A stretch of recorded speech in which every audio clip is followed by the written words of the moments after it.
Okay, back with more RollerCoaster Tycoon 2. Going to try to finish the Soviet Park, and then we have a couple other stages that are maybe interesting enough to warrant checking out. Really seems like I have to clean up the park. I need to get bathrooms, but every time I place bathrooms, it gives me a warning that they can't be reached on the path, so I don't really know what I'm doing wrong there. Unpause. Like, let's see. Shops and stalls. Bathroom. It's like, it only is going to work if I can see the little arrow for it. I don't know if like some of these places don't count because of the way that they connect to the footpath or something. I feel like I really just want to put one here, but...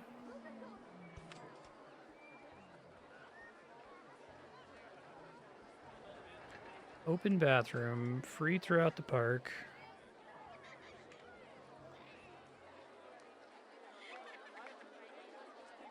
It's above the path.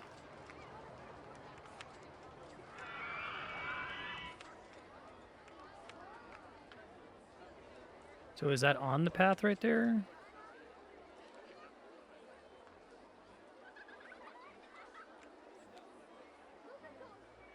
Okay, so as far as we know that's fine, I guess.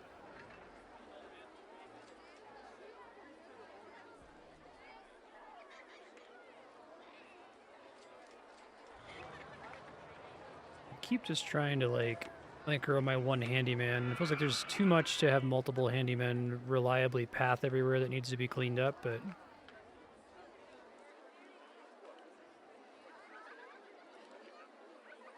see.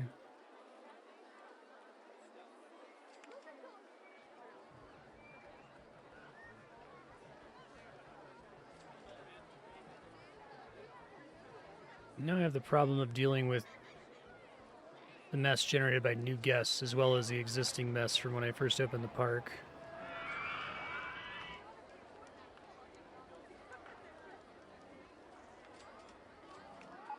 72 per hour at the restroom. Okay, so that seems to be working. That's nice.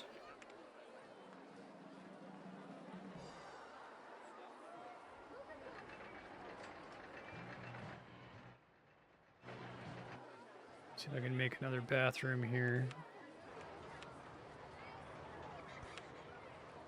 This one, okay, watch someone go into it, so it looks like it works, question mark. Total customers 1, okay.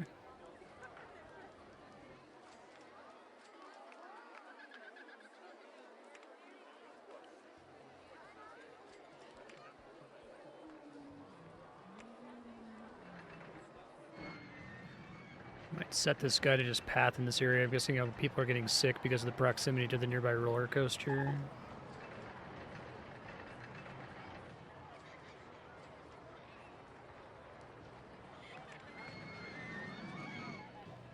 That looks like vandalism. I've been trying to find vandalism. I keep getting reports of it.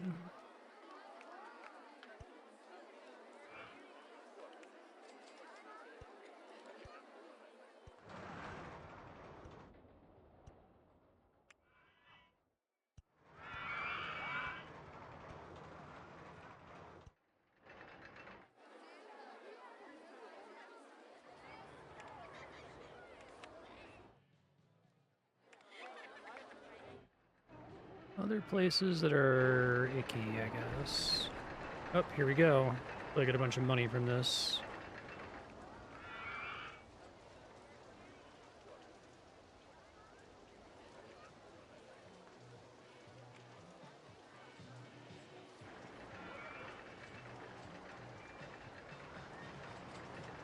Still have 9 need to go to the bathrooms. Try to place another one here somewhere. Oh, the first aid stall is anti-nausea. Okay. It's this ride, right? The suspended swinging coaster. I'm trying to figure out where... I think everyone's throwing out over here, right? Throwing up here.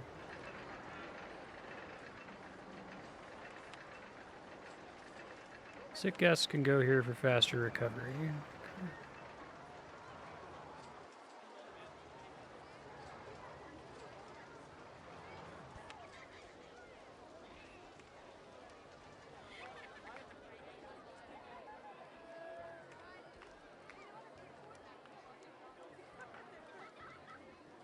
Okay, looks like someone did actually go in there. Maybe that helps. Guess we'll see.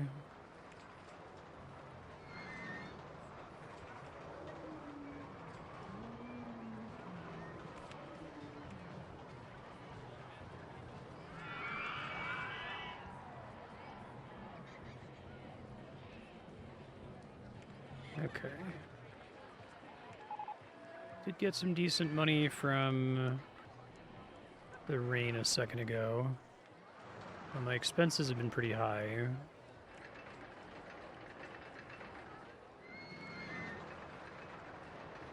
I really wish I could like have like a jump to vandalism button or something. With such a huge park, it's really hard to see where it is.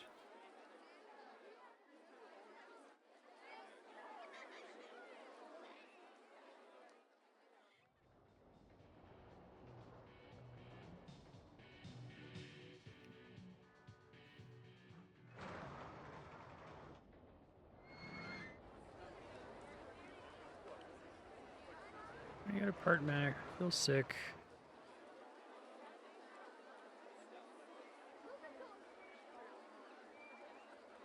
He's trying to clean up.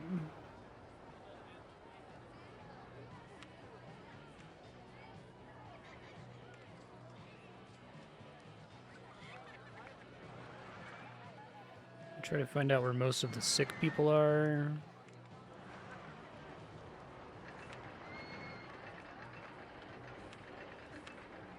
People on the coasters, it looks like. Okay. Maybe another one near the other mini coaster that I have over here, perhaps.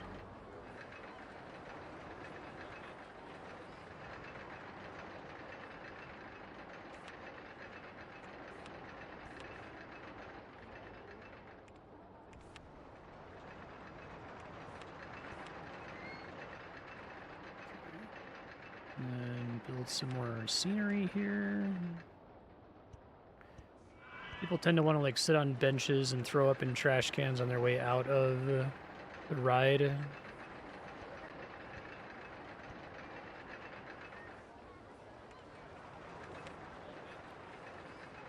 Guessing people being mad about the trash is what's really driving my park rating down. The stuff I'm building is costing me a lot of money, so I probably need to chill out on building stuff. Soonish, I'll need to go through and try to refurb some more rides, probably.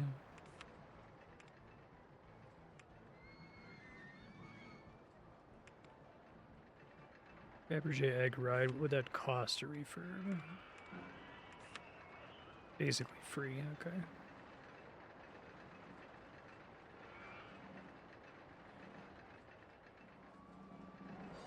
Maybe start trying to charge more for people to get in, because right now I can only make money from park admissions and stands. Because I could start charging for bathrooms.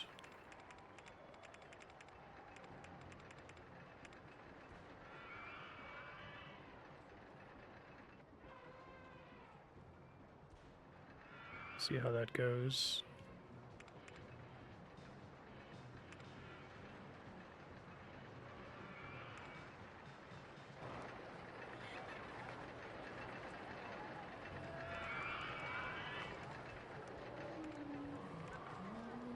Are there any other park awards that are relatively reasonable to go for? I know you can get like cleanest park, but that's not going to happen with this one, I don't think.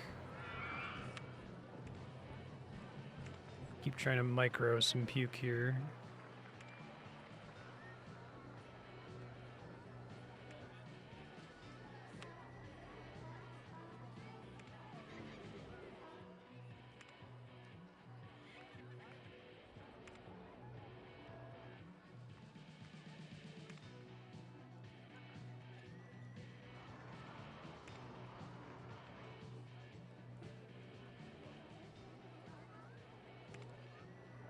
Lots of unique food stalls. Okay. That's sort of breaks the degeneracy on food stalls, given that most of them just count as food. Surplus of bathrooms. Okay. Try to do that.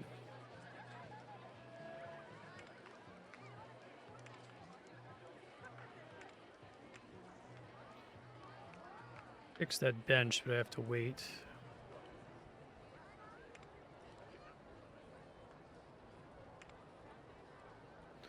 Guys, like trying to do something productive while I wait for another rain to give me some money so I can buy something.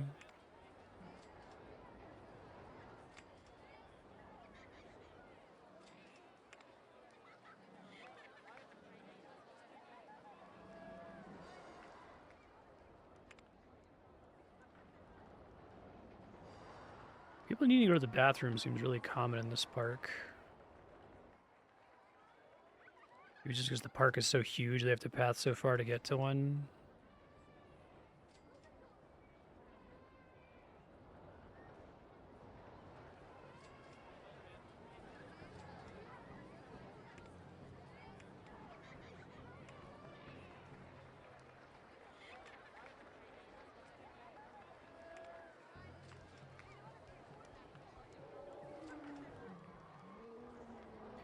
Profit here is based on the lifetime of the ride or the stall, right?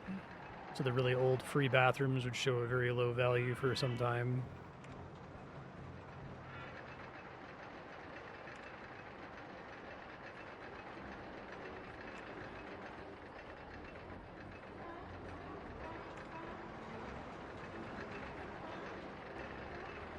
Like discarding burger waste everywhere, it seems like. Just recalculating every month, okay.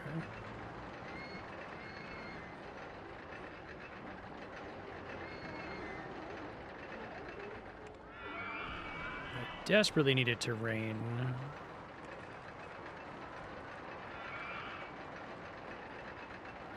I wonder how much I can get away with charging for restrooms.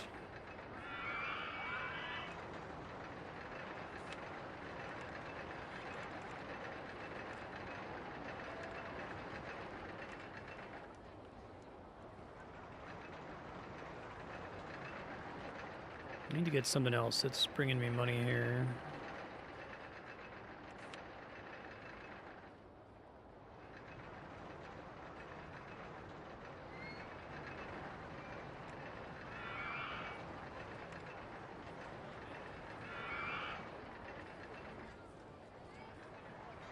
I wonder what if I really wanted to like automatically manage my trash. I feel like I would need a minimum of like 20 handymen given how huge this park is.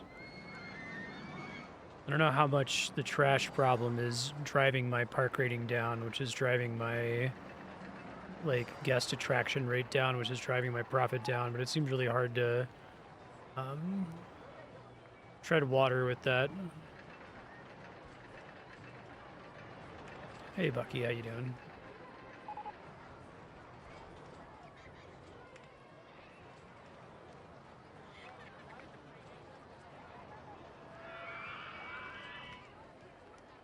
I don't have too many people complaining about the trash right now, so maybe whatever I'm doing right now is helping. It does seem like my park rating has trended up a little bit lately. That's pretty significant.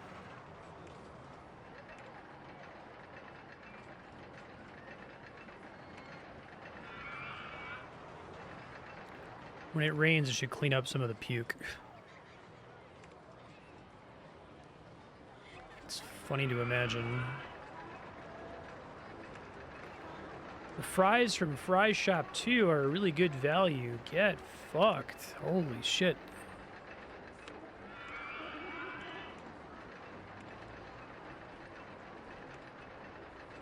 The way there's so much throwing up happening here. Okay. Well, I have to wait for like rain or something because right now I can't afford to build anything.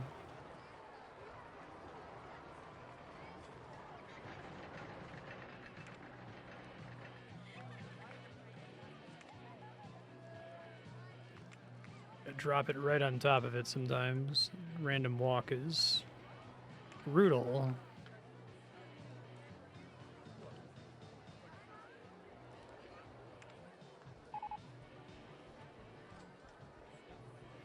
Check where your mechanics are and consider organizing them better. Thinks he's working on it. Guests can't find the bathrooms in your park. Well, I'm trying to deal with that.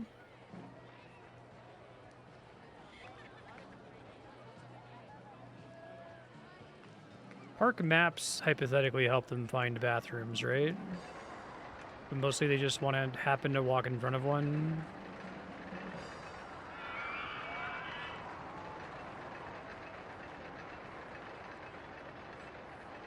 Maybe some of them famed April showers game.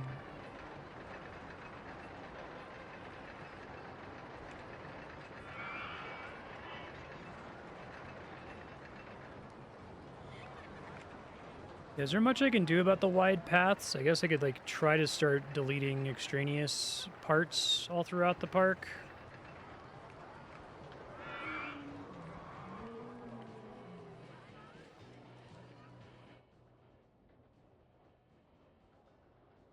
So that would involve like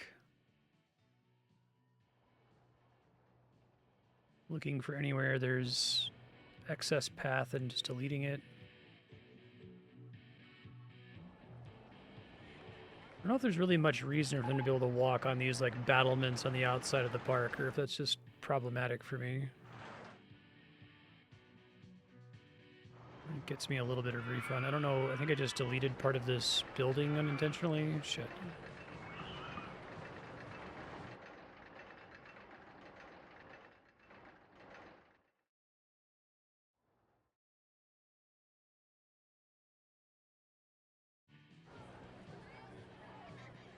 Dead ends are the bigger problem.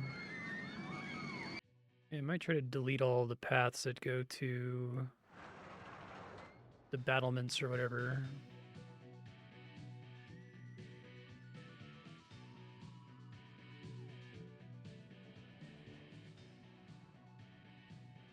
I think them walking around up there is not doing me any favors.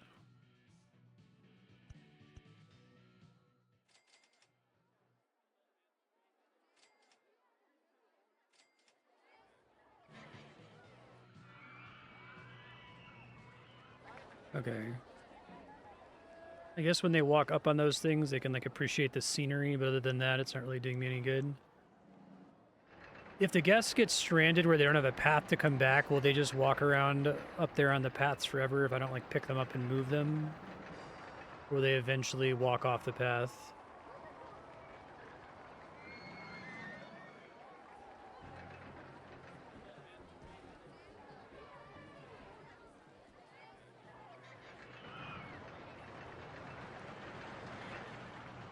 Try to go around and click them and pull them off there.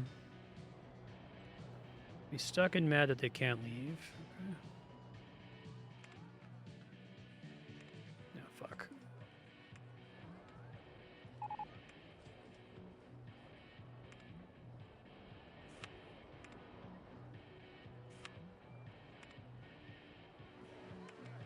Also start like manually dumping people in front of bathrooms, which is kind of funny.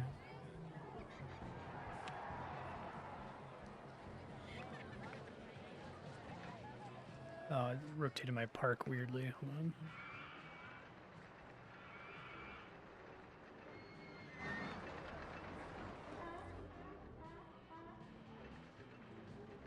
Where did I put? I feel like I put a bunch of bathrooms out here. Maybe it was on a different park rotation.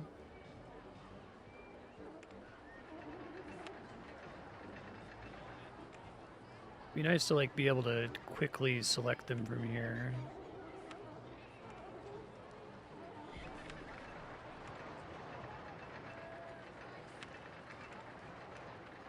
You really got to put them right in front of that bathroom, don't you? Jesus. Even then, a lot of them just ignore it. Come on, you guys. It's like right there. There, someone tried it.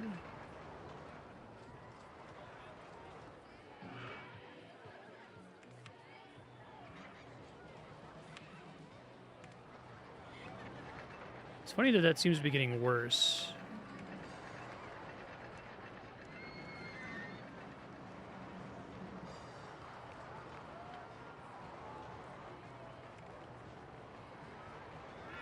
Let's just try to build more of them, I guess. I'm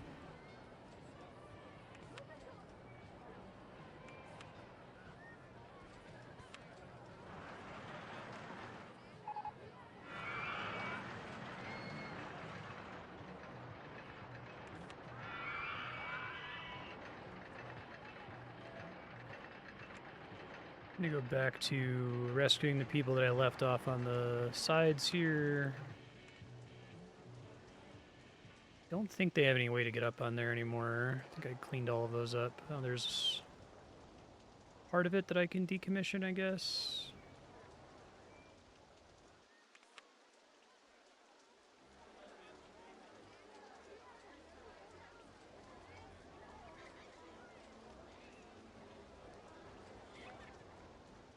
Should get some extra money here from the rain.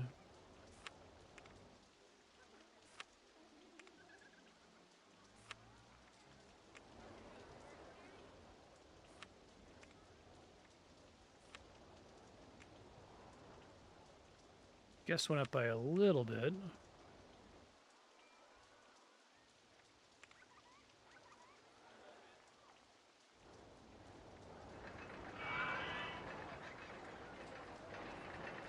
Trying to see if I can spot any more guests out here. I think I pulled all of them off. Okay. Maybe that helps with their pathing, that they're not walking out there for no reason anymore. All right, keep trying to solve the bathroom problem, so let's go ahead and refurb some stuff that's cheap to refurb while I have money.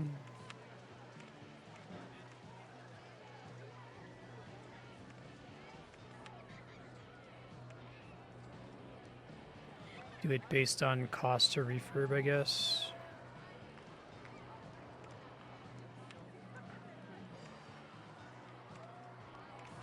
Wow, that one's expensive as fuck. Never mind. Not even close to being able to afford that. It's pretty doable.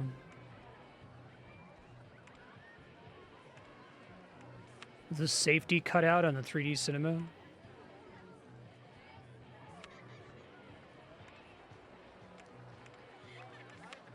It's pretty cheap.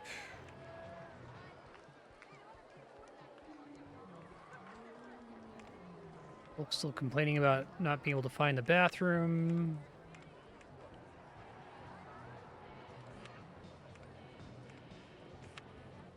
Pretty cheap.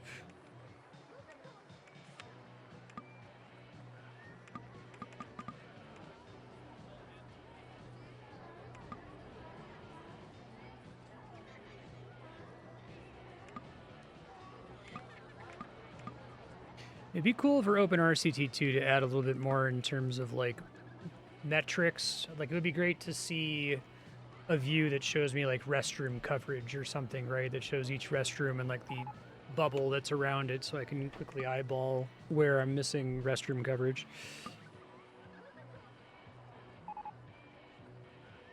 I'm working on it. How fucking long is the circus ride? Jeez. There it goes.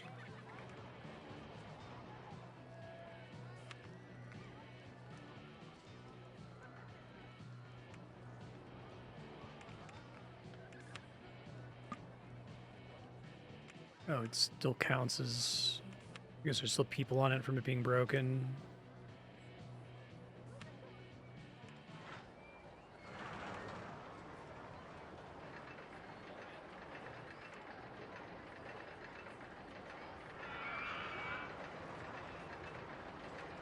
That one makes everybody throw up. We're going to go ahead and give them some benches here.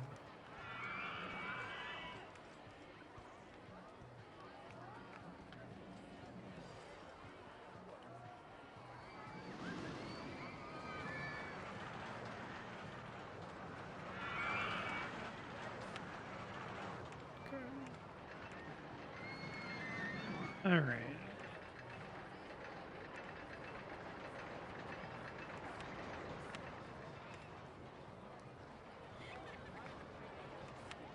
Guests are slowly trending up. It's not super great. I do want to build a ton of restrooms here.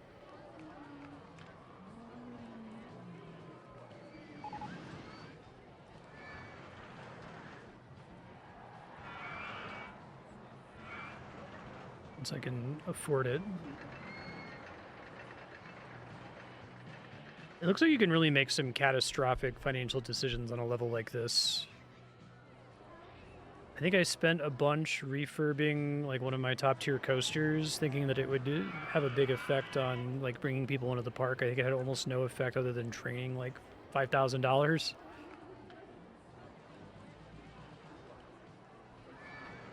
$78 people need to go to the bathroom. Good God.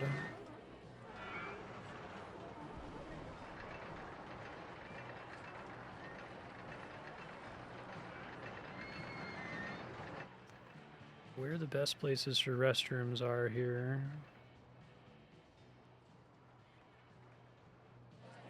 Maybe having more of them in like this area.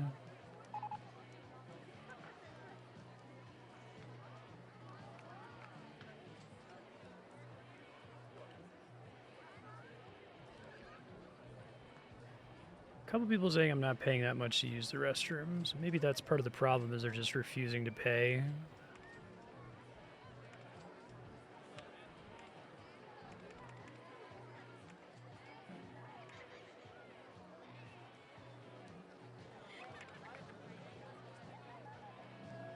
I don't know how reliably it would like tell me that.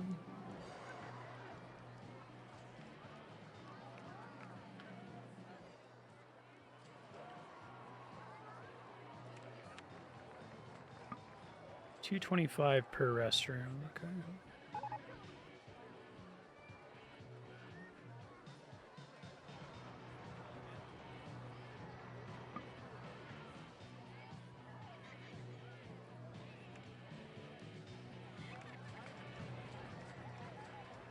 Yeah, I really don't know what to do here other than wait for it to rain and then maybe run an advertising campaign with the money from the rain. But I feel like the advertising campaign is really bad because it creates an influx of money and you start spending around that influx of money, but then you can't maintain it. I think I'm still at a stage where it probably costs me almost as much to pay for the campaign as I bring in extra income.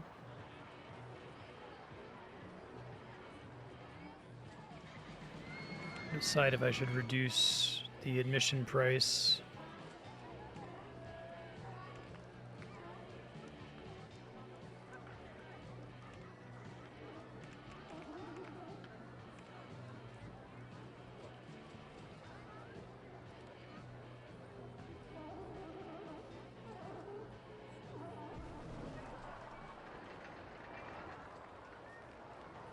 Still complaining about bathrooms, yeah.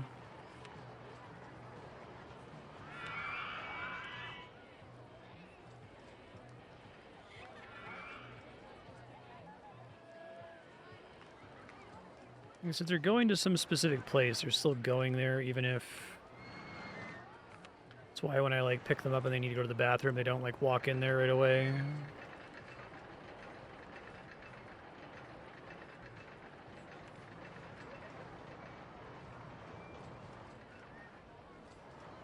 Where's most of my cost right now? I mean, the loan interest is really significant.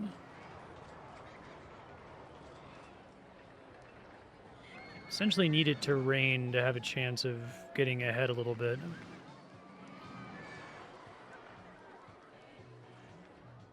So I can keep working on dismantling paths. It's like refunding some money to me and making the guests less stupid in the process. It's pretty difficult for me to eyeball where there's a path problem, though.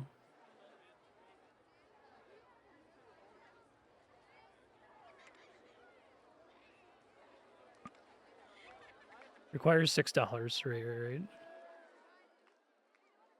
Let's just delete this side then.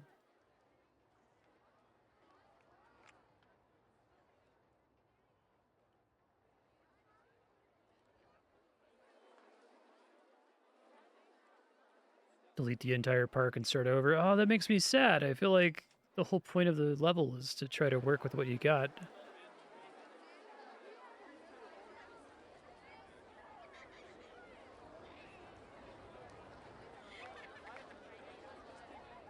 just use all of the money from deleting the entire park to like build a couple really big coasters, right? Let's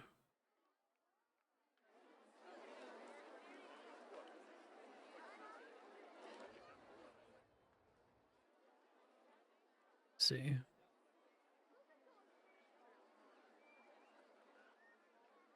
Just the rides? It seems like a lot for the rides. Because I can't delete the scenery, right? I tried to do that a couple times when cleaning up the broken stuff.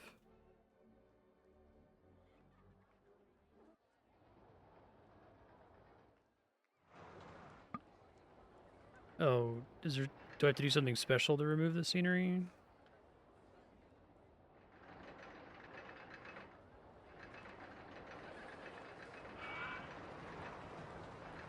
Okay. It seemed like it wasn't letting me do it when I was trying to before.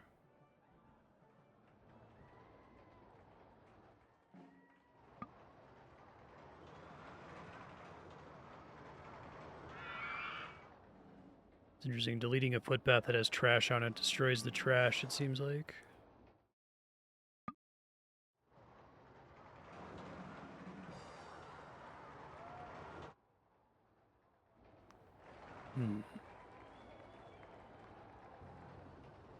Maybe I didn't have the tool open before?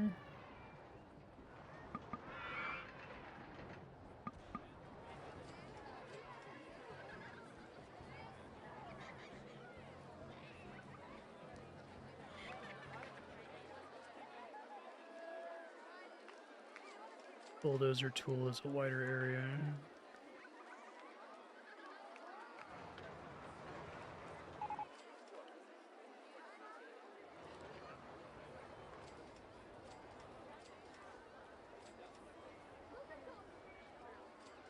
Oh, it's letting me do it now with the pathing tool. Maybe it just won't let you do it if you don't have some kind of other tool open.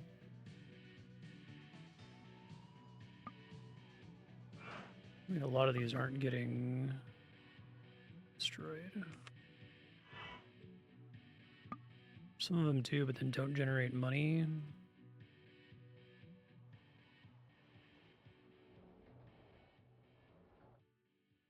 You're talking about like this.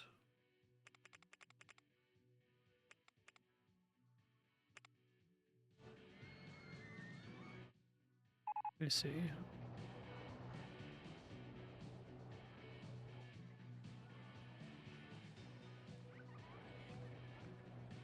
Filter what it destroys. Oh, so we don't want it to destroy foliage.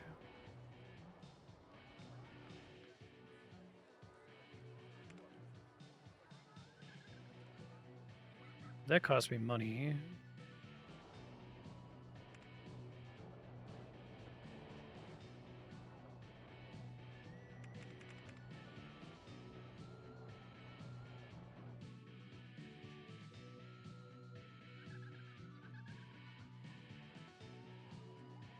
Okay.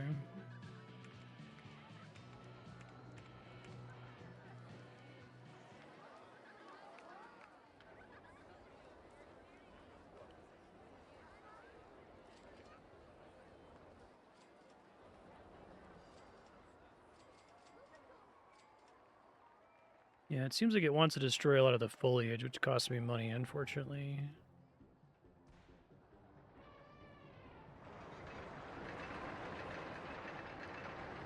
Just do it with the scenery tool, and maybe that's safe, but I don't know if the scenery tool also can delete trees.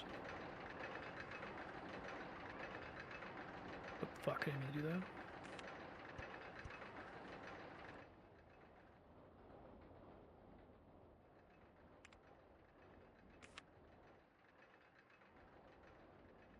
It's really easy to misclick those, unfortunately.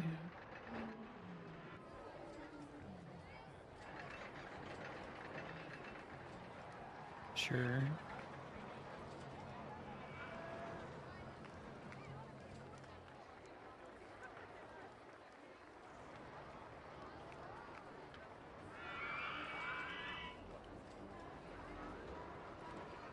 I swear I tried to do this before and it just wasn't letting me click them, but maybe I didn't have the right tool selected.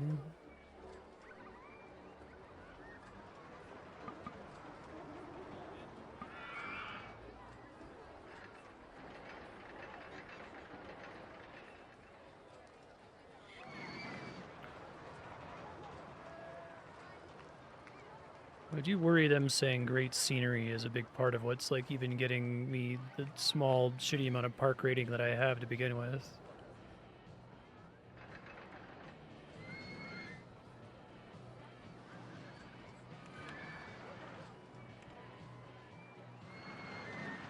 Decide if it's more profitable to like reduce my loan, reduce my expenses, you know?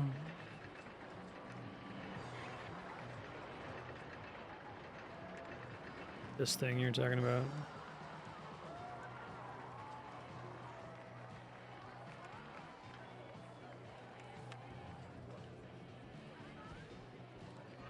Try doing this. I just don't want to delete stuff I don't intend to delete. I guess I'll save.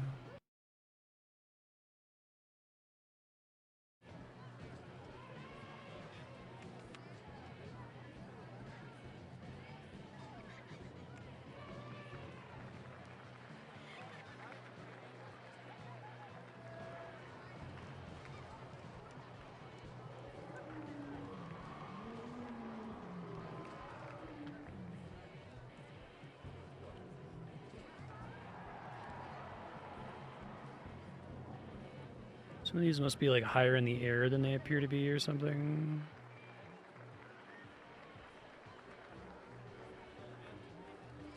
Okay.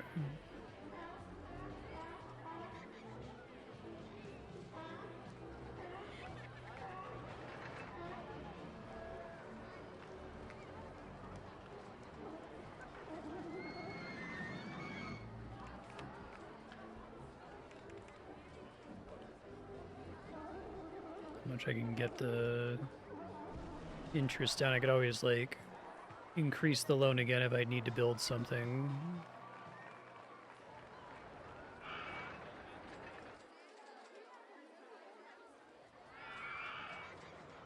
It's too bad the walls don't give me anything, it seems like.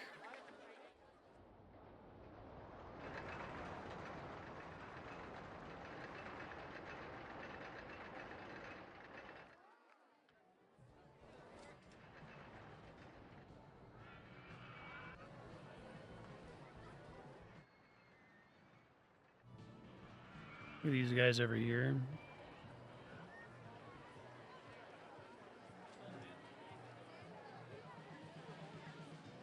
That's what they do, unfortunately.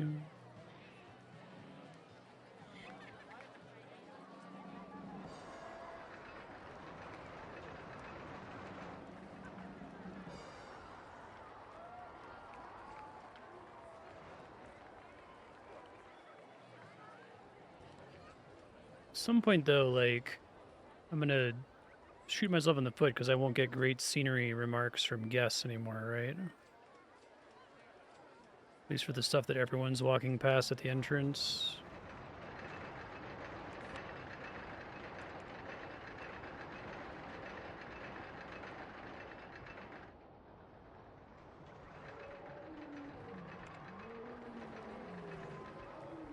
Oh, the trees do? Okay.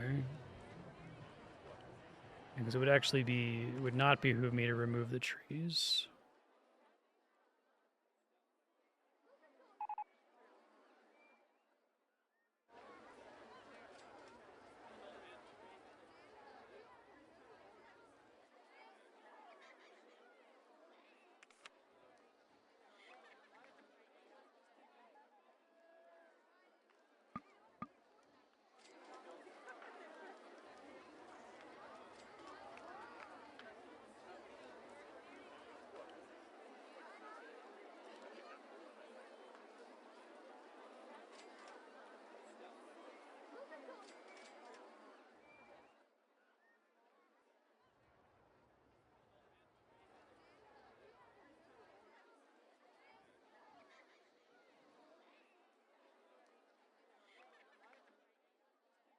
Whoops, stop deleting trees.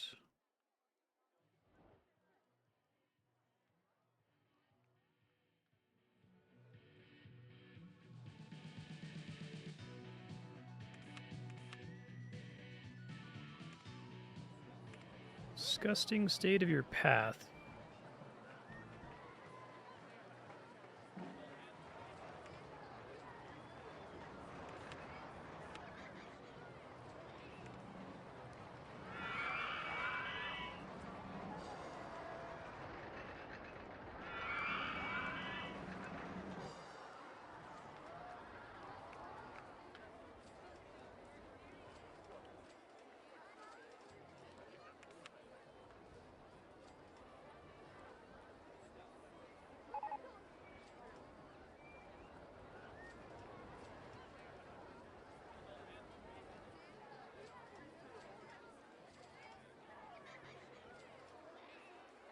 Still ending up on this path here somehow.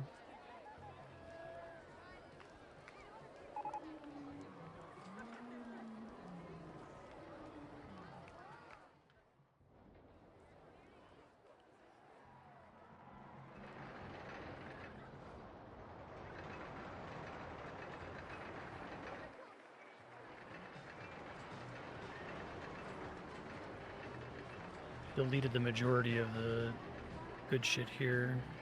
Fuck. God, I just lost all that from accident. This game needs an undo button so badly. Is the undo button the one they said that was added really early as a request? And they said no, that would be cheating. I don't understand it, man.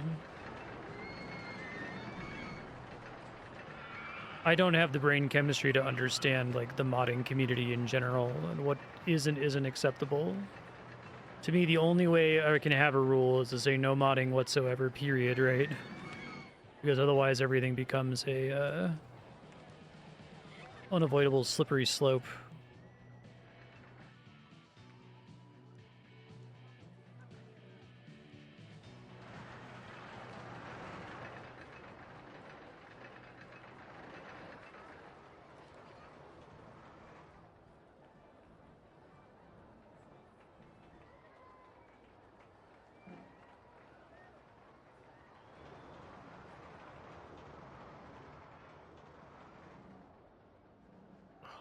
Keep clicking those trees accidentally.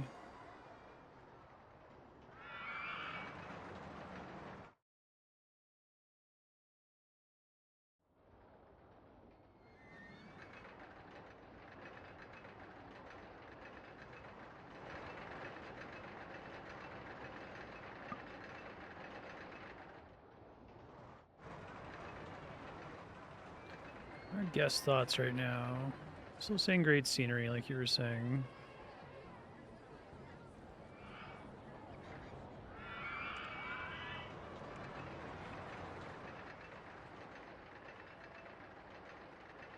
I'm not saying that modders individually might argue about whether it is acceptable or not. I just think it's really funny that the RollerCoaster Tycoon devs are all apparently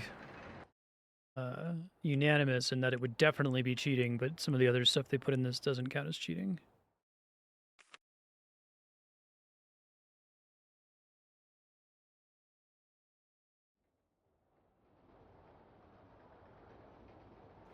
It's like if I misclick a single tree, I lose all of the money that I gained from removing bits of path here, right?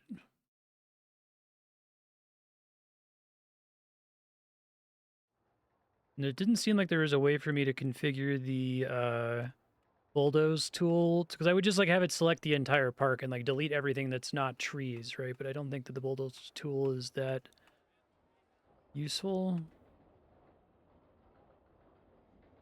Only do paths.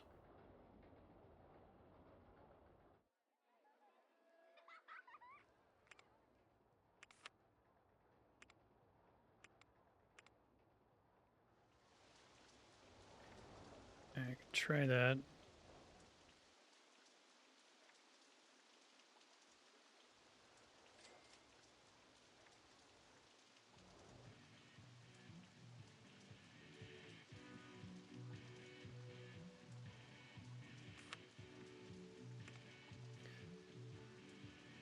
Stop paying interest and maybe I can actually start making some money and then slowly but surely build things up from there.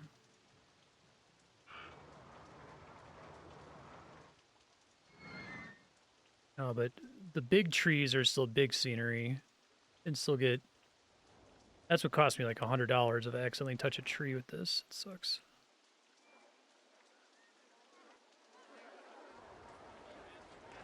Just do path? Okay, I was also trying to get rid of some of the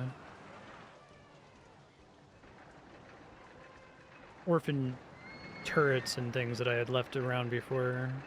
No, I was trying to get rid of like excess walls and other crap that maybe would give me some money.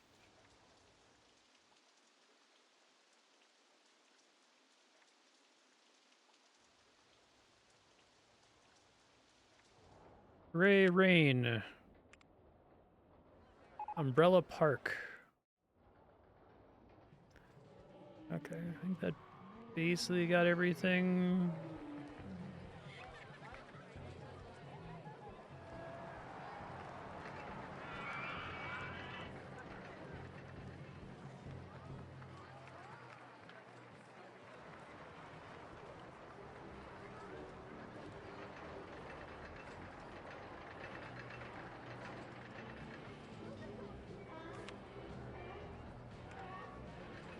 Okay, interest is way down, so that should help.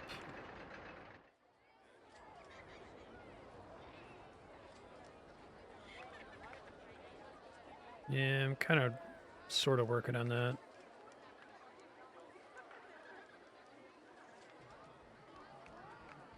My fear is that if I delete all of them now, that it costs more to build a path than it costs to than you refund from removing it. It's a little dangerous.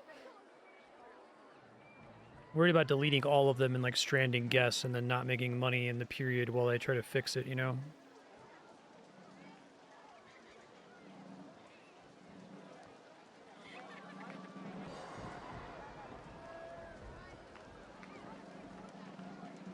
We think they're less stupid about wide paths in this.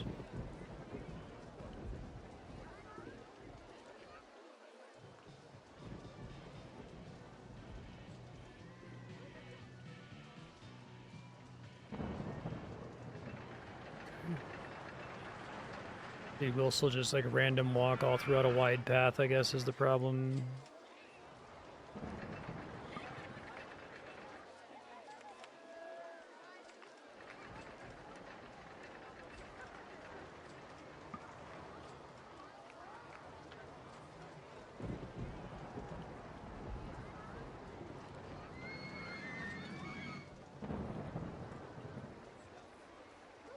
Yeah.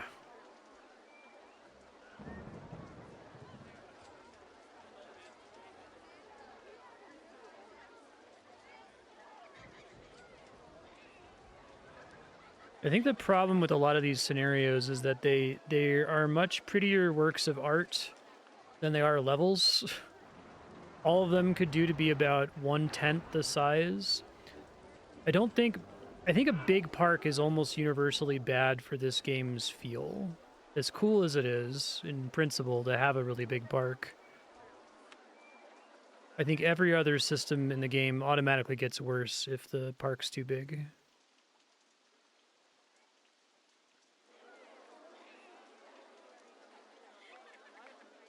I wonder if I can still accidentally delete...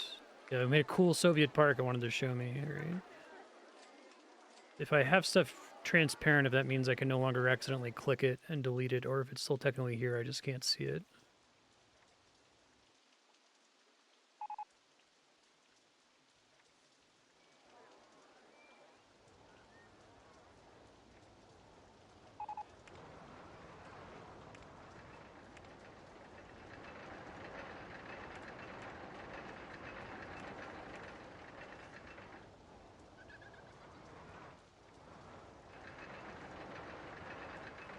Paths are pretty disgusting.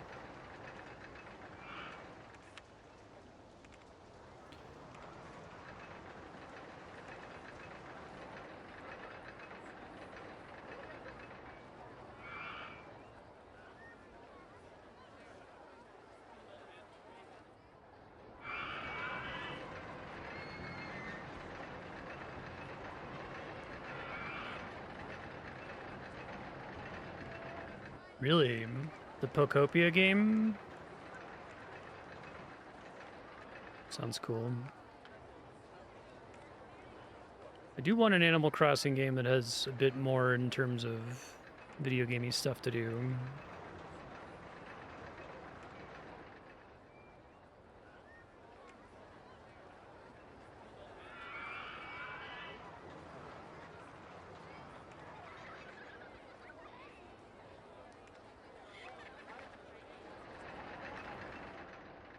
Trying to keep looking for stuff to delete here.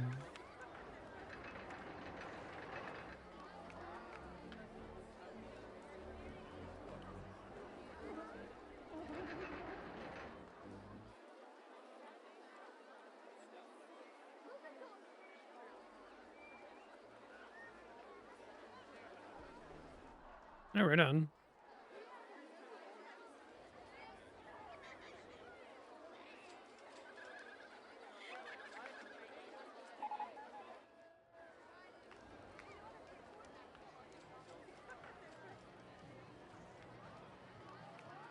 I don't know if getting rid of the fountains does me any good.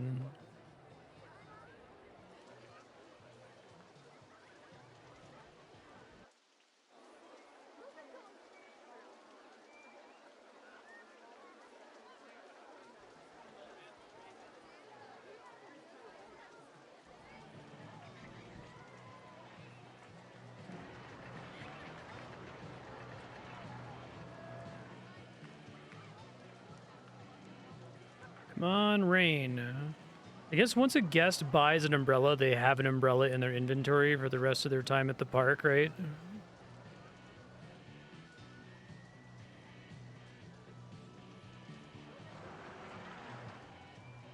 Find a way to get them to trash their umbrellas.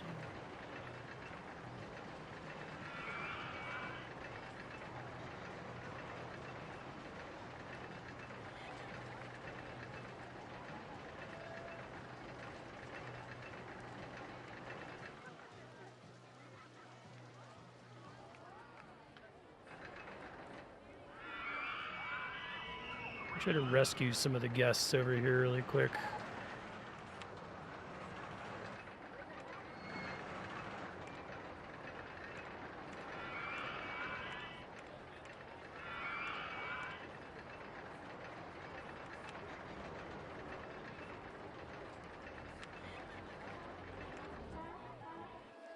Oh wow, I must have just barely misclicked over here.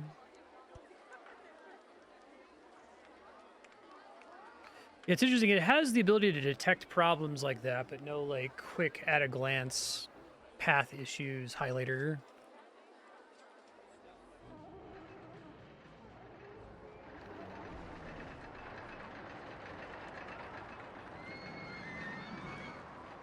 People stuck.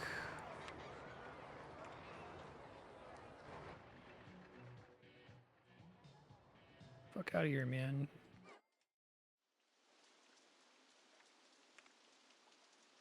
Oh, not my handyman. Didn't mean to do that.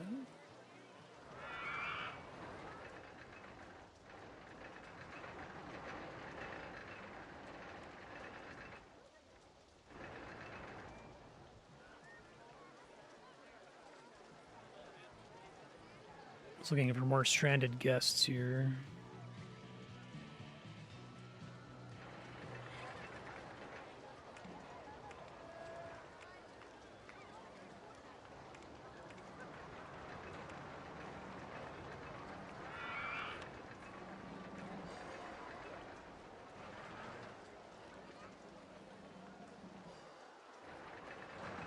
A good call on removing the scenery. I was actually trying to do that when I first opened the park. Yeah, I still don't know why when I was right-clicking stuff it wasn't working, but it works now.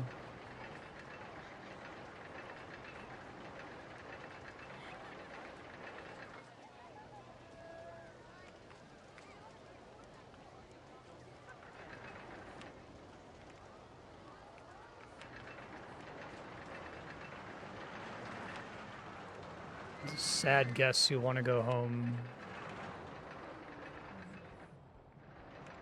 Does them being in the park cause problems for me? Are they like taking up a slot that another guest would fill?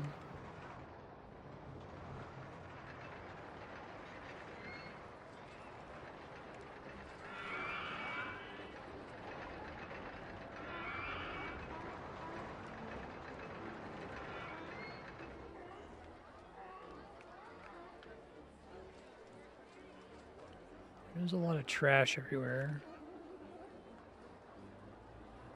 My park rating's going up. I wonder if that's just because people are finding stuff more easily after cleaning up paths. It's crazy how much the paths were a big problem. Guests who want to leave but can't drag down the park rating. So I can see by their actions people who are trying to leave the park.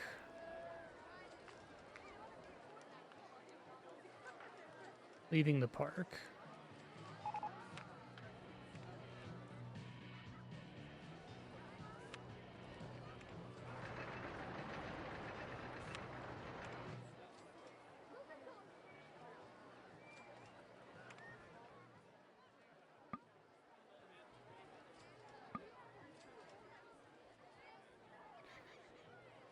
Oh, I see. They're getting stuck over in this. Gotcha. So, like, that's just for show, I guess, this area down here. Can't find the park exits. Oh shit, I deleted a footpath here. Oh, it's information kiosk. Okay, hold on.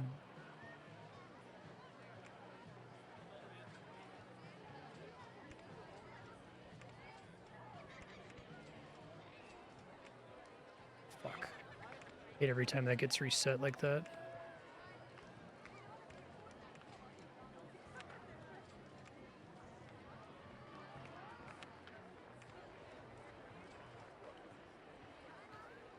Resource cell phones, though. You'd think that, like, people who can't leave the park, how are they supposed to tell anyone that the place sucks?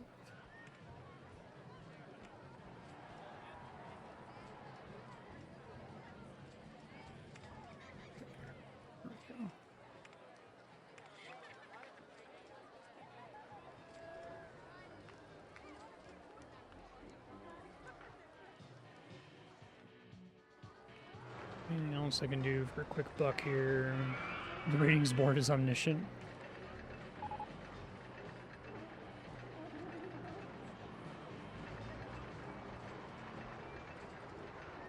think once the loan is repaid, I should be okay to just start trying to focus on refurbishing things. I just got to get that $640 monthly expense taken care of. It's pretty bad.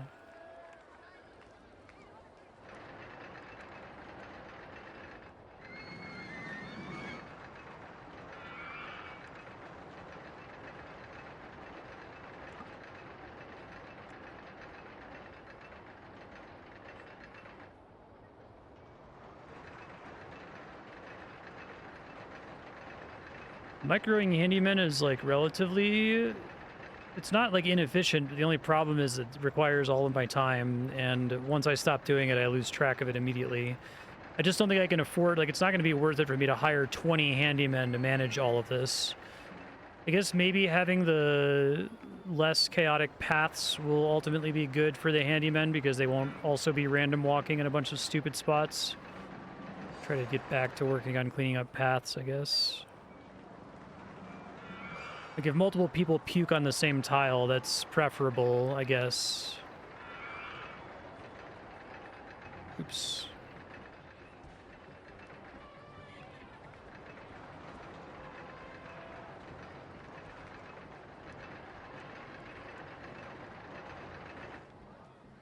This makes it relatively easy to see all my paths.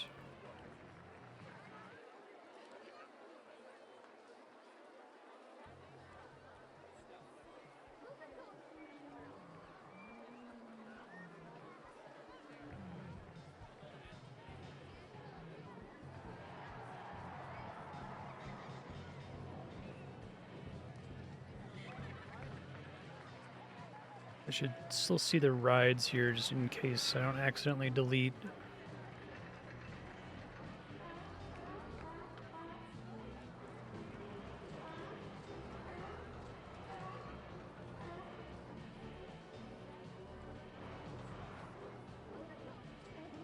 Yeah, like have like a second person whose job it is to take the tools that Chris Sawyer made and then turn it into a video game. I hold no ill will in my heart whatsoever towards Chris Sawyer. This game is incredibly impressive, and it's, you know, if your goal is to make the mother of all,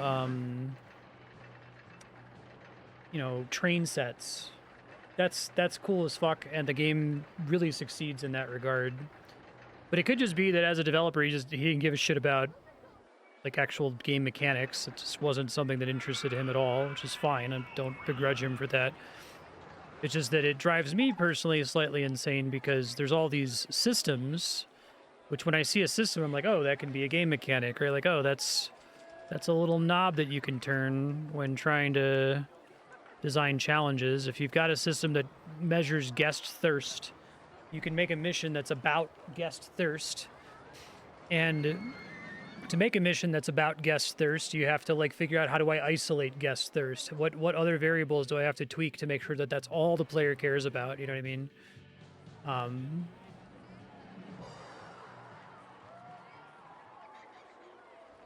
Yeah, I was saying, we were talking about this in Discord a little bit. You know, a game like Dwarf Fortress, the specificity of the simulation being so ridiculous is cool because it produces a bunch of really strange emergent behavior that is itself really weird and aberrant. Like, things will happen to you in Dwarf Fortress that have only ever happened to you. You are the only person in the history of Dwarf Fortress who can, like, regale people with this story of this thing that happened while you were playing it. Whereas this game's, you know, guest agency protocols kind of produce an average behavior across your whole park. They only really ask you to respond to average behaviors, and average behaviors are realistic but boring, right? You don't have like a rogue guest that does something crazy that you then have to deal with. That's just not how the game is designed. Let's get people out of this whole area.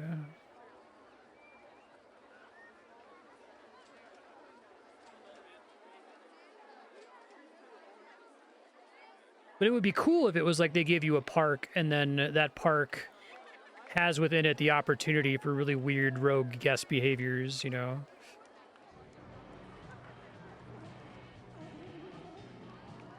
Has the coding skills to execute an auteur's vision and deserves an auteur management sim guy to work for, yeah.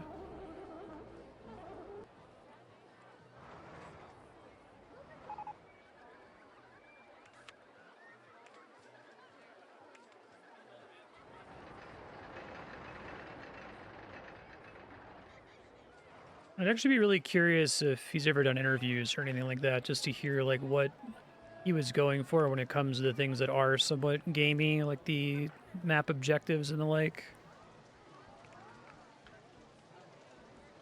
Because like I was saying, I think if the game was more of a toy, if it didn't have the granular game-like details that it had, that would probably work better for me. It's the fact that it does have these like somewhat video game-like challenges and stats that it's tracking. Refuse to participate in a no-clip documentary. Interesting.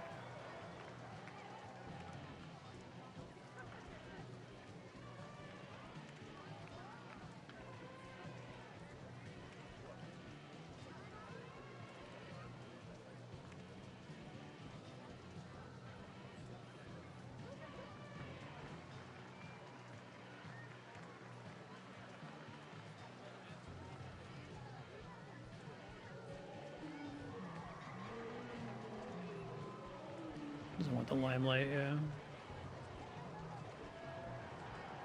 Only if the questions were submitted via his agent. He had no contact with documentary people. I mean, mood in one respect, but...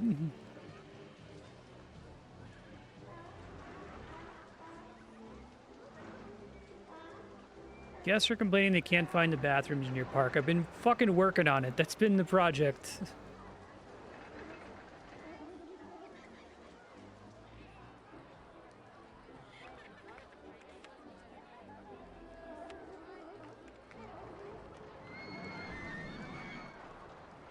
Try to start placing bathrooms, and maybe that makes me more money than they cost to install, depending on where I place them.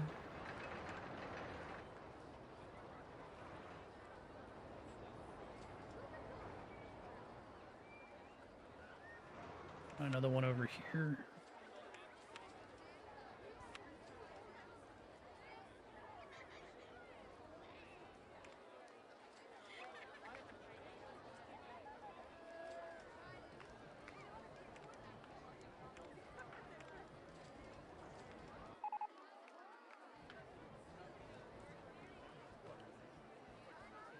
What's my ultimate objective on this stage? Park value of 150K.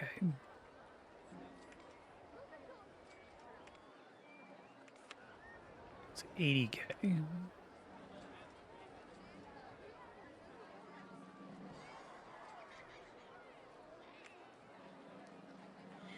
Got the loan cost pretty far down. We're not all the way there yet, though.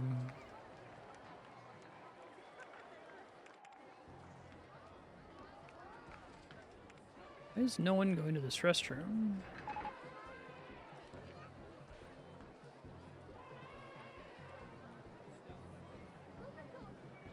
So I'll kill it, but I get significantly less money back from that. Yeah, I'd love to like highlight all guests with I want to go to the bathroom so I can like quickly zoom out and see if there's like a concentration of red guests in a specific area.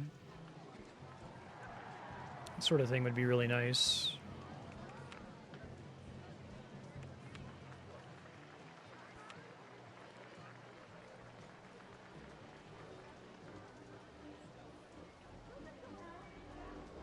I think everyone in this park has owned an umbrella for some time.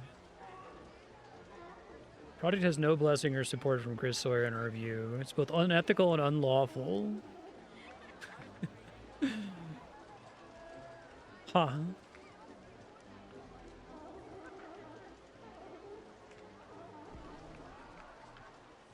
Okay, some people are using the restrooms now.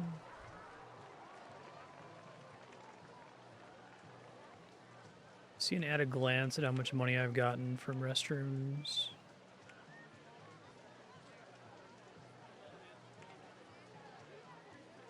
Not very much. I guess it makes them pay for themselves, if nothing else.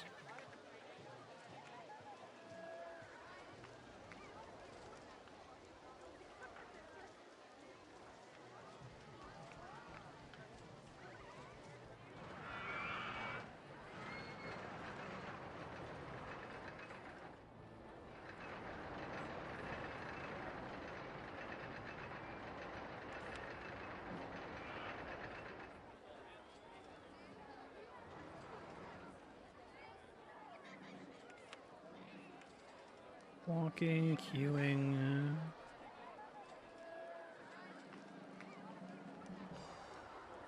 Looking at scenery.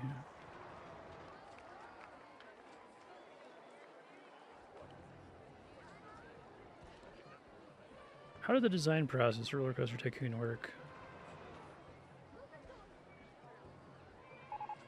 It's funny.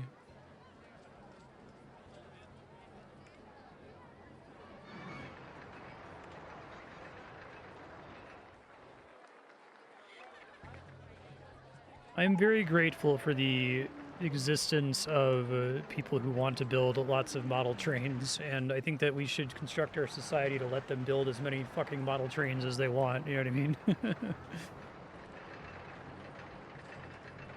Really, my only ambition was to create a roller coaster construction where you could design, build, and test roller coasters. Like a roller coaster simulator game. Leaning maybe more towards like a Kerbal Space Program, I guess.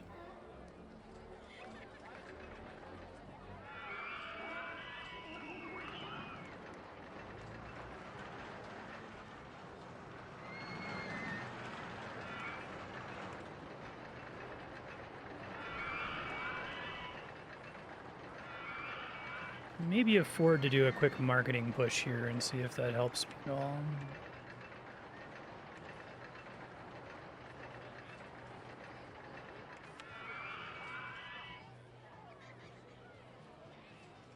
I don't know if just like some marketing is better, you know what I mean?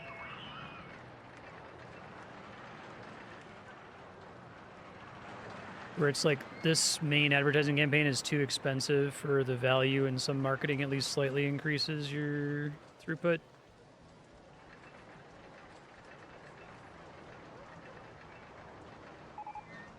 Yeah.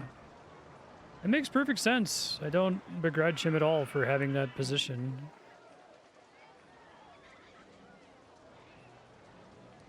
I frequently make the point that like we construct society in a way that requires people to wear a fucking shitload of hats, right?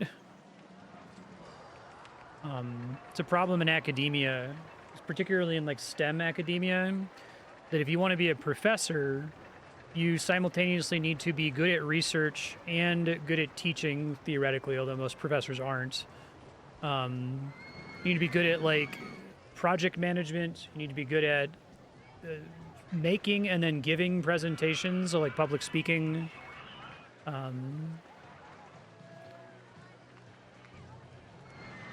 getting money for grants, right? And in most organizations, those are all very different jobs. Like you generally in the business world, you don't have like one person who has to do all 8 of those things.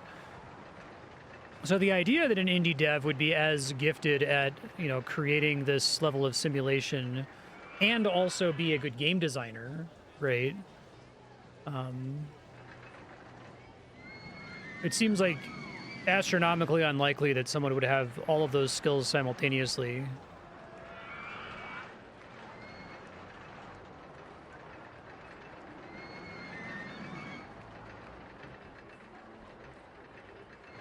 How are we doing here? Almost have the loan paid off.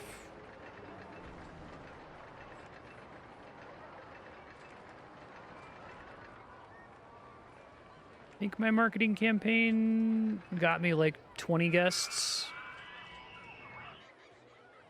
That's still people in the park who need to buy umbrellas, I guess.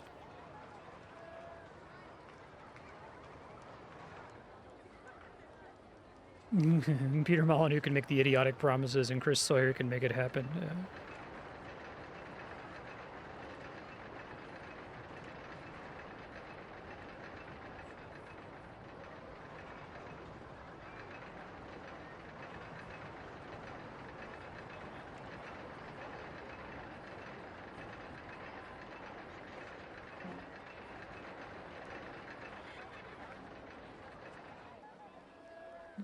Keep on spot cleaning here.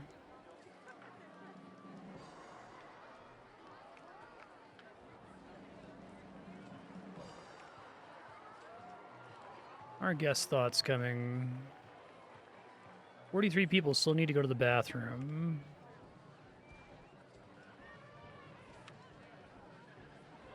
Oh, they're in the bathroom, okay.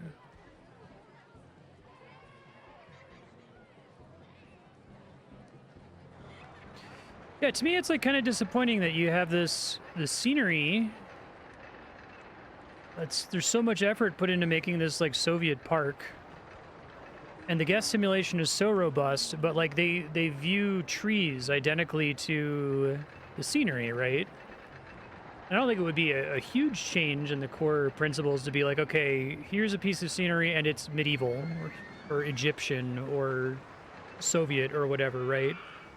So you could have some guests who like prefer nature scenery or some guests who prefer medieval scenery or whatever.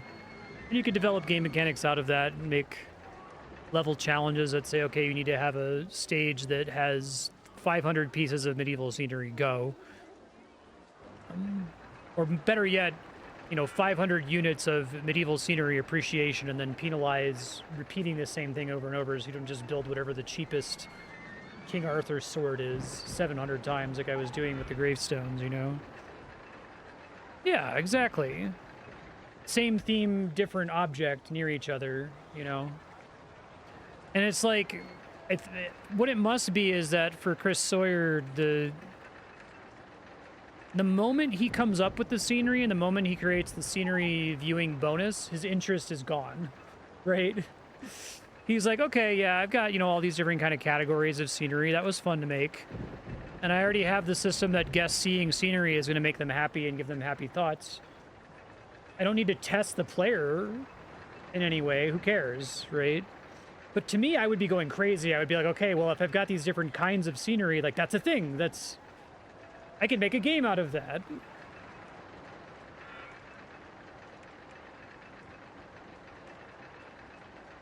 3 different themed areas in your park, right? And then define whether or not it counts as a themed area based on people walking through it. Absolutely. I think the potential, even in the game basically as it exists, maybe with a few very minor mechanical adjustments, like you could mod this game, make custom levels that are trying to exploit and set certain parameters to 0 or 100, right? That's how I think about design space and degeneracy, is it's like, try to set some of your knobs to 0 or 100, force them to be 0 or 100, and then say, okay, with the remaining knobs, try to achieve this objective. Here's a level where you can't jump. We turned off the jump button. Can you still deal with it? Here's a level where you can only jump. You're like on a treadmill or something. That's basically what a Donkey Kong Country minecart level is, right? We've removed the ability to move laterally. All you can do is jump. And there's a level in there. It's cool.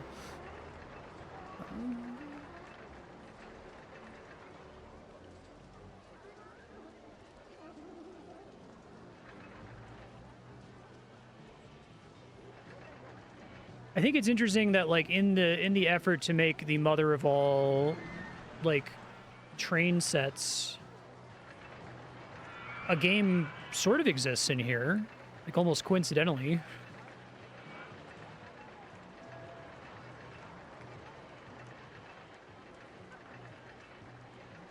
You would imagine that everything mattered. Yeah. I've already gotten to the point where I had to split the RuneScape 3 video essay I'm working on into 2 videos, because otherwise it would be a single 10-hour video. But a topic I'm going to be covering in the back half is what I call the middle school design problem, which is like a game concept that if it was the 1990s and you were in middle school, it could work. But the moment you take it forward to today, not even just for like modern adults, but like even modern middle school kids, just the fact that we have so much access to information, we have so much access to other people's thoughts on things, right? That you can go online and listen to a streamer talk about a game. There's just a lot of design principles that weren't cursed in the 90s and the early 2000s and are kind of cursed now. And there's just nothing we could do about it. We can't ever get that media information ecosystem back. It's gone forever. I guess maybe I've seen a couple games that try to orient their systems in such a way to make them difficult to Google or difficult to understand the meta, but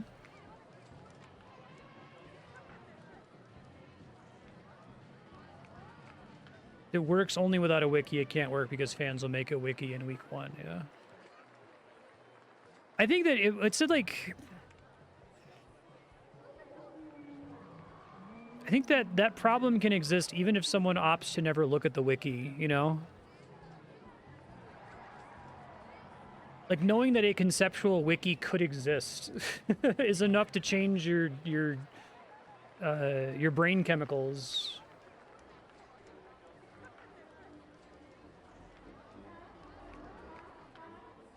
Things the game doesn't actually care about. Neat, but also, oh no. Yeah. I can't recommend the movie I Saw the TV Glow enough. It's really, really great film, very Lynchian. The theme for that movie is it's kind of about how when you're a young kid, you can be watching like a TV show or something, and the TV show can be like stupid. It could be like obviously for kids, not very well constructed, not well thought out.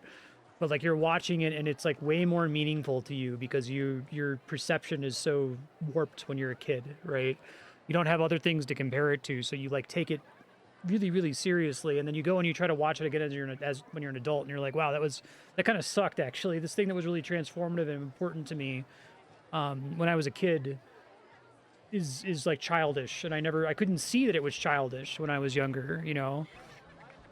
And there's a lot of other things in that movie. It's more about the other things than it is about that. That's just like one of the minor themes of the film. But it kind of made me consider, like, I'll play these games and say, oh, why would anyone enjoy this? Like, this is so transparently not about anything, or this is so transparently simple, or there's not really an interesting game mechanic. And it's like denying that experience that people legitimately had when they were young of playing RollerCoaster Tycoon and not really knowing how games work and just like thinking, holy shit, all of this matters. All of this is really important. Like, I can't just imagine that the guest rating degenerates to profit per hour because my brain doesn't work that way, right?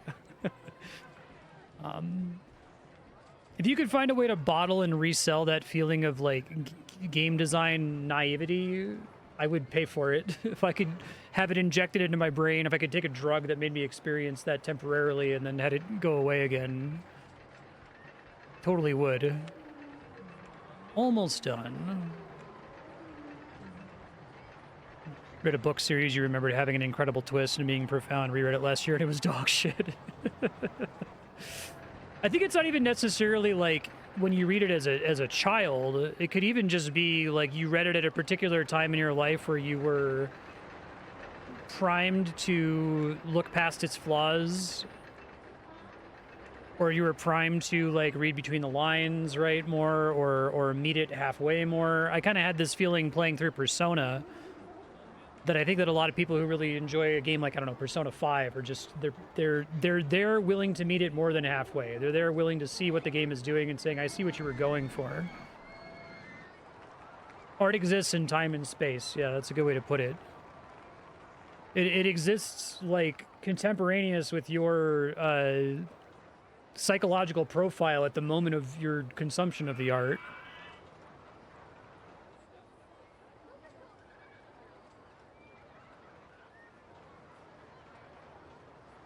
Comedy ages most quickly, visual art ages the slowest. Yeah, I would agree with that.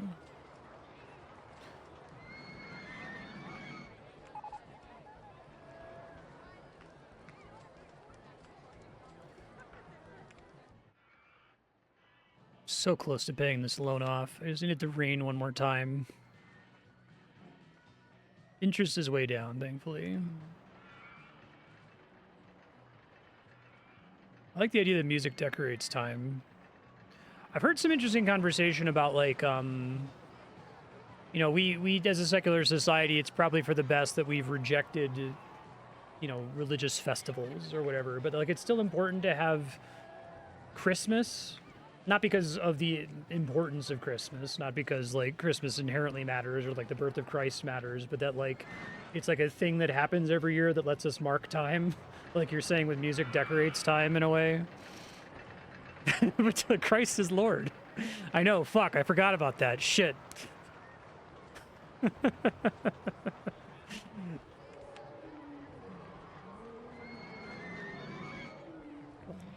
How could I have forgotten?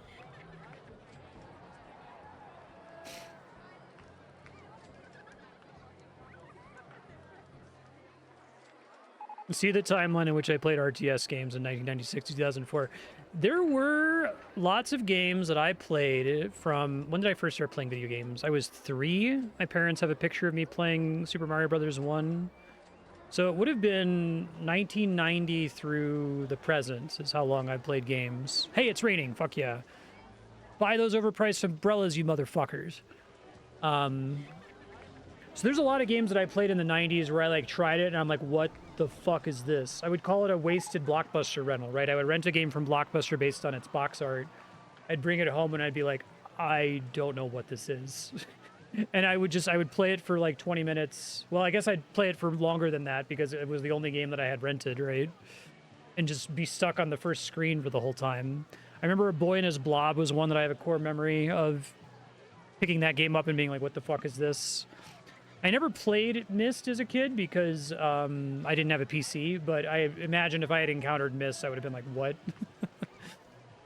Now I play Myst and I'm like, this is a miraculous game that feels like it time traveled from the modern era of Epiphany puzzlers back to the 90s.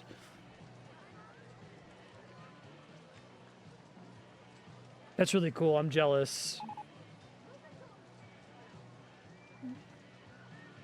Babe Ross is friends with Andrea, my wife, and her sister Lisa, and they all played Myst together when they were younger, which sounds like that would be awesome because, like, we were talking about it in the context of, like, you know, Blueprints, where Blueprints is an excellent couch game if you play it with, like, one or more other people in the same one room with you. It doesn't really matter who's driving the car. It's like you could all look at the game and notice things and point things out.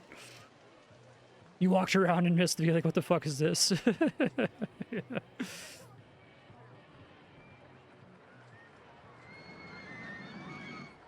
Yeah, apparently Katie, Lisa, and Andrea beat Myst. They're 3 child minds combined, right? Which I believe it, like having beat it on stream without needing to look at a guide or anything. I don't think you can do it with Riven. I think Riven's still a good game, and it's got all the cool stuff with like the number 5.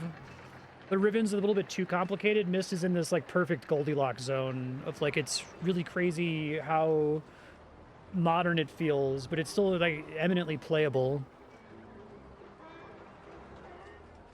At least they're shooting Larry.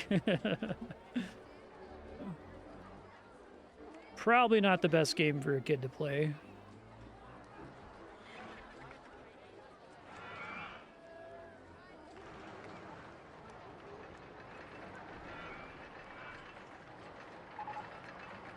All right, I think I'm going to spring for another advertising campaign here. Try to bring in some more butts. It seems like the food and drink campaign is the way to go. Is there any internal information about the different marketing campaigns and if they have like different multipliers or something?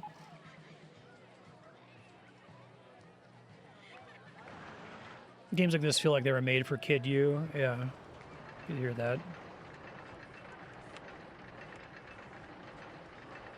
Already fixing it. More expensive it is and more effective it is. Okay.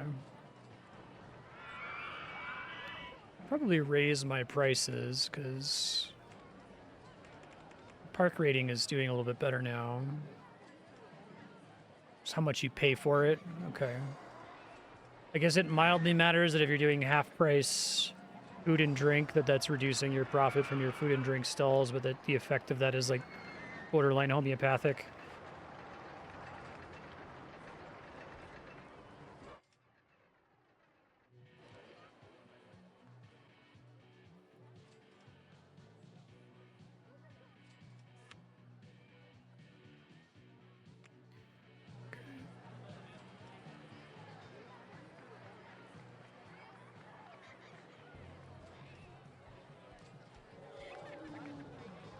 I can see the guests ticking up from that campaign at all.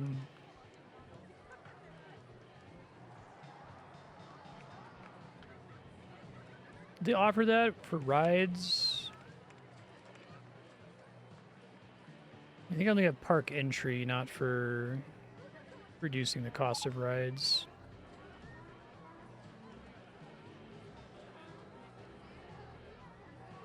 I can go ahead and do this.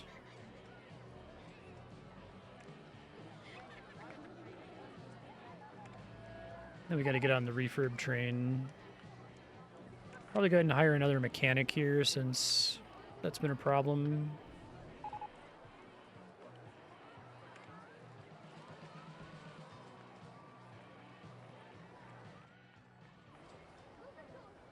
Guess we're complaining about trash.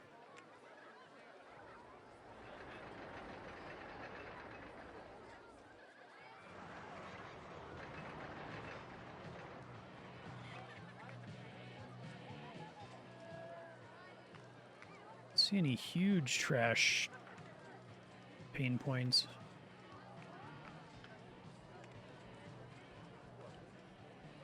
Look, I should delete this whole area, as pretty as it is. You guess spend forever pathing in there for like no benefit. Do that.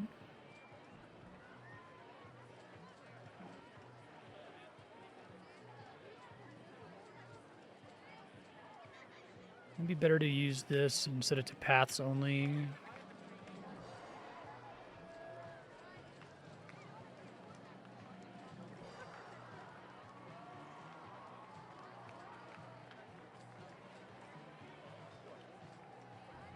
Fuck out of there, y'all. I think I already did that on the side, yeah.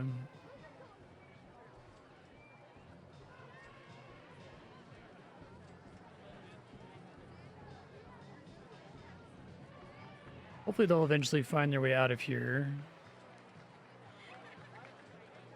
So once they're not on a path, they get really confused and just purely random walk.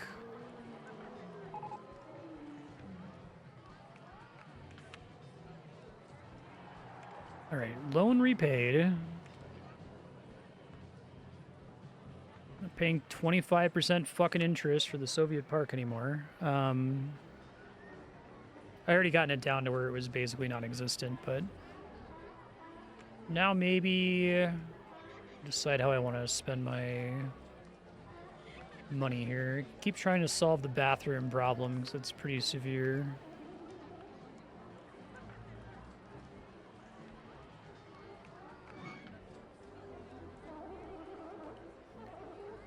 Could try to quickly eyeball path problems.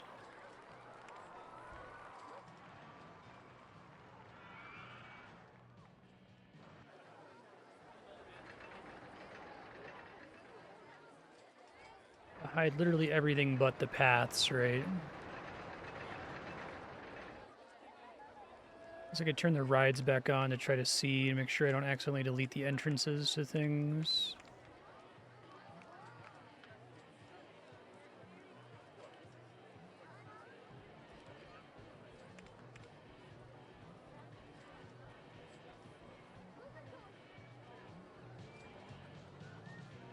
And have guests complaining, but it's not bad and there's nothing you can do. That sucks.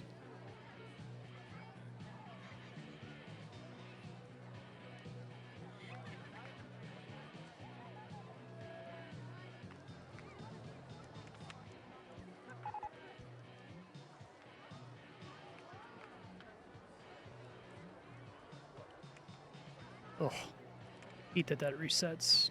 Pains me.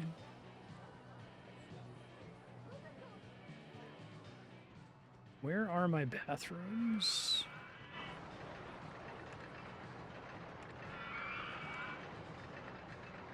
Try to clean this up a little bit.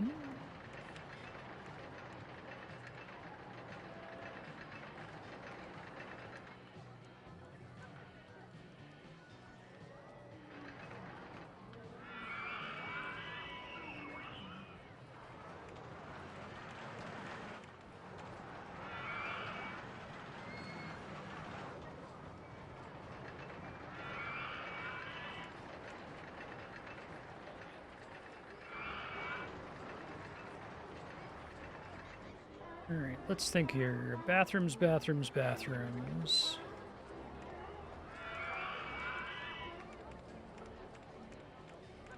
Maybe a bathroom over here because it's pretty far off and there's a lot of people pathing in that general area.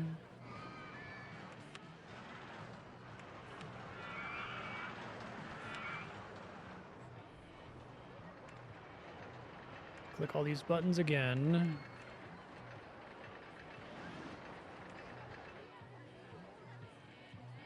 Another one like here, maybe.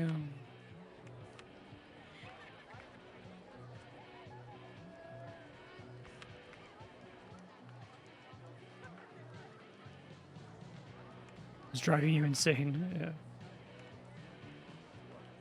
Certainly hear that.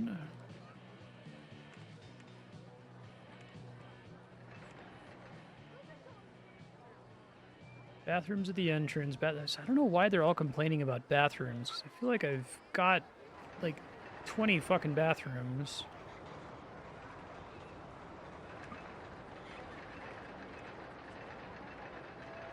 Maybe one over in this area.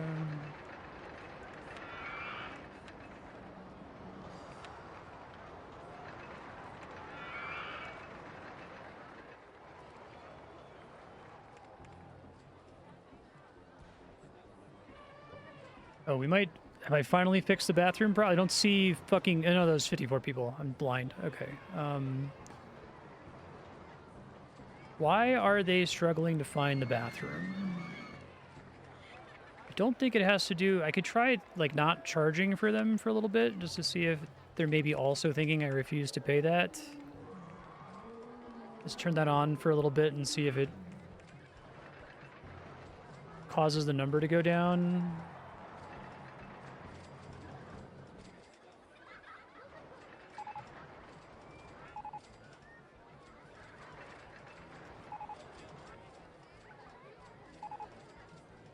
Okay, I think that worked.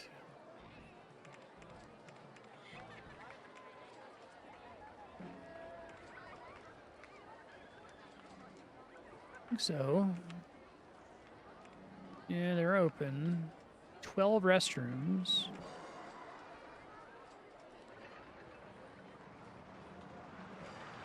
Good call, though. That would have been really funny.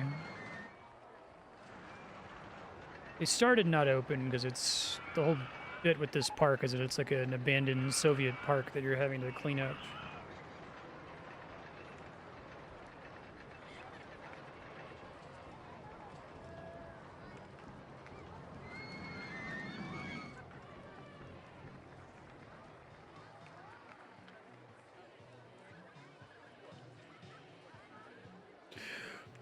I wonder why they were okay with it auto-opening shops when on the undo button makes the game too easy. I will tease them until the end of time for that. It's really fucking funny.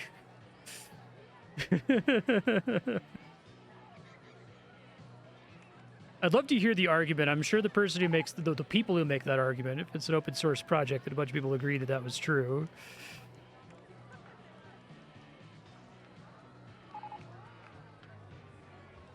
What is it about misclicking something and having to pay $300 that represents a challenge, I wonder?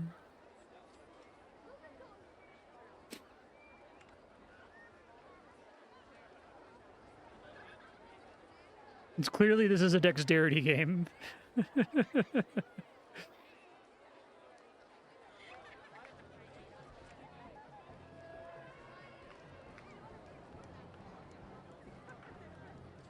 I still, every single stream of this game, I hit Control Z all the fucking time to no avail. I just have so much muscle memory from everything else I do.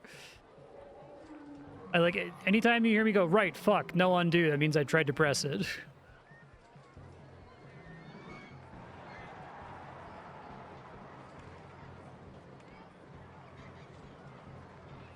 I actually, depending on if you give me a typing test where I'm allowed to hit backspace, I'll have 100% accuracy and 120 words per minute or whatever it is. But if it like absolutely does not let you backspace, then I'll completely fuck it up.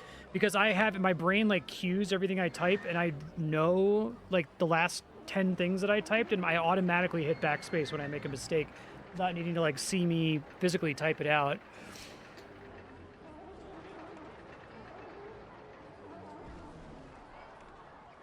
Speaking of typing, I heard there's a roguelike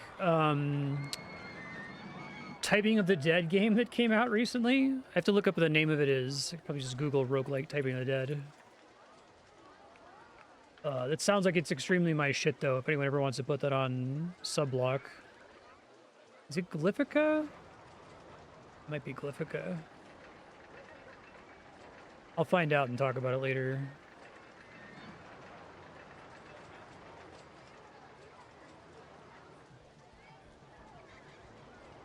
Alright, well, I think if I want to start being profitable now that I don't have loan interest, I need to start refurbishing rides. That's probably the #1 priority here. Yeah, because my reliability is like shit for some of these. I can maybe take the loan really quick and then try to pay it down. Like take a loan, refurbish it. Let's do that. And then do like an advertising campaign for it. Because we know that the loan under $10,000 is pretty tolerable in terms of interest.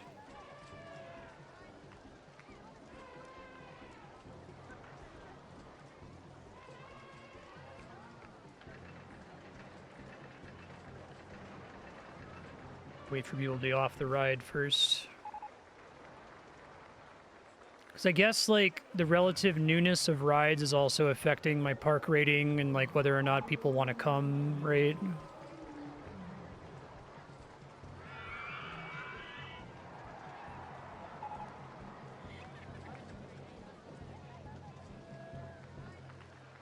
"12 people still on the ride. How long is this fucking ride, man? Ridiculous."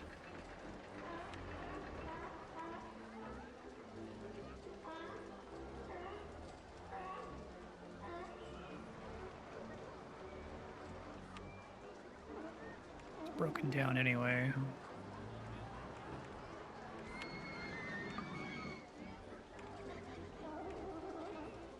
Pretty good sound effect.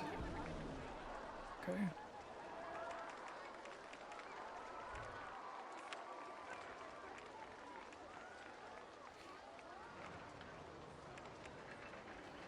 Suspended swinging coaster.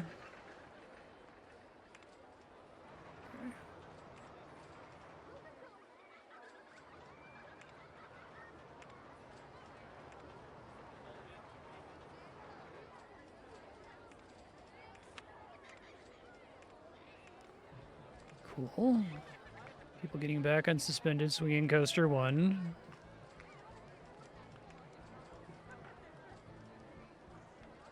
Trash here's really bad. Yeah, I wonder if the bathroom problem is just that they don't want to pay for the bathrooms. Guess I can stop charging for them or charge like 20 cents or something.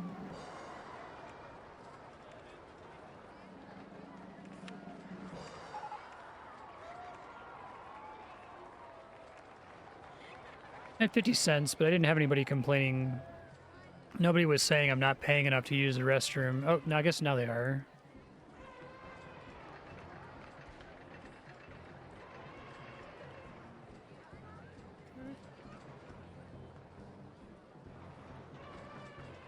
In the Enterprise. Once I've refurbed everything, I can try to build some new rides. What is this, Europe? Literally, yes.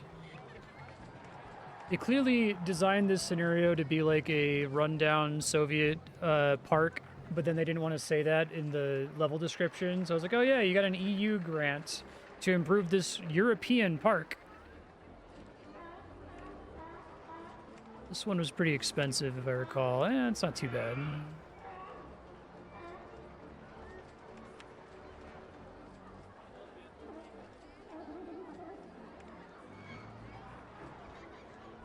You get everything above 50% reliability would certainly be nice. I would never. I do wish the game would lean in a little bit more into the you're an evil capitalist thing. Just kind of like that just seems to be, yeah, you know, you have to be an evil capitalist, I guess. Them's the breaks if you're trying to run a profitable park or whatever.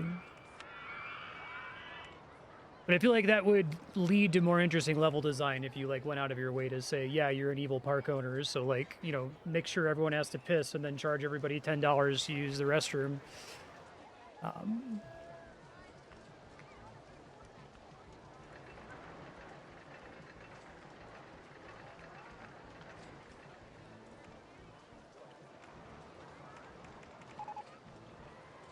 Amount of trash in your park. Yes, yes, yes, I know.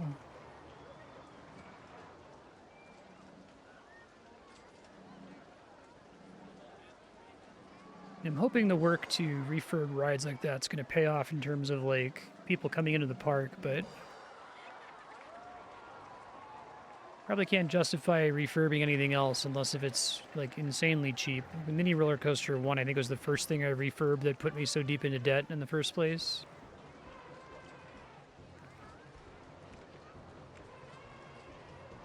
Still have the suspended swinging coaster one guys running.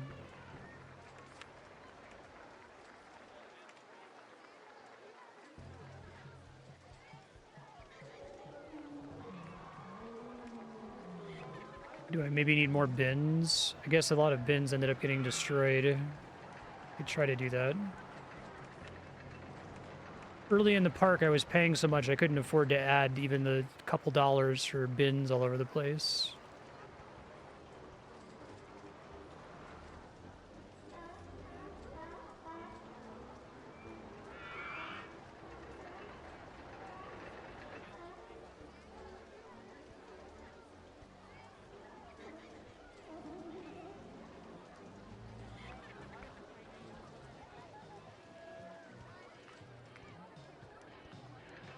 Park is disgusting is what they say when there's puke, and trash is separate from park is disgusting.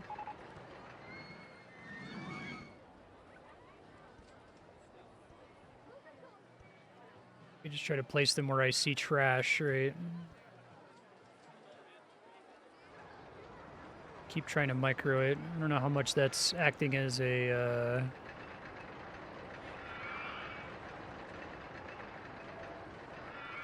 bottleneck for my ability to succeed here.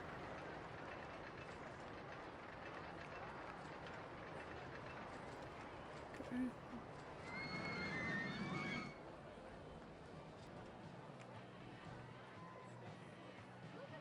86 saying the trash here is really bad. I mean, I could also just hire a ton of handymen. Oh boy. Maybe not that many handymen. Oh, I can hire them. I just can't have all those windows open. Okay.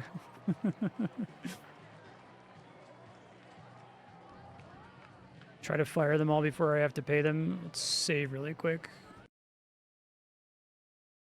That could even be a level, right? Like, you're an evil capitalist. You need to deal with this problem of having all these broken down rides and all this trash you have to clean up, but you don't want to pay your contractors, so, like, hire a bunch of people and avoid paying them by firing them by this date. You know what I mean? Like to me, that's level design, and it's commentary. But I think Chris Sawyer's commentary is, I like roller coasters. Yeah, exactly.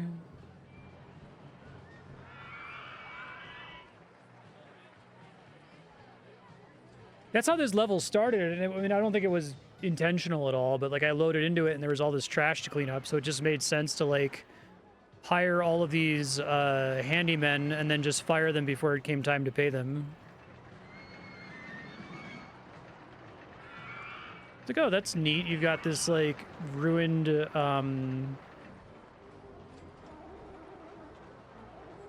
Soviet park, and the only way to deal with it is to hire a bunch of contractors and then not pay them.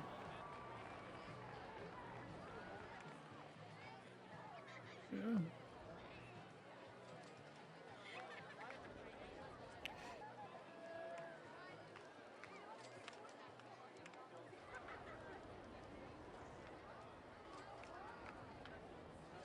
These all vandalized? Okay, let me try to fix those. Requires $3. Fuck.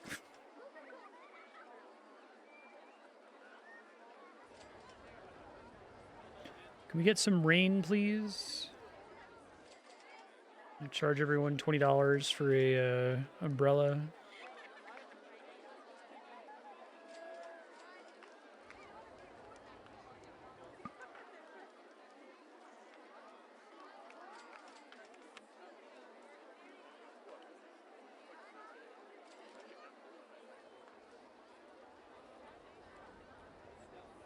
Right.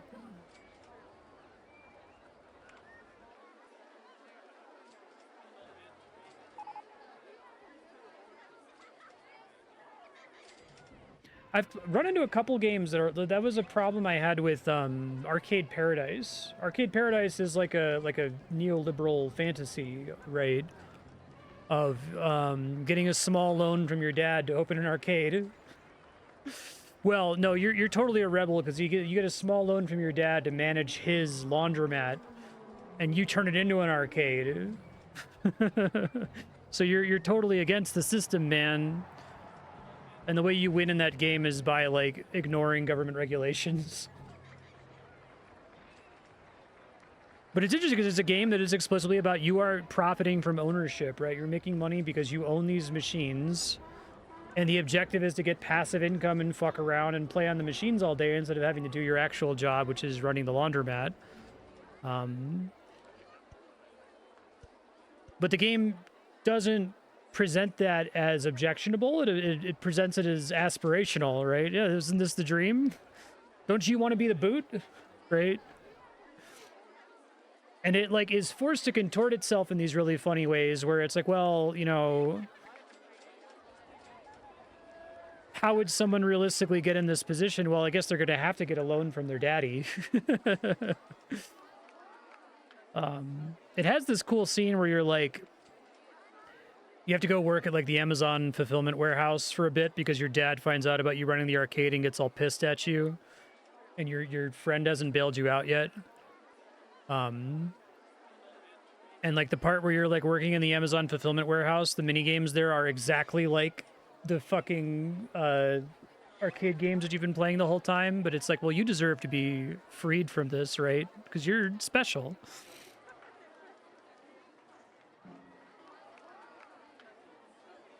But it's interesting, though, to, like, set out to make a game like this and realize that, you know, to me, it's emergent commentary. When the guest thought is, wow, Space Rings 1 is a really good deal, and the player being like, well, fuck you, Space Rings 1 is a really good deal. Let me increase the cost of that ride by 50 cents or whatever. Like, it's commentary whether it's intended to be commentary or not. Intentionality would help a little bit there. Wow. fucking hiring 40 handymen and then immediately firing all of them really worked well. That was really effective. What are guests saying now? Holy shit. That was the most effective thing I've done for park rating this entire time. I've been on this level for like 3 or 4 hours, including last episode.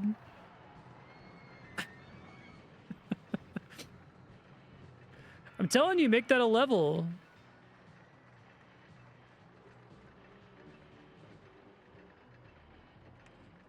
Recognize that I'm incentivized to do that. I'm gonna do it again. I still have more things to clean up.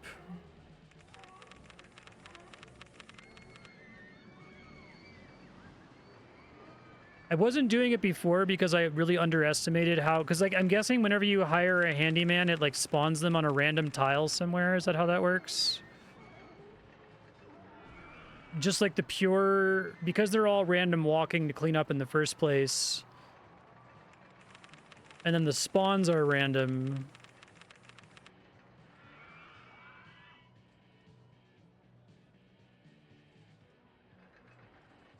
I see. Hit-clicking higher doesn't place them somewhere at random. No undo button because too easy. This is just like a solve the trash problem. And then quickfire is a, no, seriously, solve the trash problem.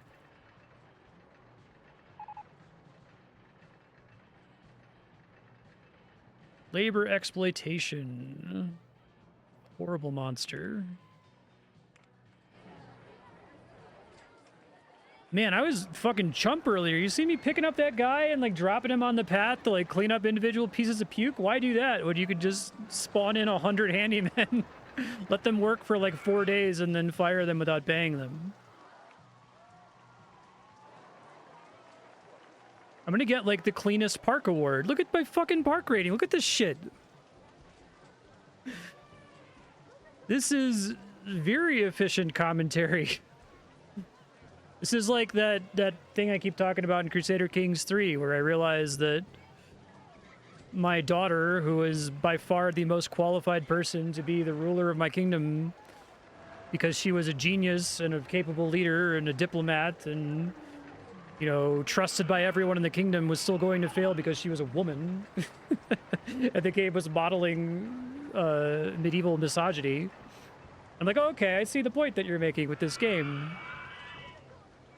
Or like playing in the Chinese expansion and seeing that because they keep like reassigning me to different principalities so that I don't get invested in any area, means I'm not invested in any area, so they send me somewhere. I'm like, I'm not building anything here. I'm gonna move in like a year. I don't give a shit about these people.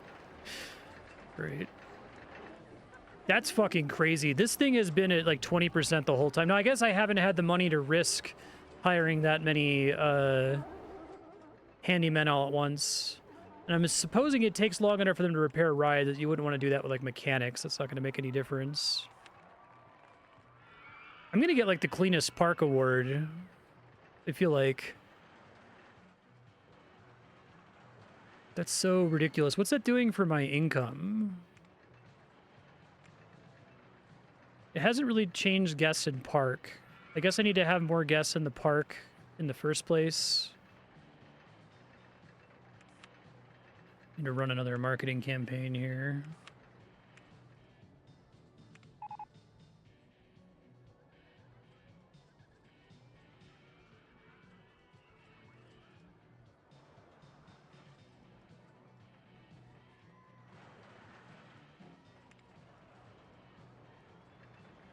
More rides at this point? Okay.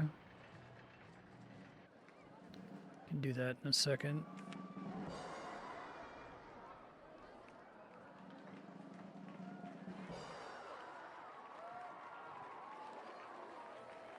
Probably put one like in here.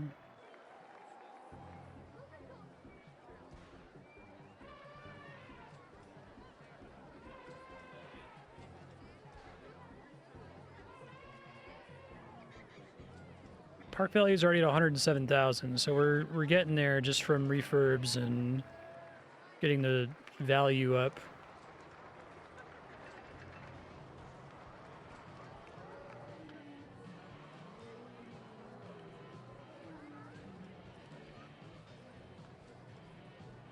I already have a burger.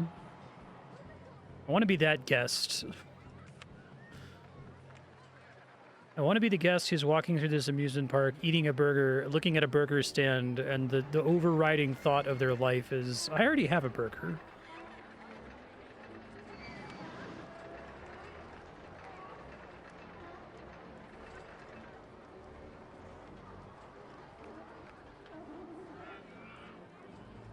Yeah.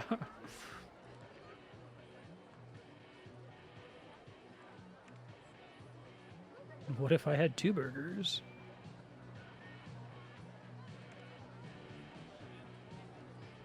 Probably need to put more trash cans over here.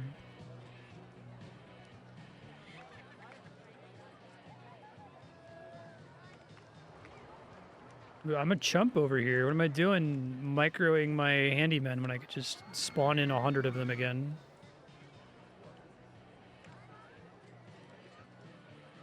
I already have a burger with the quotation marks, yeah. With a little, like, happy guest face. That would be a good shirt.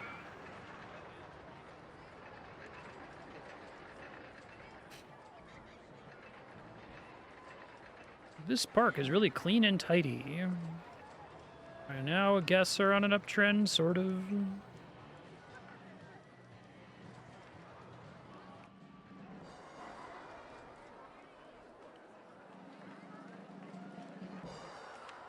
tempted to bump the loan up to build a ride here. Like $5,000.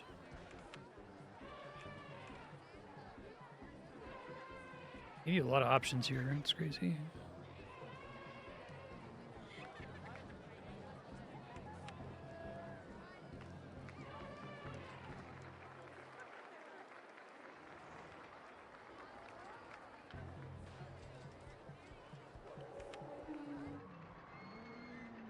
Stingray. It's a suspicious looking design. Footprint, at least. Overgrown tree is in the way. It won't automatically delete those. Probably put it like here, though.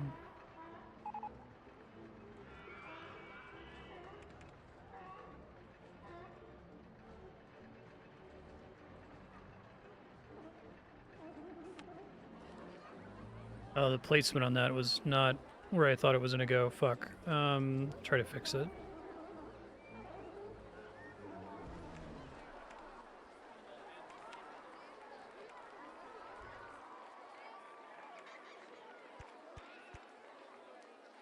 I think it's tolerable.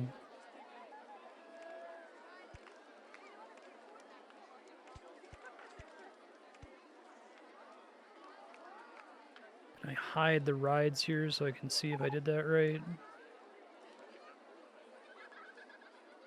Okay, so I think that's gonna work. The queue is separate.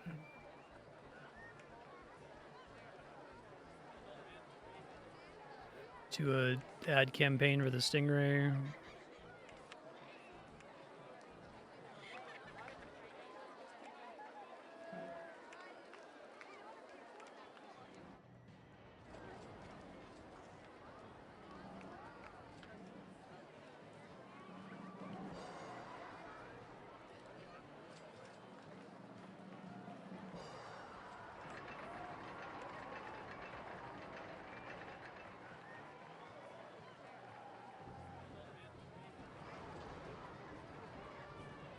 Stingray is really good value. Test it really quick. No one's going on it. I'm a little bit worried about the design of it here. Does it, like, hook onto the other thing or something? Oh, I see. That's cool.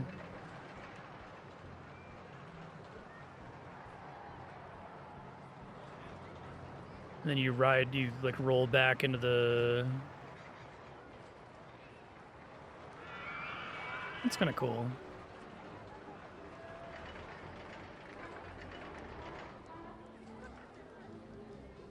How does the ride know when to stop? Is it like based on speed coming into the station or something?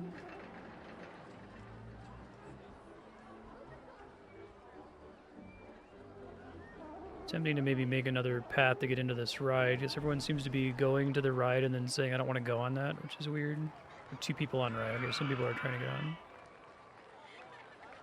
The setting that just does that behavior.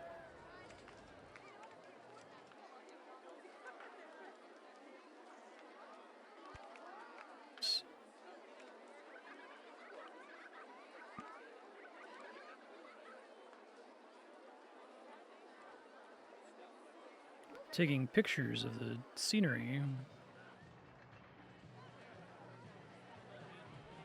Park value's at 138,000 just from building that guy. So I think if I have to pay off my loan.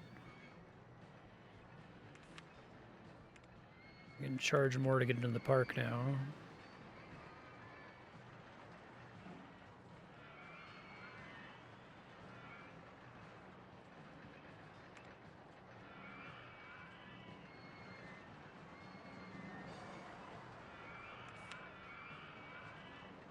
Real quick, hire a bunch of handymen and then mass fire them.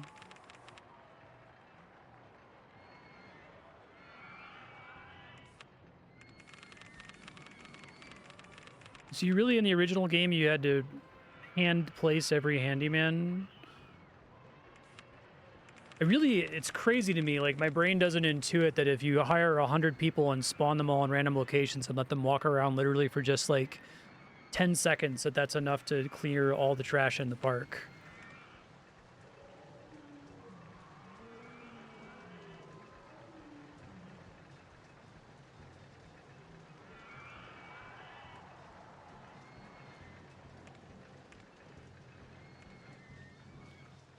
It's like the downside of random walk is very noticeable if you have like a single handyman who's trying to just walk around and clean up trash where he bumps into it.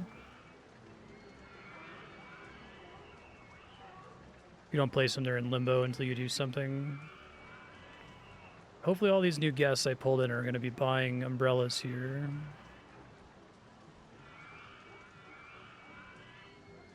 But they don't do any sort of traveling salesman calculation, right? Like all of them just literally random walk, and if they happen to stumble into something, they clean it up. Like even if they see it, I don't think they finish walking over to it.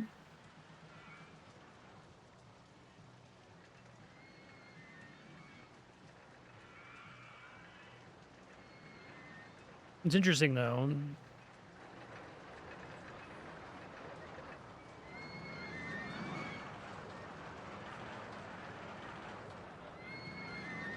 So we said that my park value can go up if people like this ride, right? Like that was part of the calculation for park value. So you can't get park value just from building the ride. You have to have people on it too.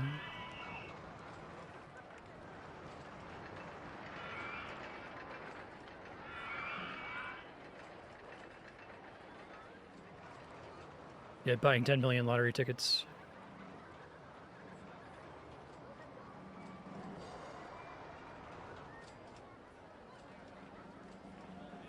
Gotcha. So I might hit 150K just from people riding this thing. Maybe if I do like another refurb or 2. That's crazy that the solution to this level is to remove all of its distinctive architecture and then immediately hire and fire 100 handymen.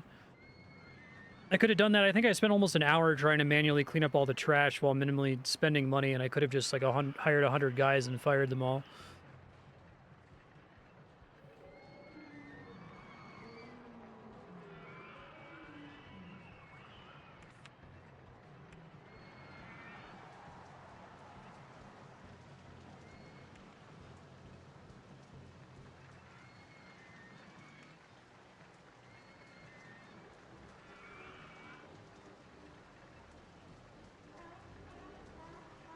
Definitely feels like a choice to not have you pay up front for handyman and the second you hit hire, right?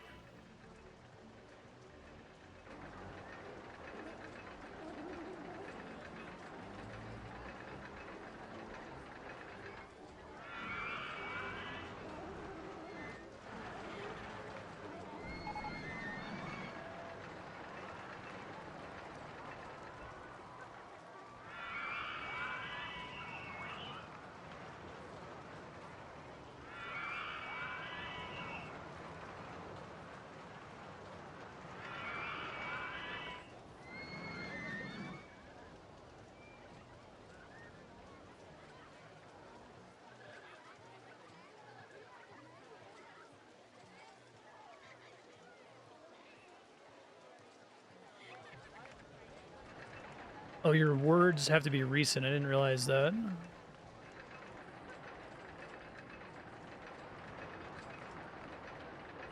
Expire after like a year or something.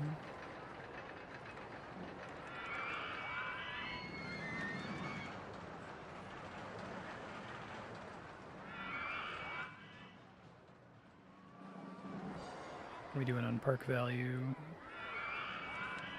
145. Oh, sure.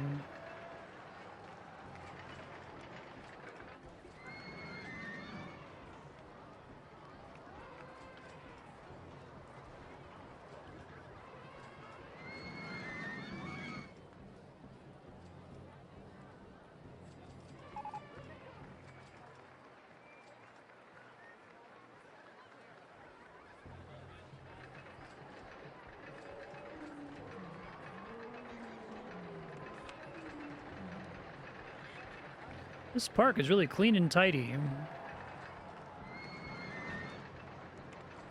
telling you, man. Alienated labor. Should know the face of the handyman that I hired to make the park clean and tidy, who I then immediately fired after working their ass off for like 3 days.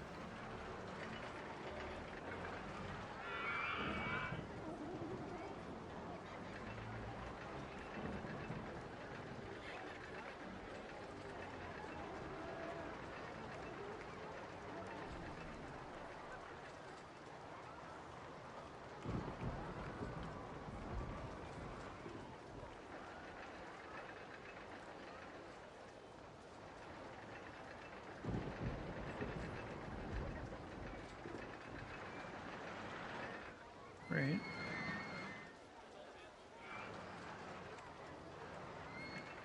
Let's see, why did my cash shoot up so much? Like, oh, right, it's raining.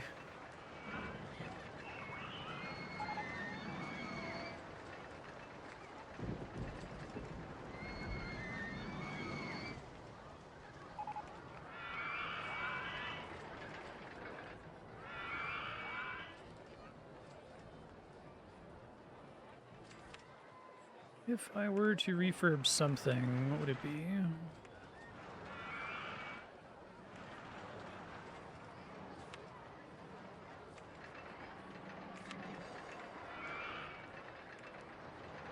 I feel like I've already refurbed this one multiple times.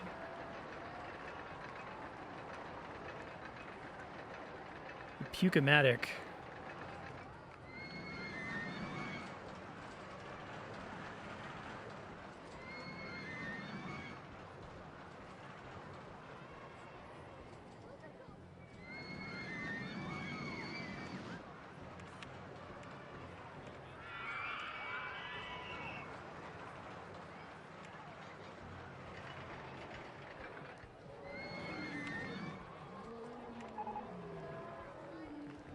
It's another big puke ride, I feel like.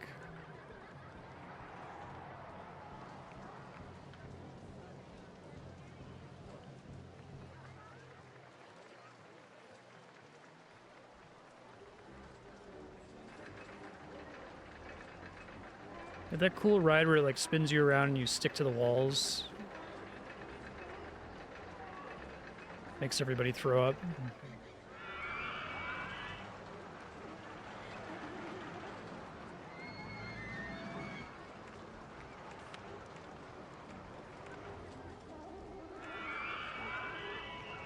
Okay, we've got our park value targets. Now I just have to pay the loan back off.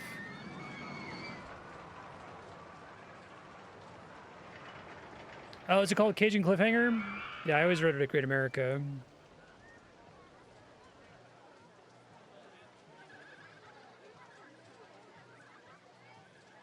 Someone got something amputated. Oh, God.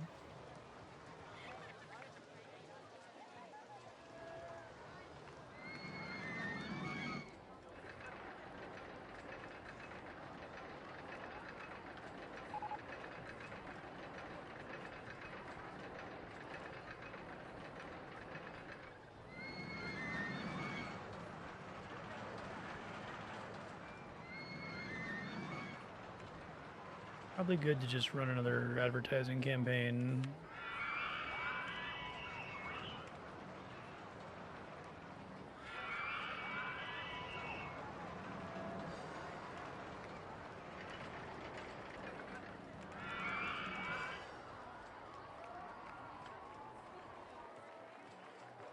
I wish there were more metrics to help you eyeball whether your admission price made sense. Like, if you could do, like, market research or something where it's like, I would pay $50 to go to that park or whatever the fuck.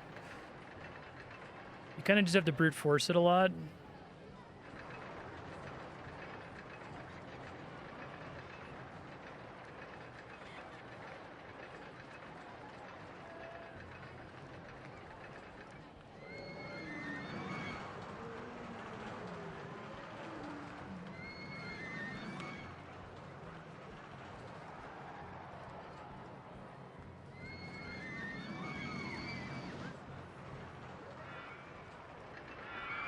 I'm sad that the trees are enough for great scenery. I feel like I should get penalized for destroying all of the scenery.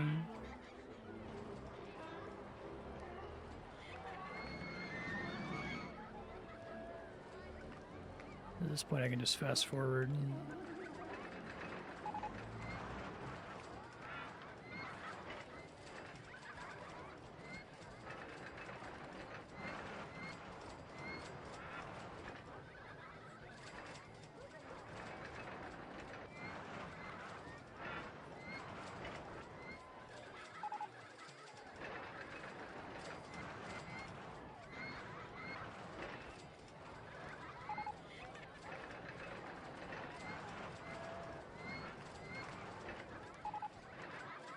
Guys are complaining about what now? Length of queues. Sorry, guys. Sorry my park's so great.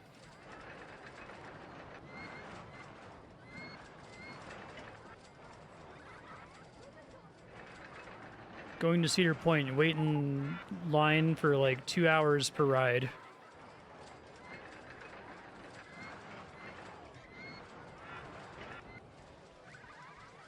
Dream is to like get there on like a Wednesday or a Thursday when it rained a little bit in the morning.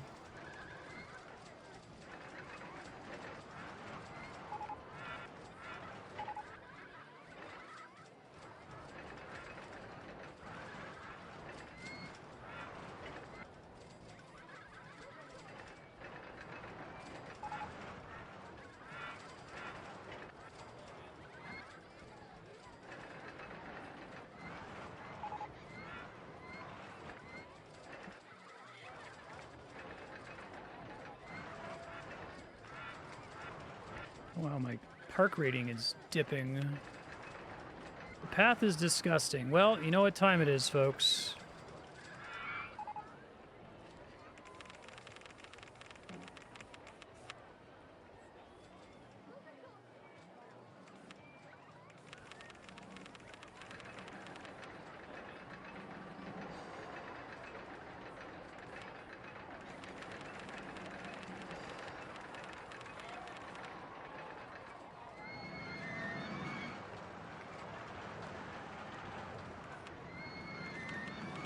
To get the cleanest park award, does it have to be like no dirty park thoughts for some number of days or something like that? Funny that eventually causes crowding problems, there being too many handymen.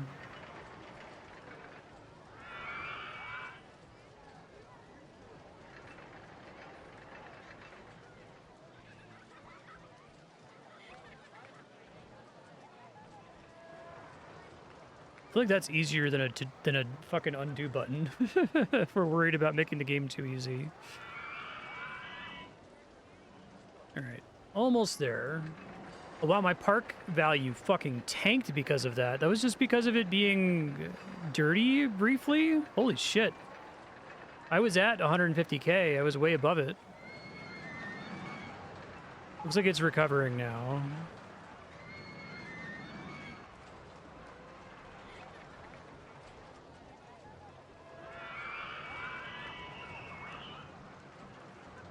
I assume that's the problem.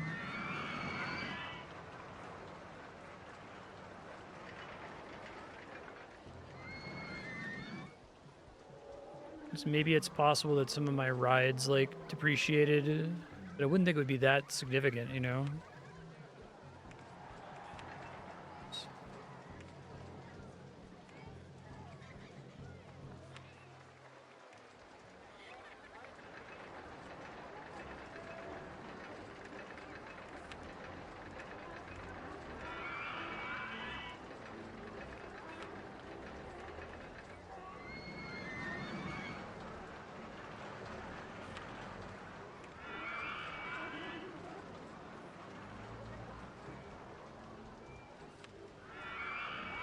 It does feel like when you fast forward that everything isn't necessarily progressing at the same speed, but maybe that's not true. Oh, maybe.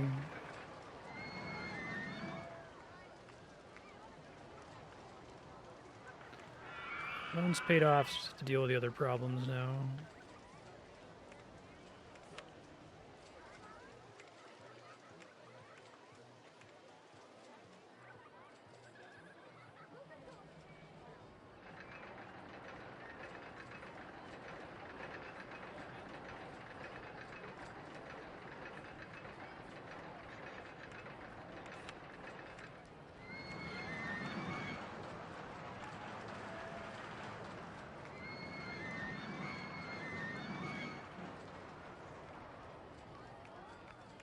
Fingers crossed.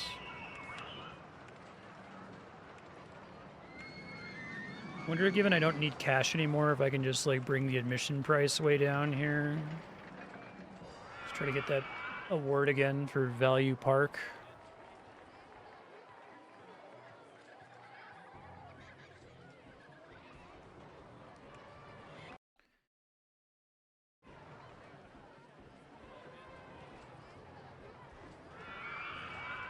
I feel bad for Handyman 1 and 2. Do they say anything, or do they just enjoy that they get to keep their jobs?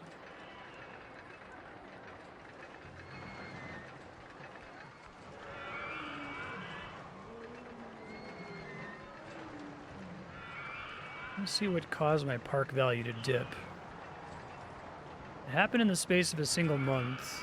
Maybe you're right and it was just rain, but...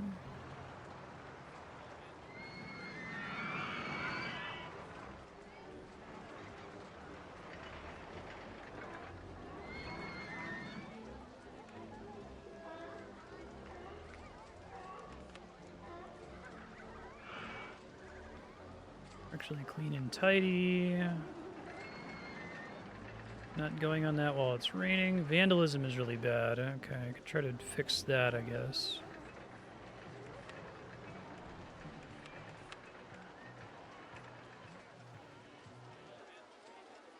Really hard to see stuff like vandalism, though. There's no real way to highlight it.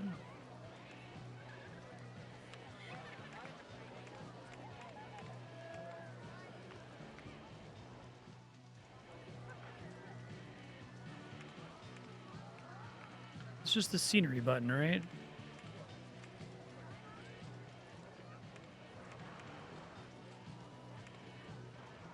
I can't even see any of my benches here. Oh, it has to have the paths to be able to see it? Okay.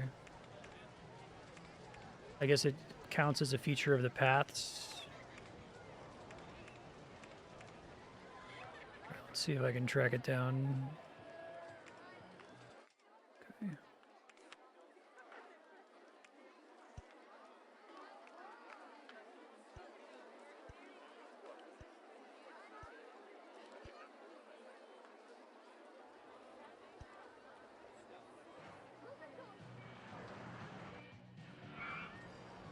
Helps.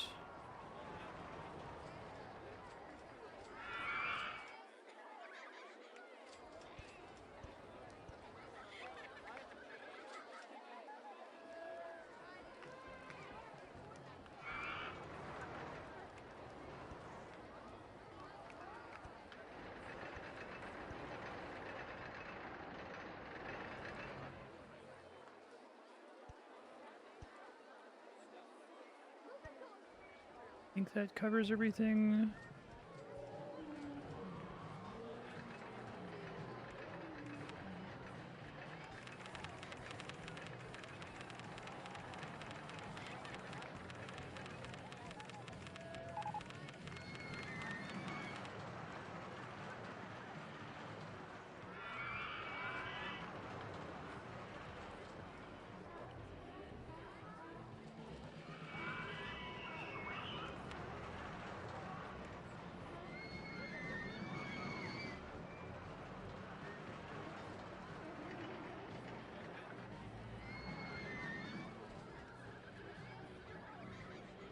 Feels so cruel to like delay the firing of someone who's in the middle of sweeping by a couple seconds.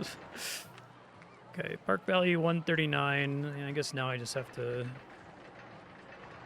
do a couple more refurbs, maybe.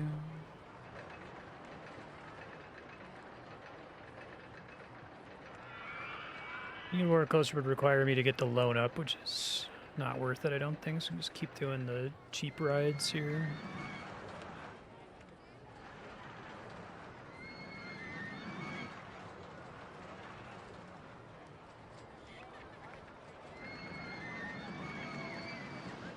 It's crazy that the base game didn't have a refurb button.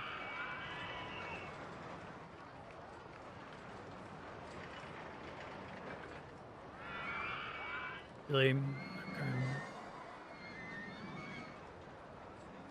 Do it in a second.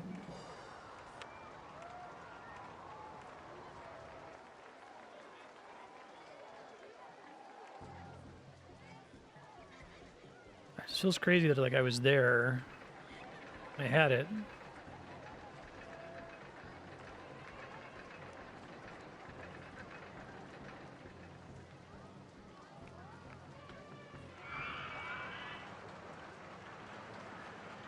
But the circus is open for so fucking long. It's open for like a month or something, it feels like.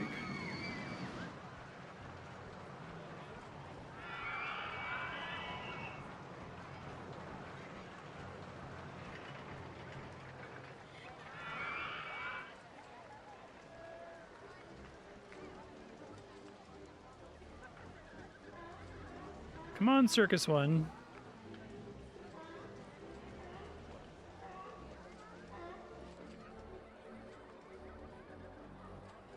Any day now, Circus One.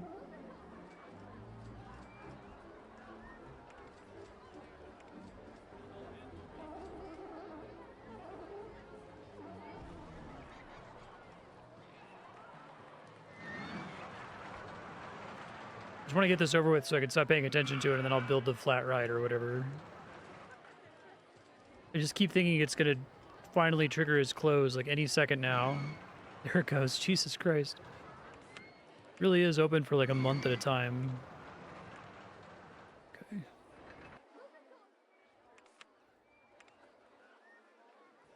Italian police ride.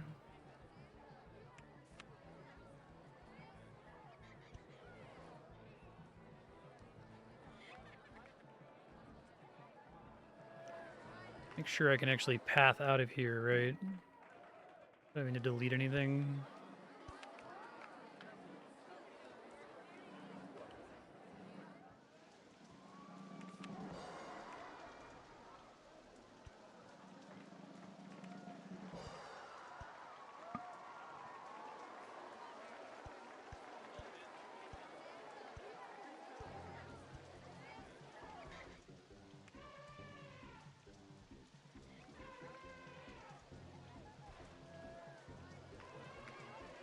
Very close. Any second now, I assume.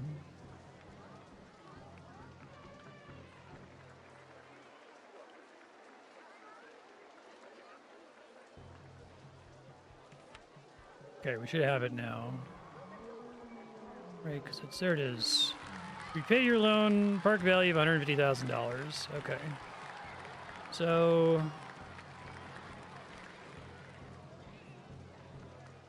Dusty Greens, I think, sounds the most interesting to me next. I do really want to do Micro Park. That might be my last level, because that seems like that's going to be the hardest level that I could do, and probably force me to engage with the game's mechanics as much as possible. Dusty Greens is a small park where I have to get money from monthly ride income.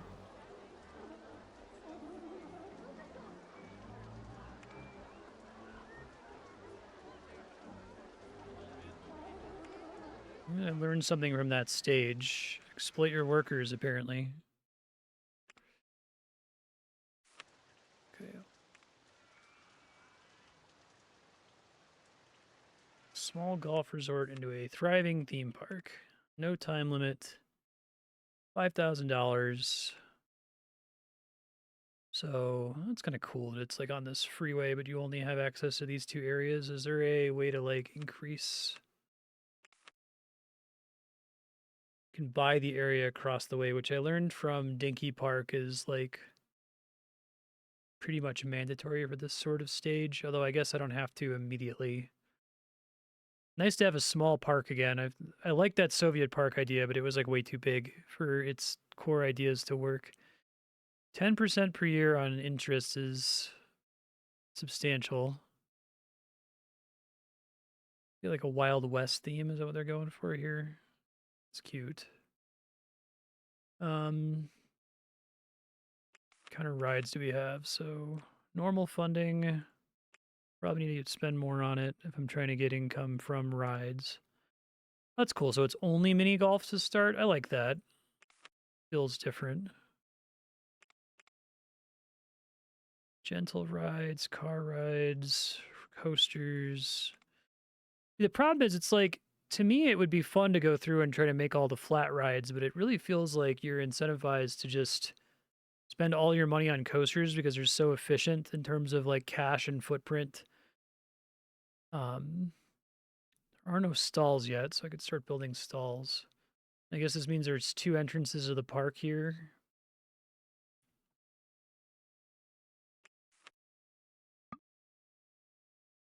Yeah.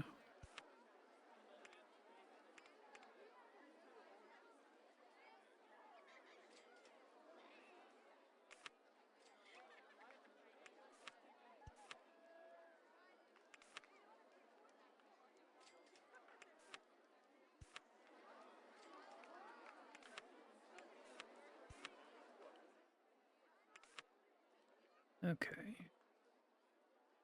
Let's do a seafood stall.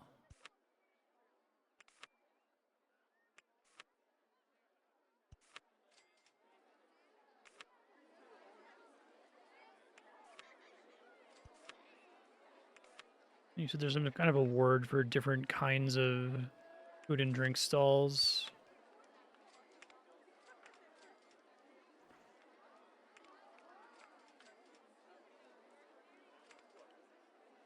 Okay.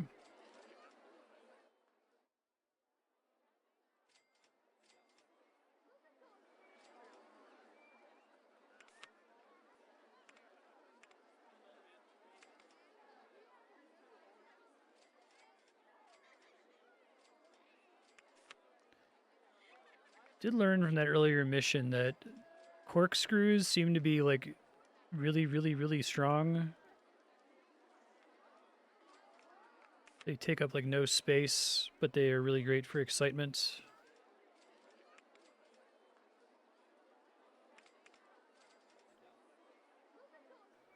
The entrance or the exit? It's the exit, I think.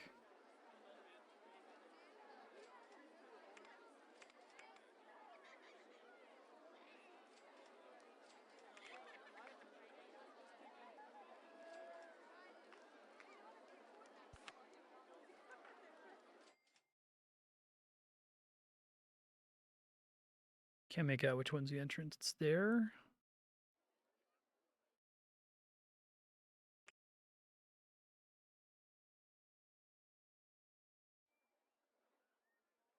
Shuttle loop.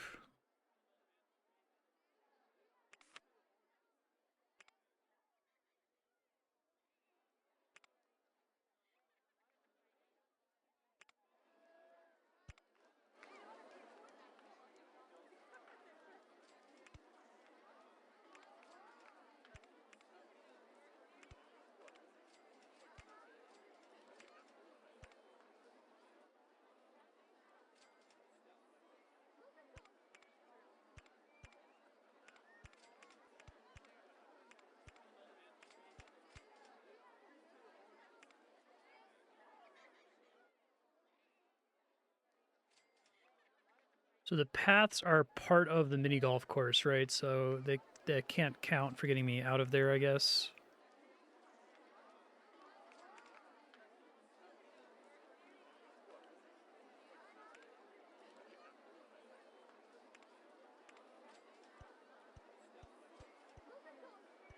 I see.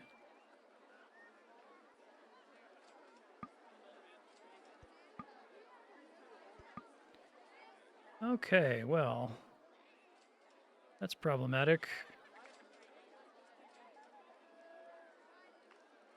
Guess I could go up and above it.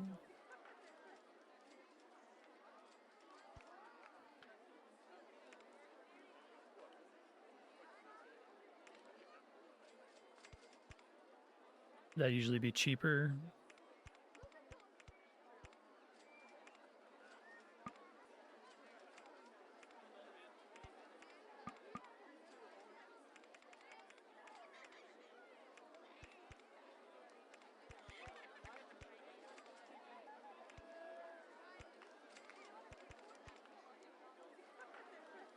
I guess there being nearby footpaths technically affects the excitement of the ride, right?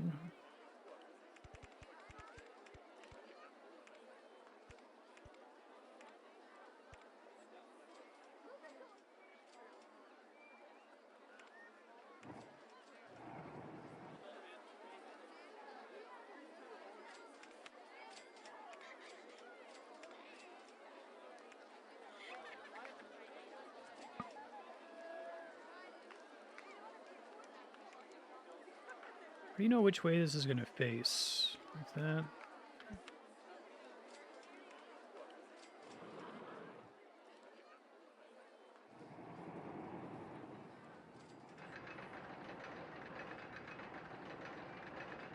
It's thrilling to go under a footpath.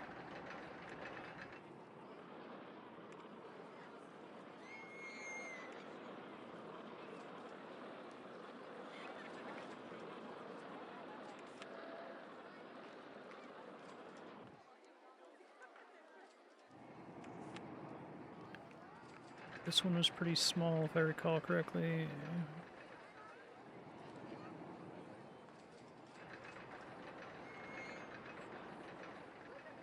feel like I need to save before I try placing a coaster here, just in case the path setup is, like, unresolvable, you know?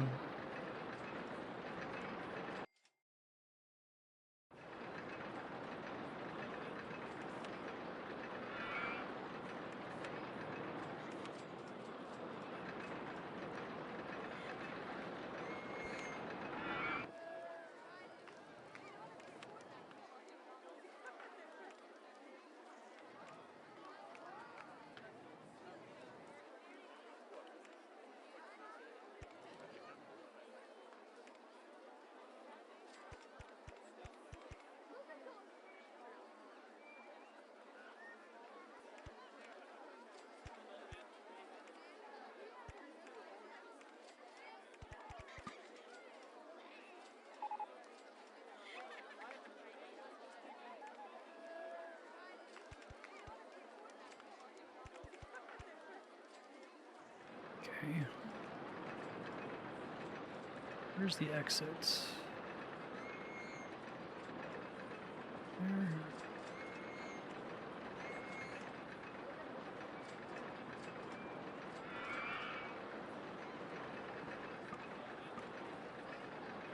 Oh, I need cash. Okay.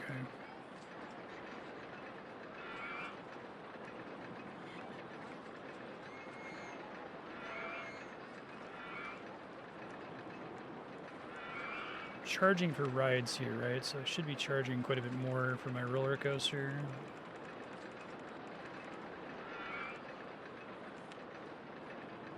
Cheesy Mice is really good value. That's what I thought, motherfucker.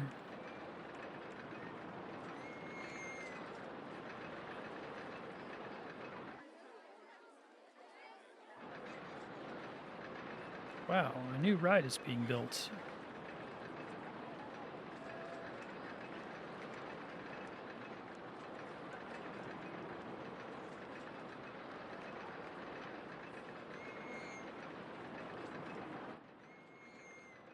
I assume I'm just gonna, like, trivialize this stage by building back here and then expanding over here. Discussing this in Discord, and I think Rorak mentioned that being able to just build coasters to beat the level was the equivalent of death balling in an RTS. So it's like, oh, there can be this complex level, but then who gives a shit? Because you can just build a bunch of coasters and you win. There's only a couple levels that are small enough that you actually have to think about it, like the Tiny Towers level. I think that's the only stage I've done so far that felt like a real video game level.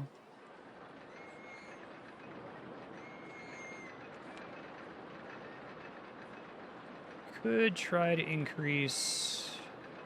Admission price has to be free. Okay. How much are we charging for mini golf right now?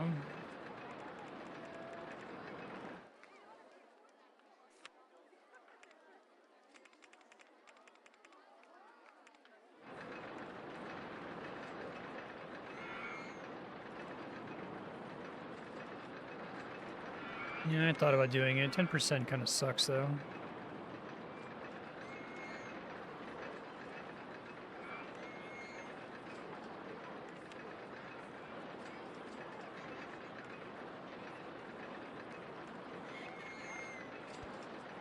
God damn it.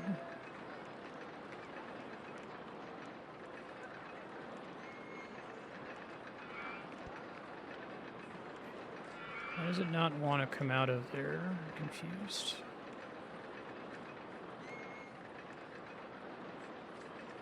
Okay, thank you.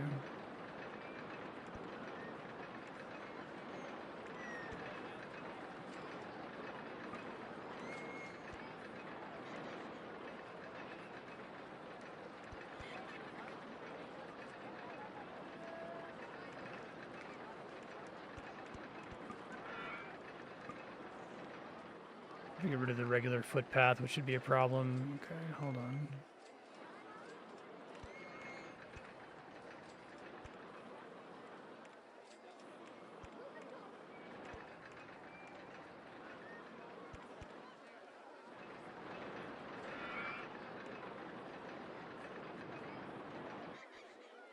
Sign here, probably.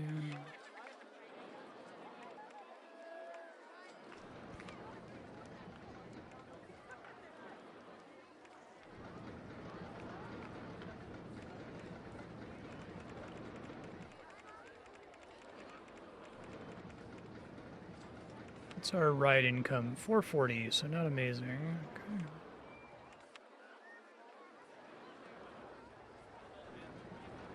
I want to get off mini golf 1. I'll ride back here.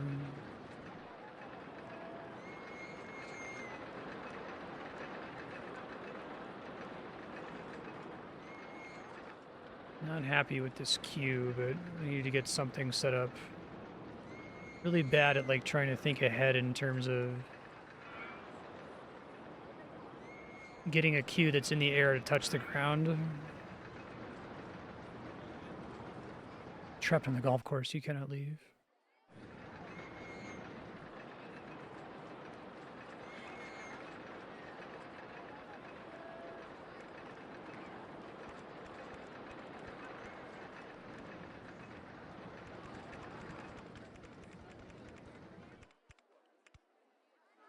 Let's put a no walk sign down here really quick.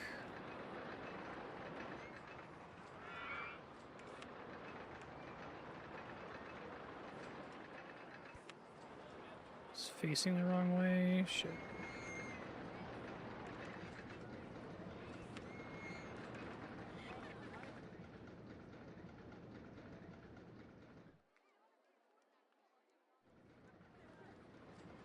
Oh, yeah. Well, I guess the problem is I'm not sure I can even hit it if I start from the ground, or if I start from the entrance, then I know that it's at least connecting.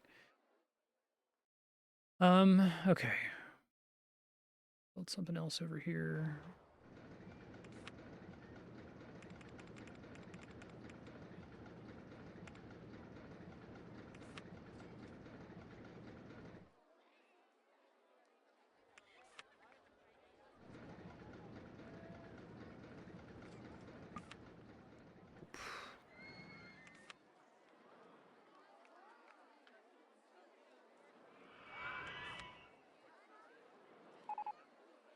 Way too big.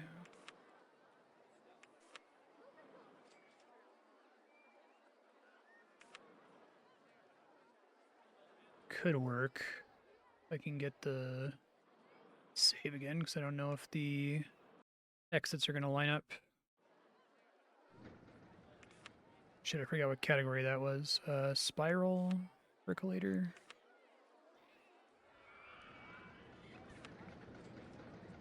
Okay, so it already has a design where the queue and the entrance are lined up to each other, so I just have to find a way to get this to touch the ground. Right from here, maybe. Hey, thanks, Soulbound. Appreciate that. Let's go down.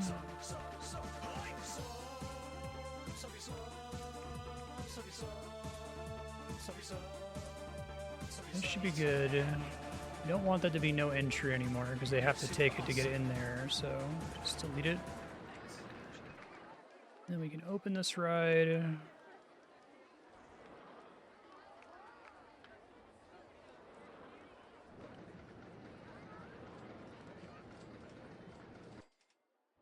I think that all connects, or did it get confused because it's going through this thing here? So I can try to sell it. I think it would let me build it if there was something that was fundamentally in the way.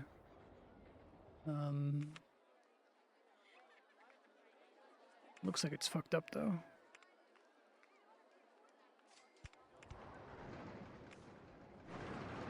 Hopefully people can get on it here.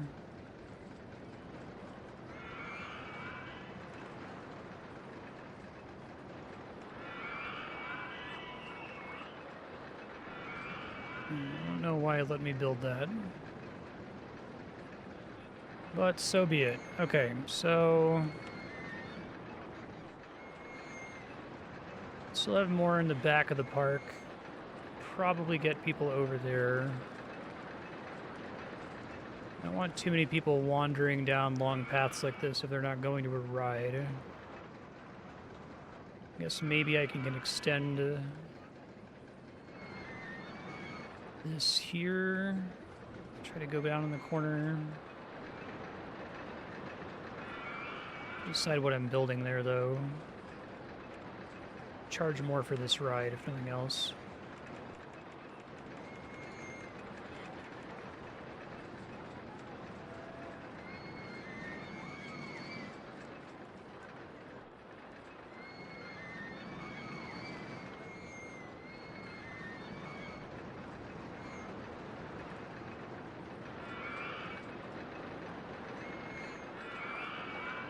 Let's see if anyone's complaining about prices. No. Percolator is a good value.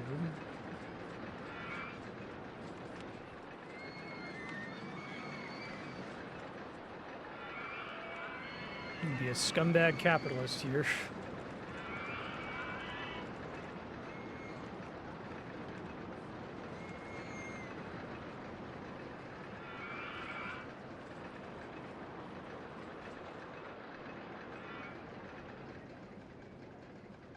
So the temptation is to extend this down over this little hill and then build something in this corner. I gotta find something that has a decent footprint.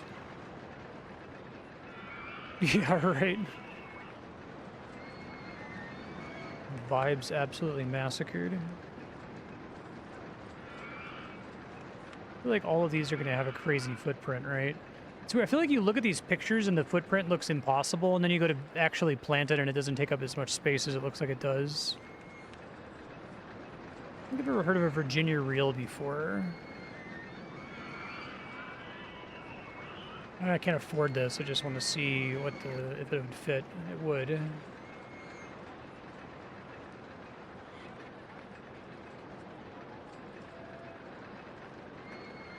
Try to visualize the queue and the entrance there. So if I did it like that, and then try to like snake the exit out and around, maybe that is acceptable. $2,600 though.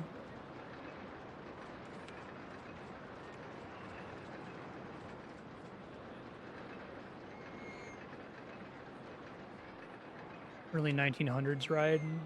Interesting. I've never heard of it before. So when you do that one mission that requires you to only use old rides, is the kind of ride you would build on that one? I think the thing to do here is to just connect from here.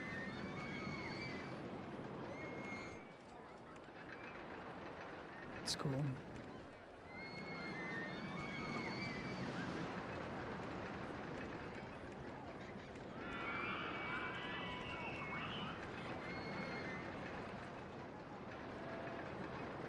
Texas Tubs, it's called.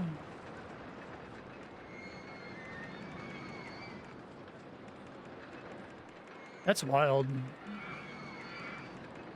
When was the first wooden roller coaster?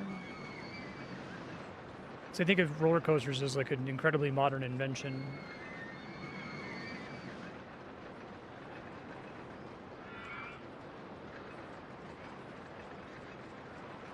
Do you really like compounds in Connecticut?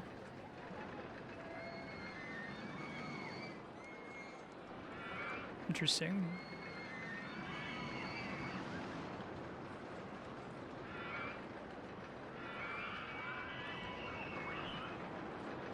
Yeah.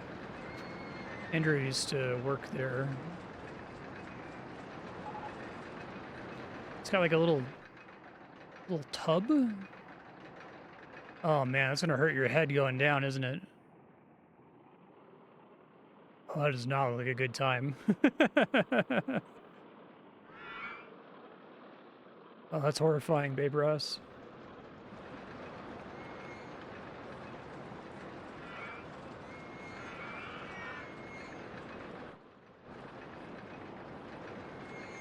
I'll have to ask her.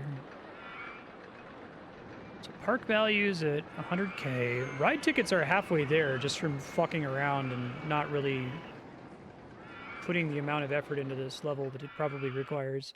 Well, I am putting the amount of effort that it requires. It's the problem, right? That's the stress.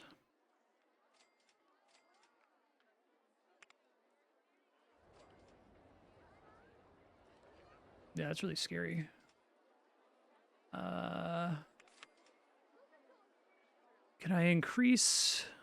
Can I be an even more evil capitalist? Right. Yeah, it's kind of the gap, the stress gap. Do you have the brain chemistry such that playing an RTS and building a crazy death ball makes you feel like you triumphed over the game, or do you have the brain chemistry where doing that makes you feel like you cheated and don't deserve the victory? Will determine whether you enjoy the genre or not.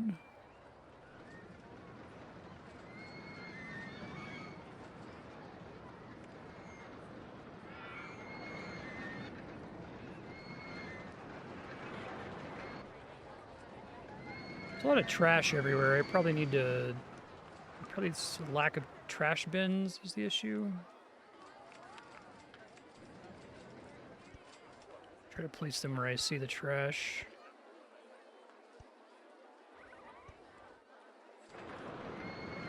Probably also need more,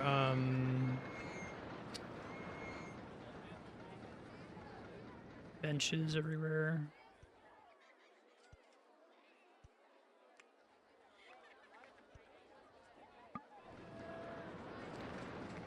Land not owned by park.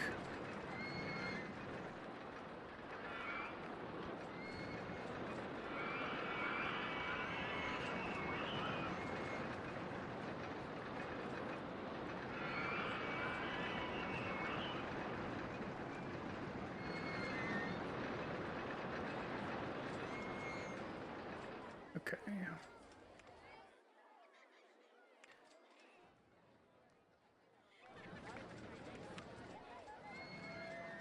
Guest count's really climbing there. I guess I could start doing some marketing campaigns.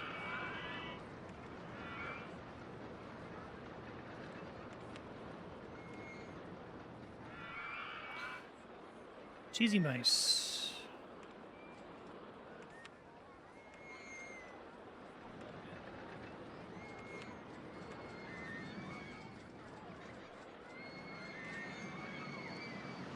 Ancient coaster that doesn't have automatic brakes. Little guy in the back of the ride, his job is to pull a lever to slow the ride down if it goes too fast. That's funny.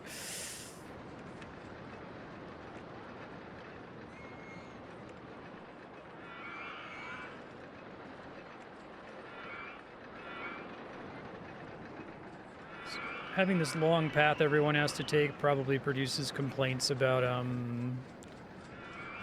crowding, or at least it conceptually could.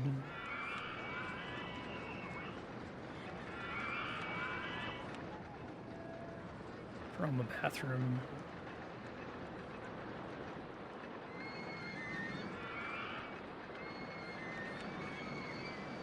I feel sick.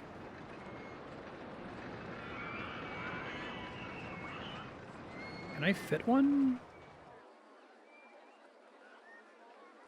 Are there any flat rides that are just a 2x2?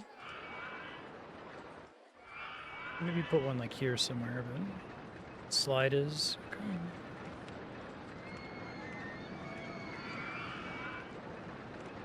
I'm gonna have it researched on this map.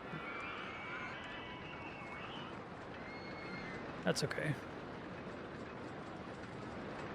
No one's complaining about it right now, so I probably shouldn't worry about it until I hear complaints. Once said something's a good value. The lemonade is a good value.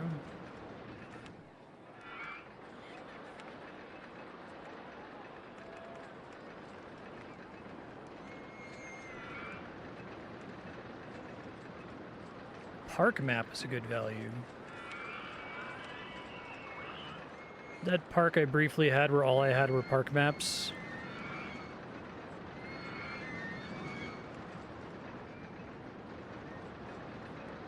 Launch free fall tower. Okay.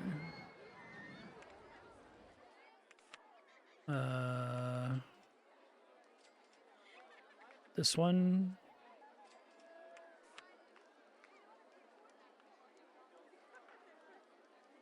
Really, and it's not very expensive to build.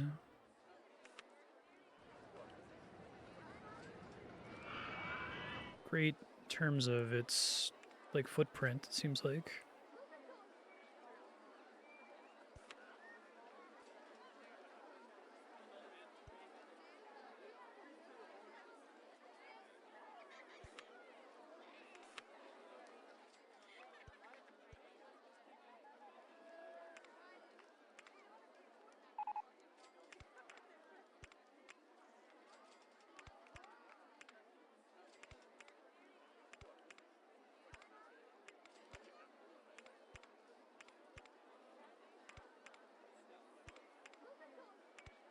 Weird ass queue in the corner there. Okay.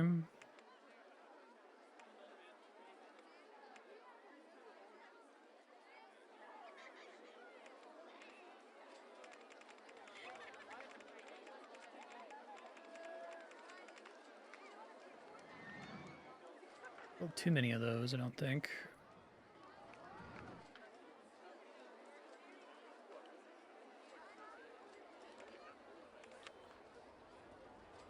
Auto drop. Different kind of ride that I could also maybe charge a decent amount for.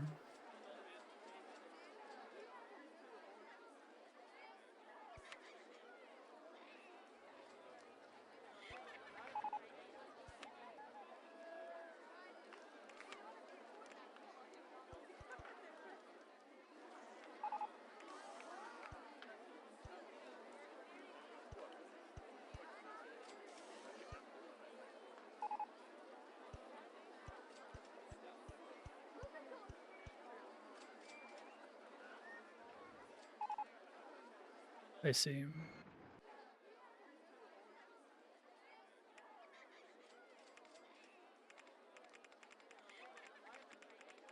See what folks are willing to pay.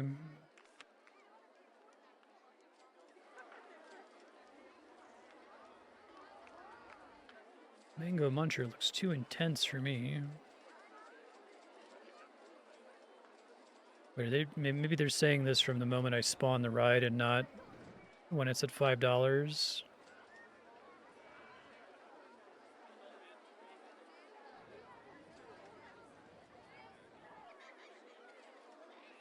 Oh, sure.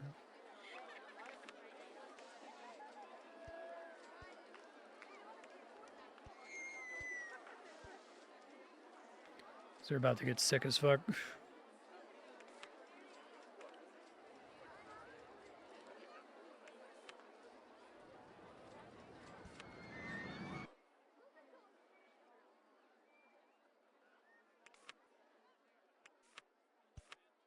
It's crazy how much easier most stages are than that Soviet park. Like 25% interest is not fucking around. Nor is the giant space that's like impossible to manage with handymen. Let me do my evil capitalist cheese here.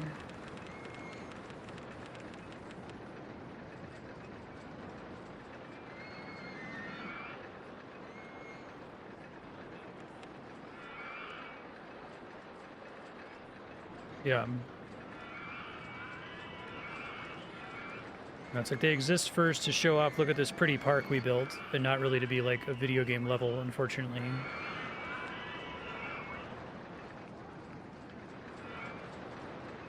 Yeah, you can really get crazy park value ridiculously fast just by building lots of coasters and not really thinking about it.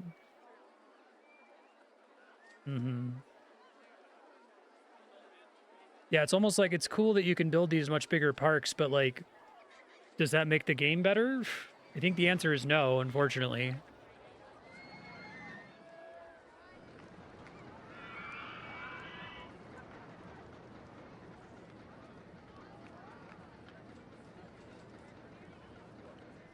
Limitations breed creativity, something, but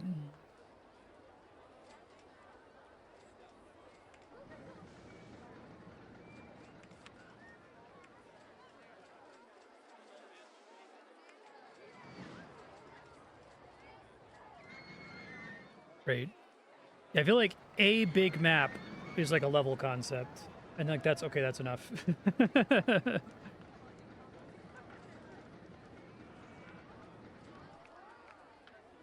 thought I was more than halfway to the goal. Did my income come down?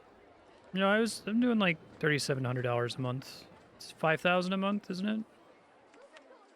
I expected to have to buy land, but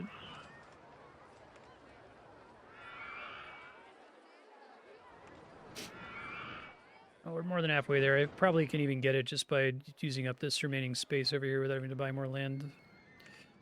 Just because throwing coasters out there without thinking is ridiculously powerful. Why the fuck do you all want to ride Mango Muncher? Not that exciting of a ride concept, I don't think.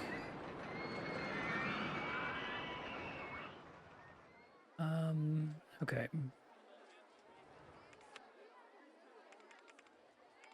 Oh, I can really get a lot of loan on this level, can I? Okie dokie.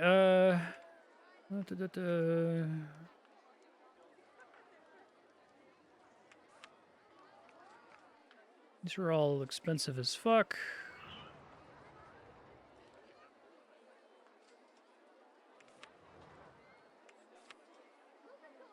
These are much more reasonable.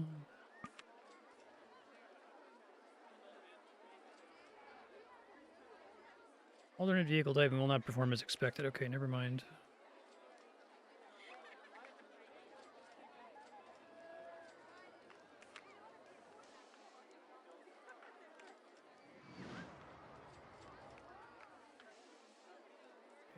I love when the ride comes with a queue and everything. That's fantastic.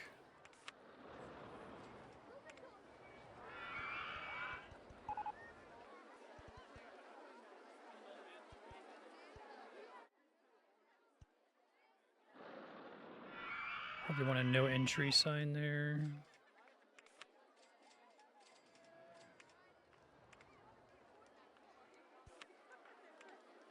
Oh no, they have to. I do not want a no entry sign because that's also the entrance to the queue.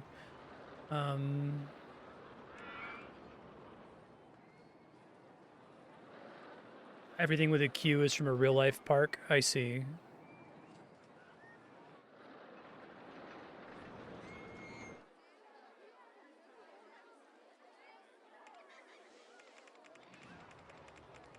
Park where every ride costs $5.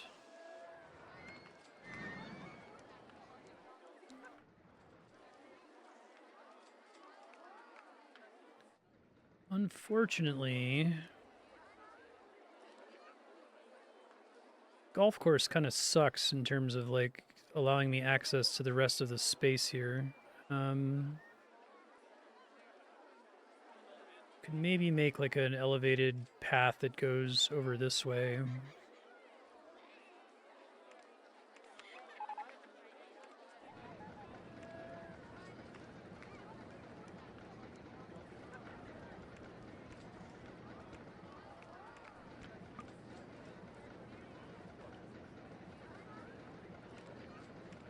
Don't just walk on the fucking... Bro, what are you doing, man? What do you think this is?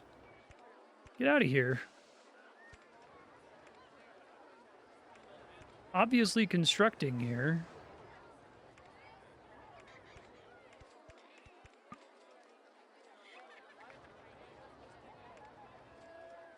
I know this isn't efficient. I don't really... I just want to avoid thinking about it at the moment.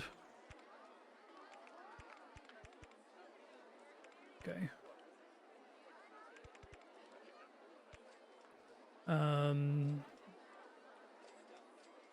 Another ride out here.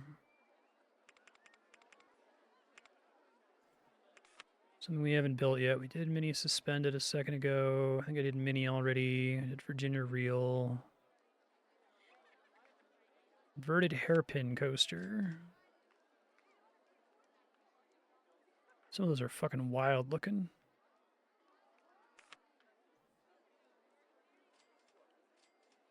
Can't really make out.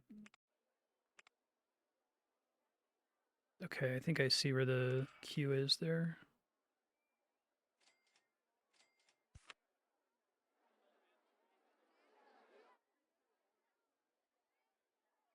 Maybe I see the queue. No, that's the queue right there, isn't it? Fuck. Well, I guess I could sell it, but I don't get the total amount that I spent on it. Oh, fucking hell. It just deletes the ride. I gotta save before I do that. That's really annoying.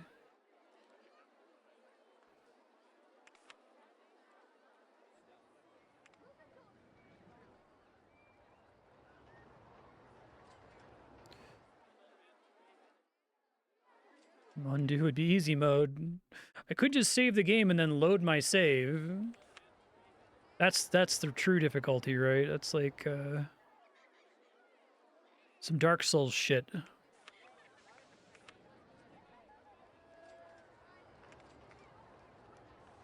how I actually want it. Okay.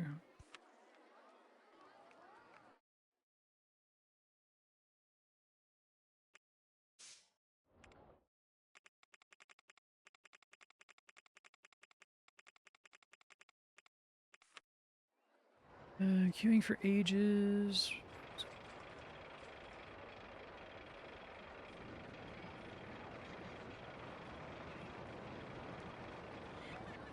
I love myself an undo button.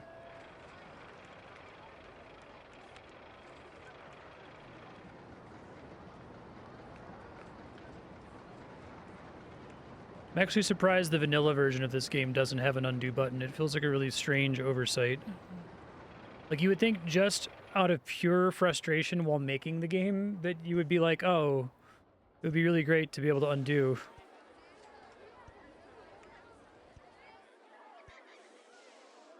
Especially by RCT2, right?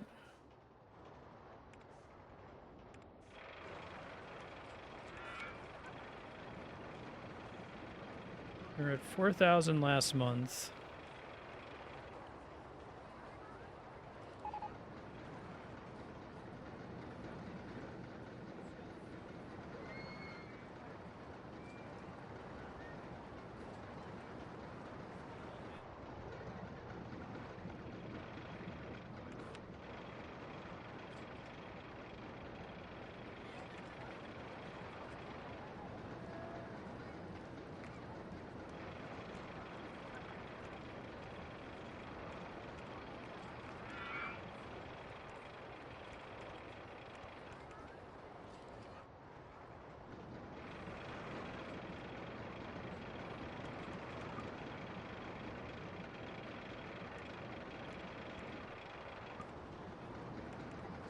Stop walking on things that are...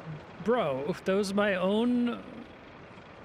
My very own handyman, walking on things that are obviously under construction.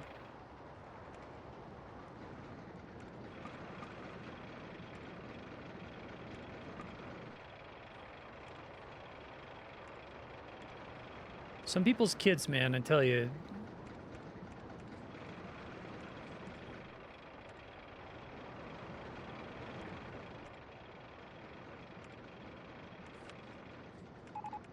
Is there no cap to my loan here?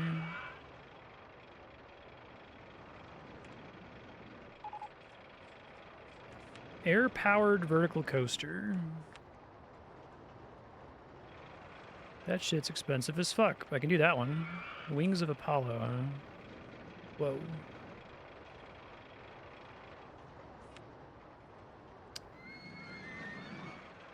They want me. This looks a lot like Top Thrill Dragster.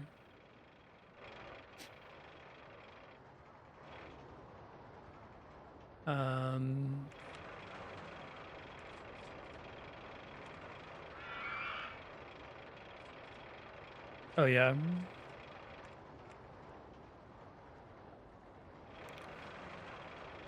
So, ideally we want the exit to connect up here. Let's do the exit first.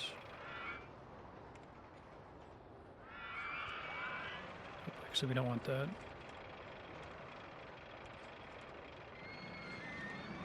Five left, wow.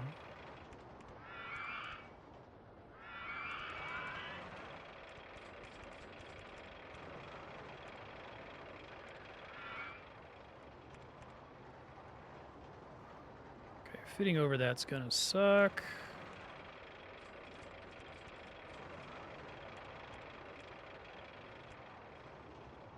I can just go over it now, okay.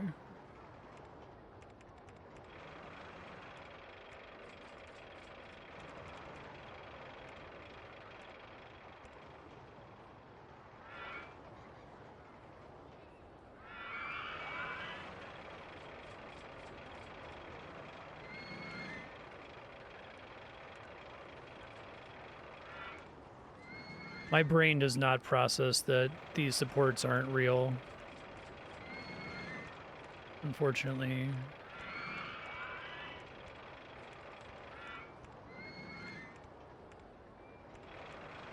If I could permanently turn them off, I would, but they keep resetting, so I don't.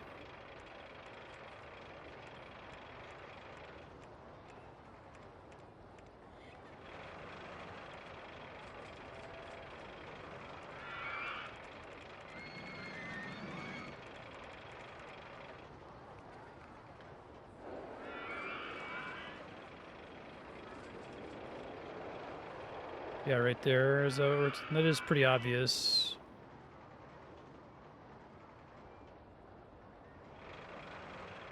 Much more obvious.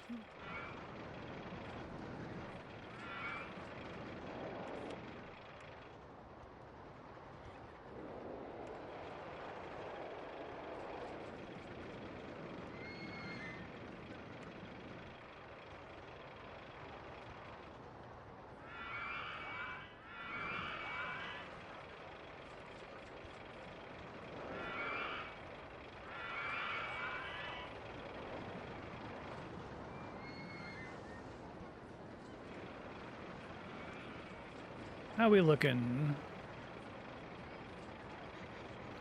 Wonder if I get into a problem where it's like I just don't have enough guests. Like I have the rides, but I guess my park value should cause more people to show up eventually, right? Okay.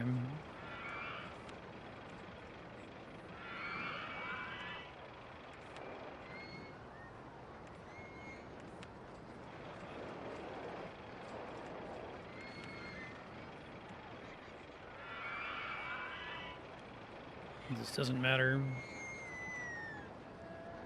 Make sure I didn't forget to set any of these to $5.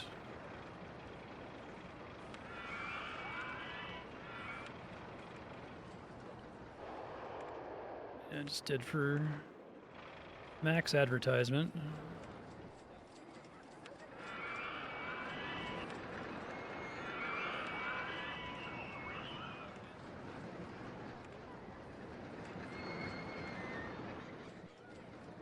Let's quickly solve our trash problem.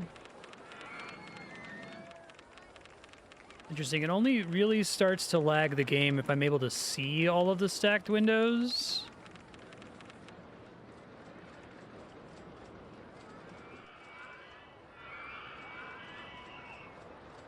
Oh, yeah. I kept trying to build the gentle rides before, and it seemed like it just wasn't worth it versus just going hard on nothing but coasters all the time.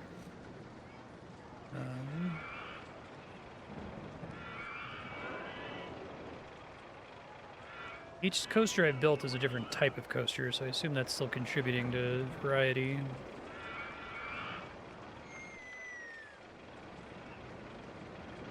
Help with guest generation. Okay.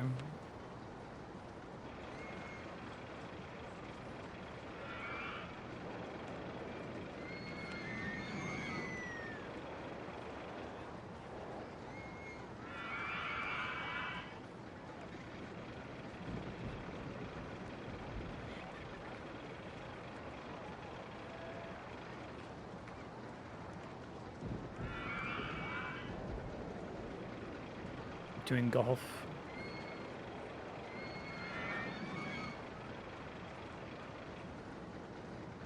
Okay, so low intensity is a distinct kind of thing.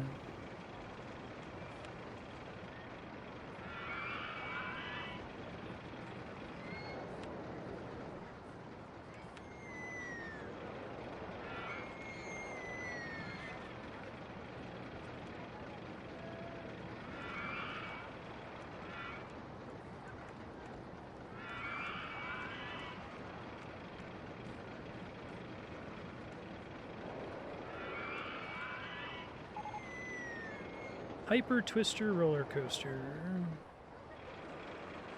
I'll buy land if I have to, but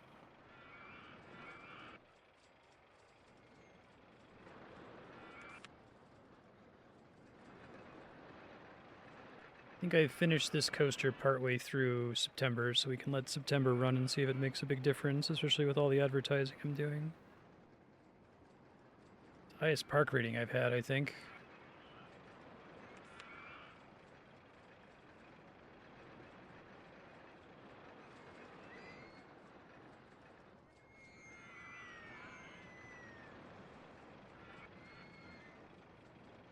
Park is really clean and tidy, I know, right?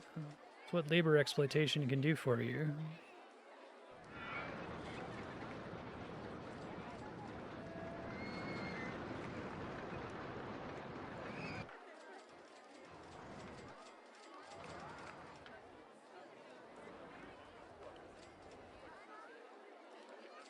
Covered rides. I see. How does it know that? Is it like, is there a type of ride called a covered ride, or is it that like if you build something that physically blocks the track from getting rained on, then people will take it? Got it. Made my death ball. Just randomly built coasters until it gave it to me. Just the month has to end.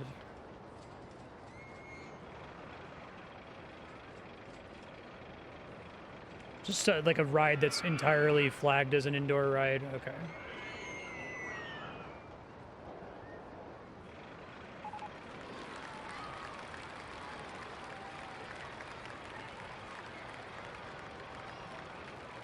All right, what are other options here?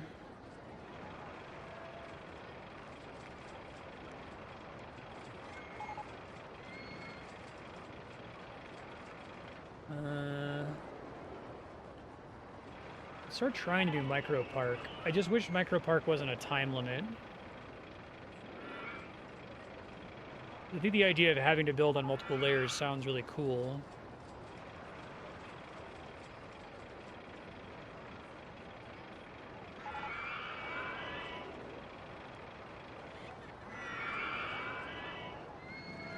My list, I had mentioned which ones? Rainbow Summit or Okinawa Coast for no tall rides, which seems like it's a somewhat interesting restriction. Icy Adventures is the one where you have to sell old buildings and the loan interest is high.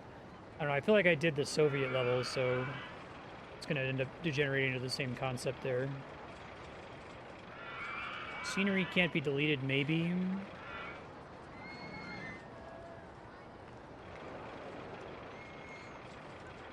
Who the hell is competing in RCT high scores? Yeah, we could do Okinawa Coast. I think that one doesn't have a time. I'd like to trend towards ones that don't have a time limit, just because the game is difficult enough without it. That's...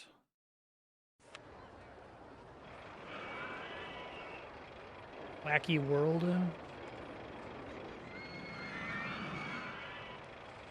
Year 5, I guess. Sure.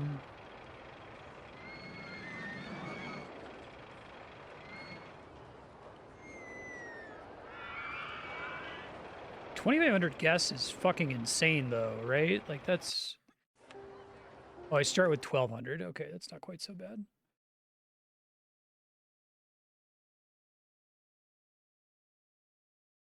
You have to build off into the sea. I wonder if it already includes the height limit in what it just says ride design unavailable. Let's see if there's even a single one that it will accept. Probably not.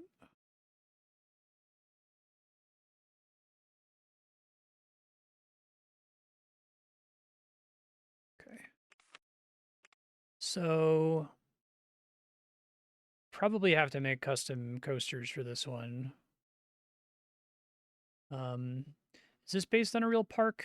And you said there's one that's based on a park in the UK that's like the height's limited to the tallest tree or something like that. Oh, monorail is kind of cute. Monorail essentially built at the height limit. Let's see.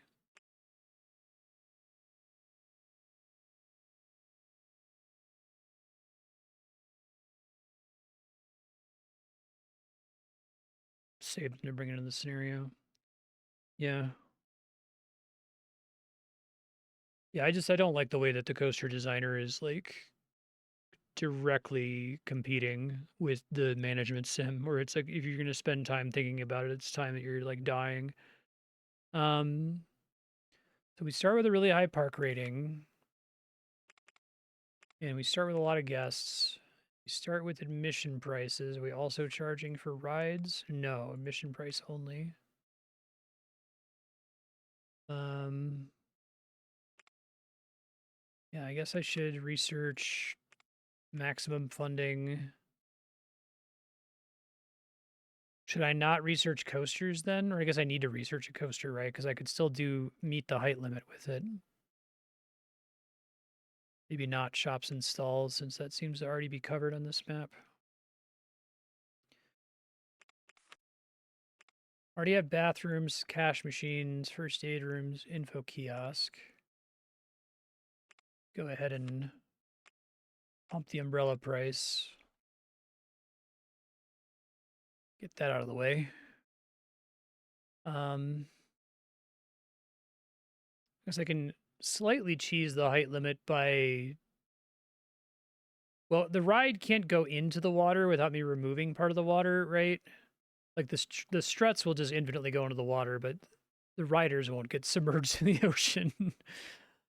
9% per year.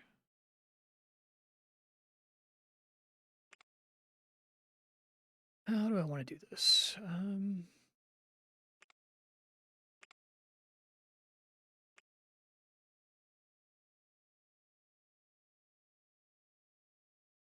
I start by just immediately trying to build a ride. Do I already have a corkscrew coaster in?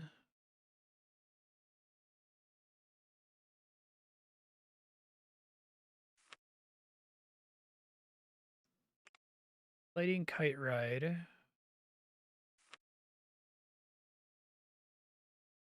bullet coaster.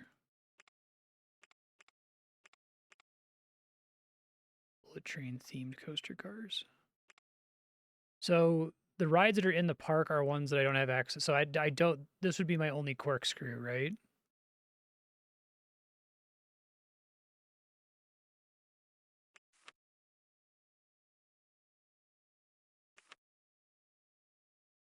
Starting from scratch is mean.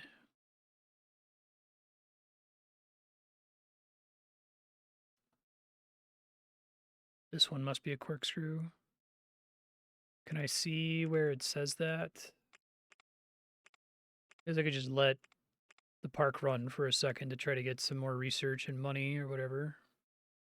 I wouldn't want to build a duplicate.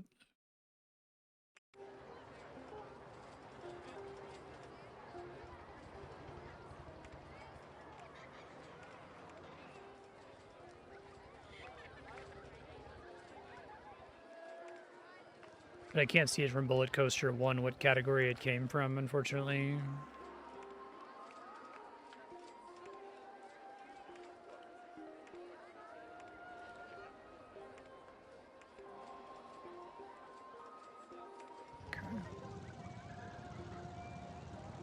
On-ride photo price.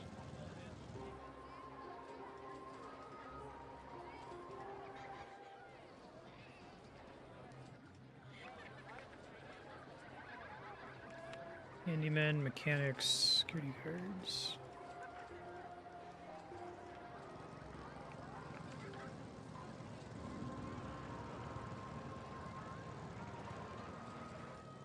But doesn't park value have downstream impacts to like guest throughput?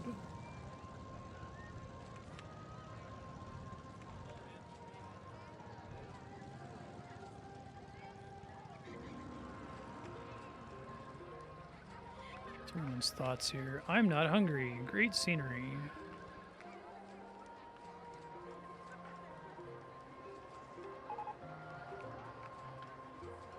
Two coasters of the same type are always better than one roller coaster. Yes, but are two coasters of the same type better than waiting an in-game month to get a new kind of coaster? Length of queues.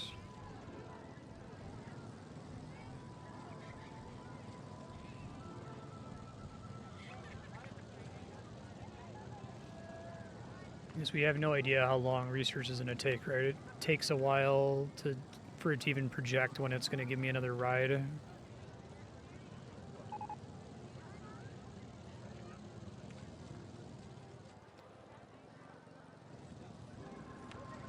would be fun as if I could get into this ride and like save it. Maybe I can.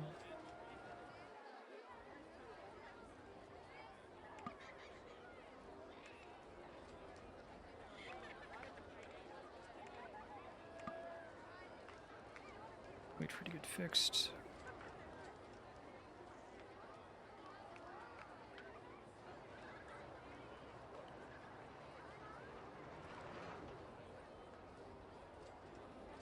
New thing every 30 days. Okay.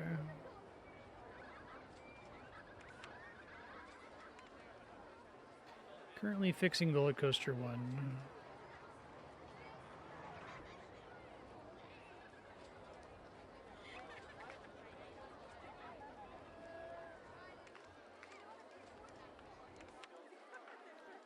So, how do you normally save a coaster design in this game? Does it have to be... I assume I can just edit it and then while editing it, save the design, right?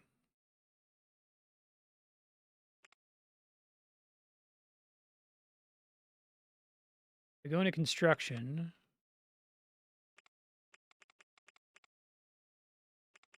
I can select pieces of the ride. Okay. How do they save? Floppy disk menu?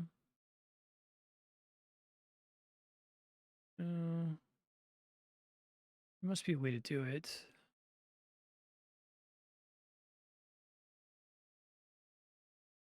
Google it. How to save rides. Open RCT2.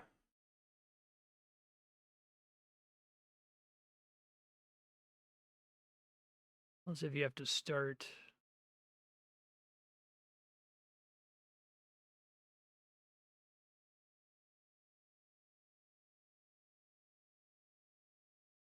Save ride templates.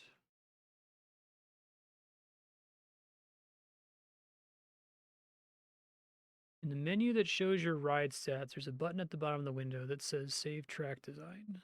Here it is.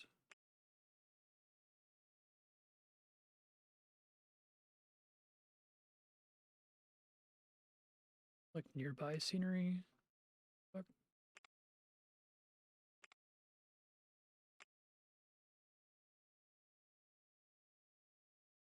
It's calling that a fighting kite.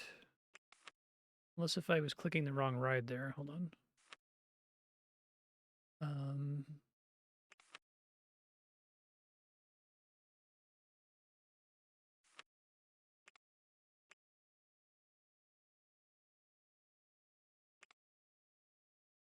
Okay, so then in theory, if I go here,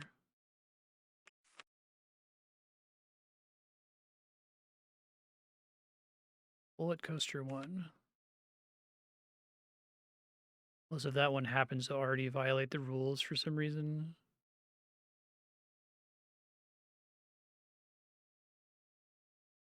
Or like just barely fits in the space provided. Oh, construction.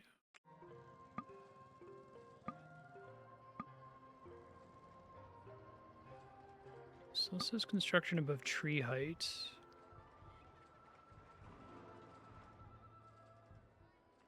So how did they get away with building this thing is the question.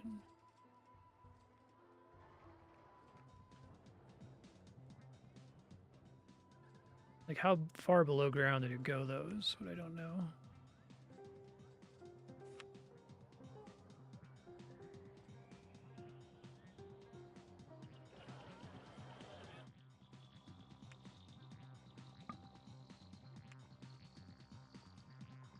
Looks like it goes to 5 feet.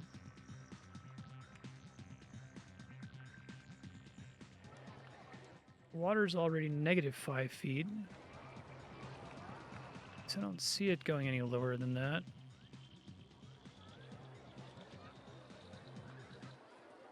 Max height I see is 40 feet.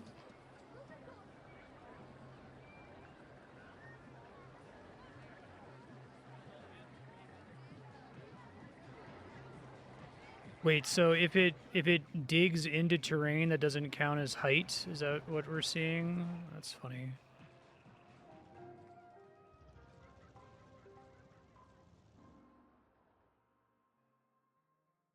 So the park are open here.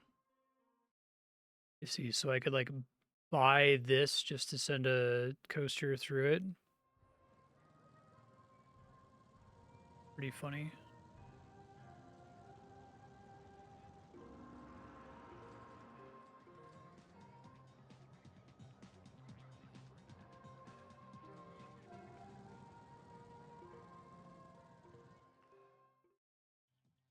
It would be so expensive to buy all of that. It seems very not worth it. Okay.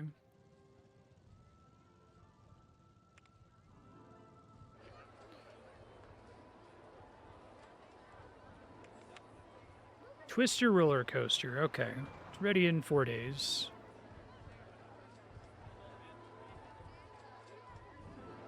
Yeah, I was thinking about the dirt pillar idea. It would only have to be for the drop, I guess.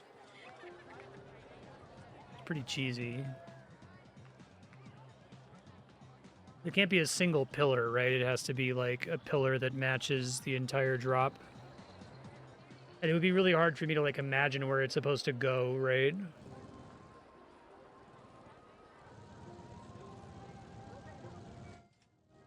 I don't know what the actual height limit is.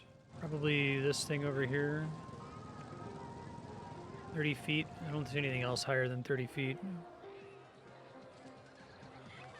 It's 40 feet because of there. 40, 50 maybe? Actually, if it's 50 feet, that's relatively doable.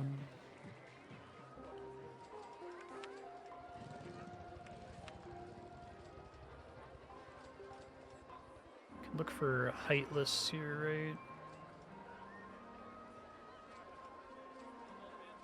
Highest drop height.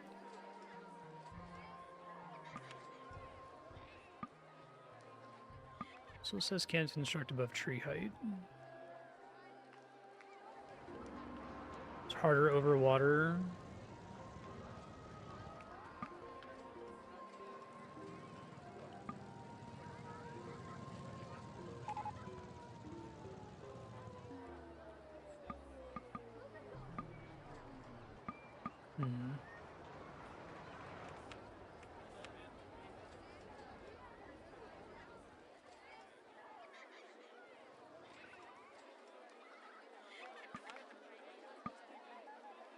Yeah, wish you told me exactly how too high it was, you know?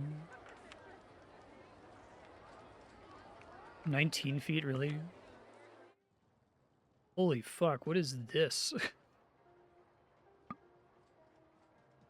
Still says it has? I guess maybe it gets really high at points.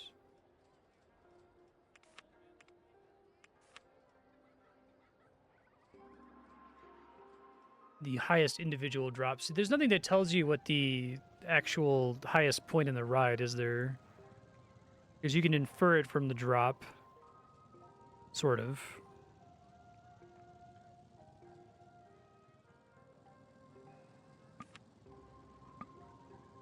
Still a tree height problem.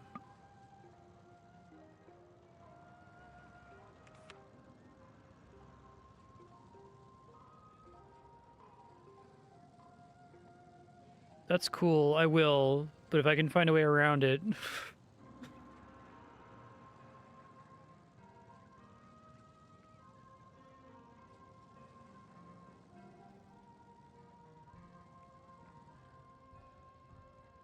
I wish I could see...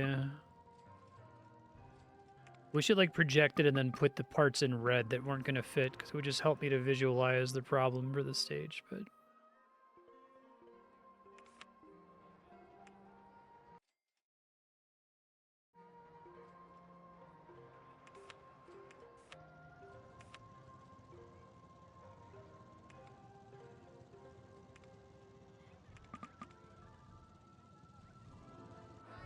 Really? So is part of it that just like the other rides don't care? Or are you saying that this has to do with the support problem? Trying to understand.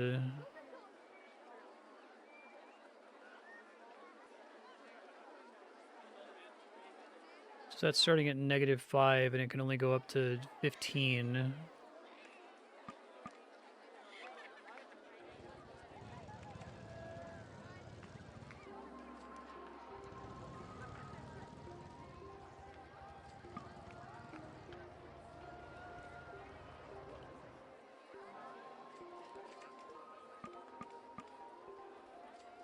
And then owned by Park.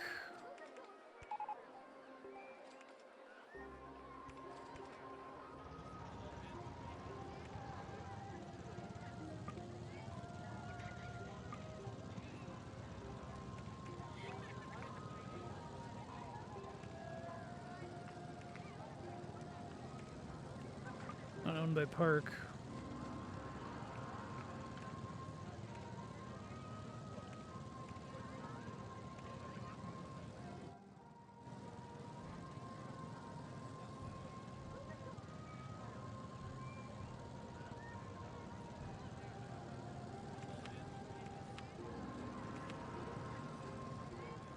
Maybe able to quickly see what is allowable in the park here, because I could try to delete a lot of this if I can start up on this hill.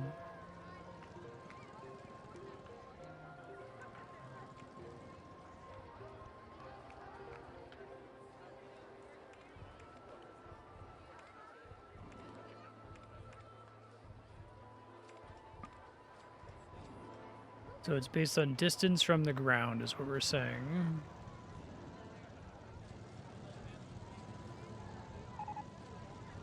Unless if it's built into a rock face.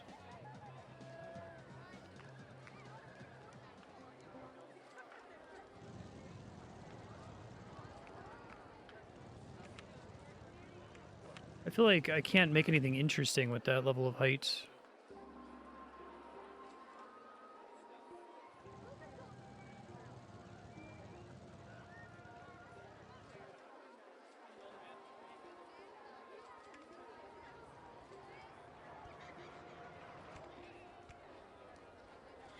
What's the best practice for station length?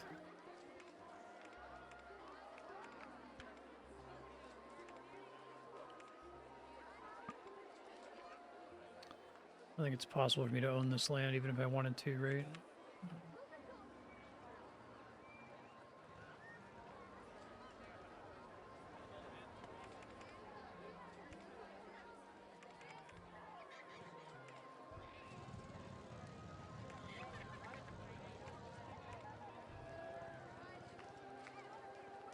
How do I make this? This is backwards, right? How do I make it not backwards? I don't know how it determines which way I'm going. 6? Just based on expertise, familiarity with RollerCoaster Tycoon, I guess.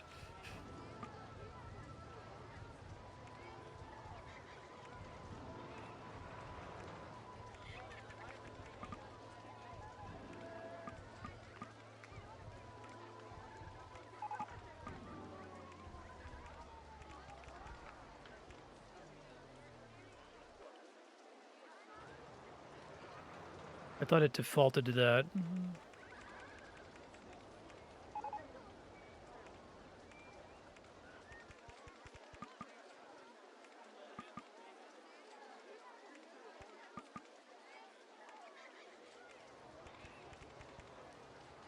I don't need to continue to have a chain after that, I guess.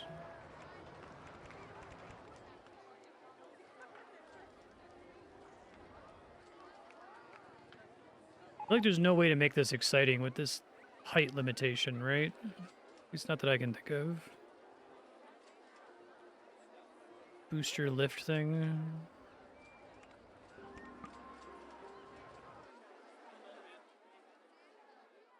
Cannot build partly above and partly below water.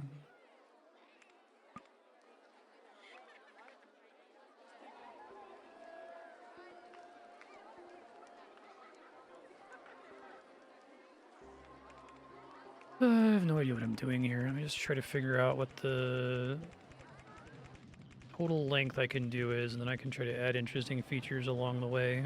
I'm not gonna be able to afford to do this.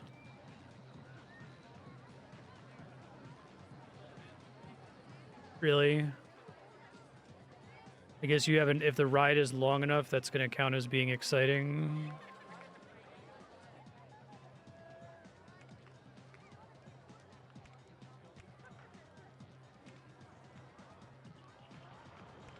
Barrel rolls don't need heights.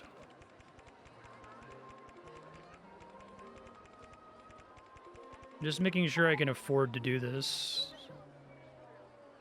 It's not clear to me.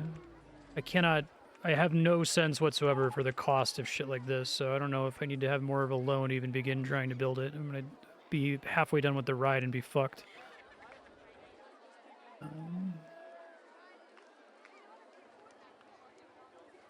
No, I know that. This isn't my ride. I'm trying to like visualize how much it costs me, right? That's why I build out really far like that.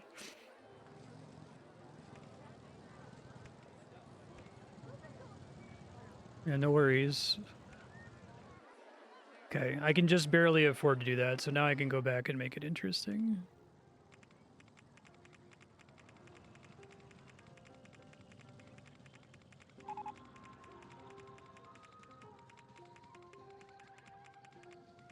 I don't want to like start making features and then get 3/4 of the way through the ride and have to like abandon it and reload, right? It's annoying.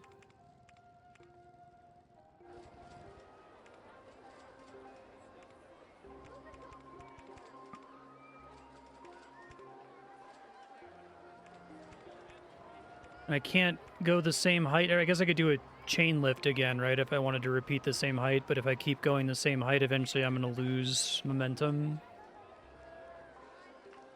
The chain lift just costs me money, doesn't it? Okay.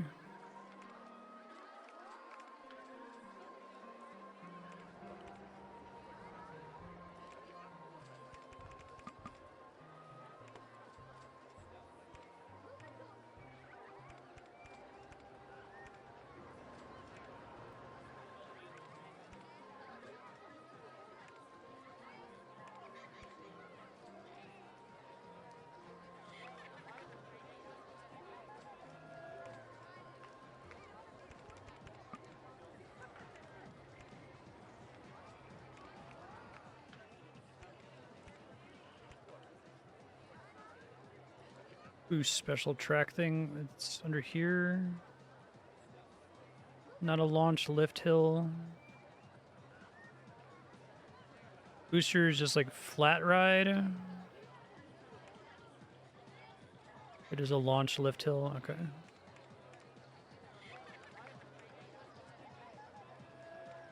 So the first little section can't count, then the next sections can. Should they all be launched like that?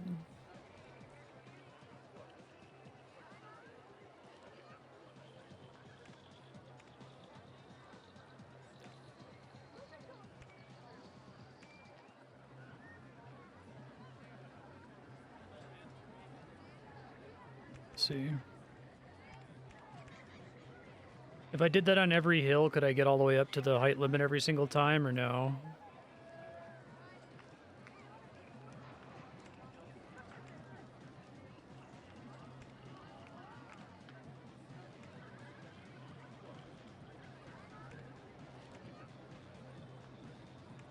So I don't really know what that's doing, and I don't think there's any like tooltip text to try to explain it. One could be enough to get back. Okay. Try it, I guess.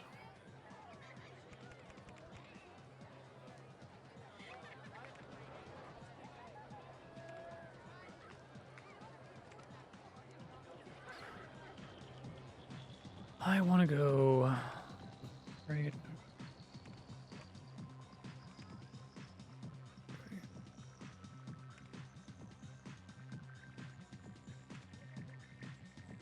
It's correct, I think.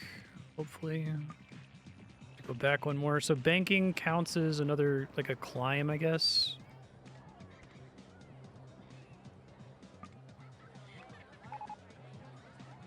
I don't understand why that still counts as climbing.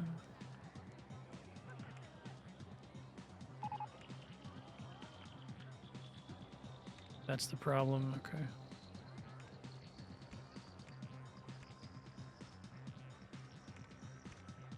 Thanks.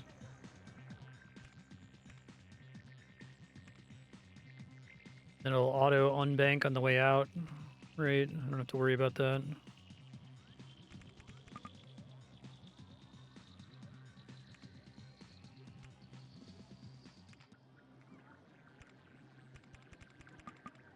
We want to do 30. I want to do 20 now.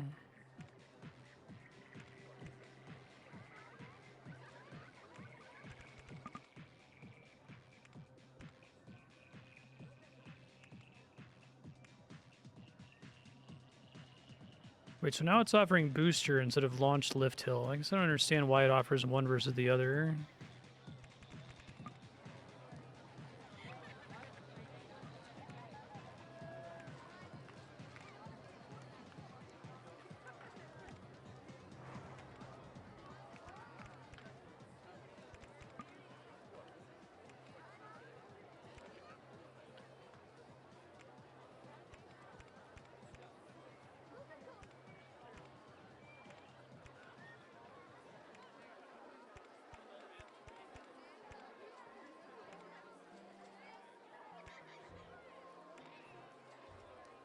Money.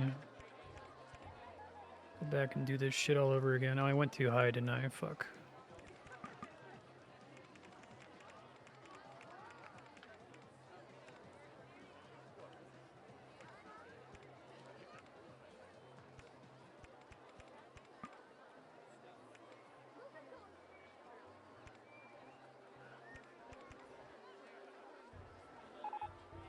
I just bleed speed by doing a long straightaway at the end here.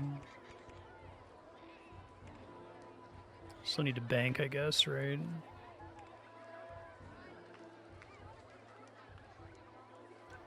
I guess we can just try it and see what happens. I just want to know. I want to see if the ride works, because I don't have the intuition for whether the ride's even going to work yet, so I don't want to do anything too fancy. Like maybe that's not the right way to play this game. Maybe the way to play this game is to design all the fancy stuff first and then get fucked by it, instead of like seeing if you have the budget for it and then going back and adjusting it. I feel like I'm a crazy person for just building the long ride and straight away I'm like, okay, that's how much space I have. Now let's go back and try to add things into it.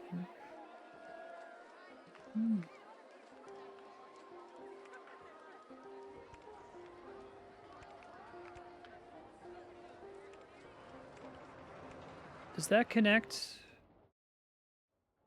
It looks like it doesn't connect.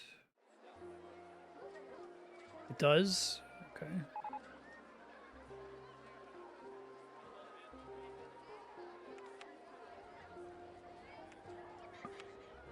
Entrance needs to be built first. Okay. Just put something. I guess I don't have to connect them, right?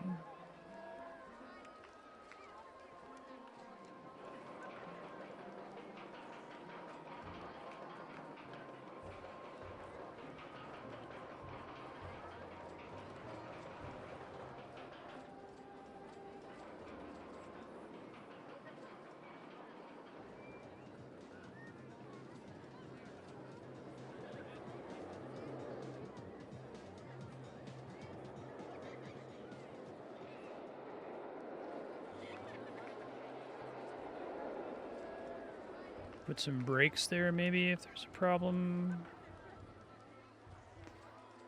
Excitement is high.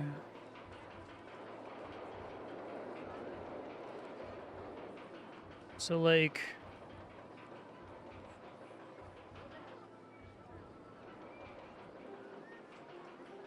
G's aren't a problem.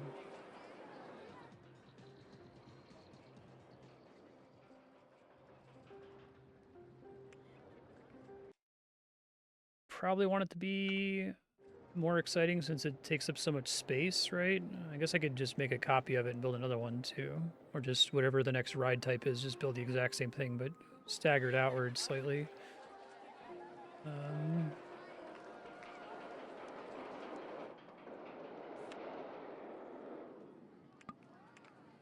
open it yet. I'd rather these be on the opposite side, so...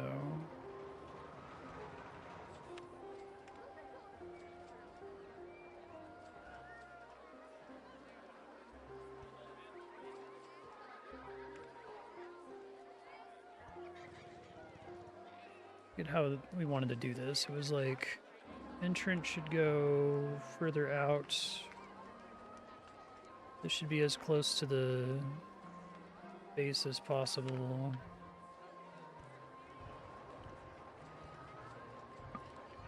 Monorail's in the way. See, these supports are real.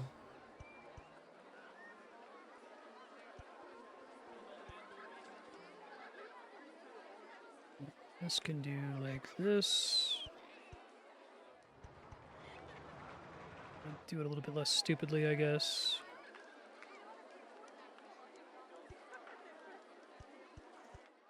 The angle there just kind of sucks, I suppose.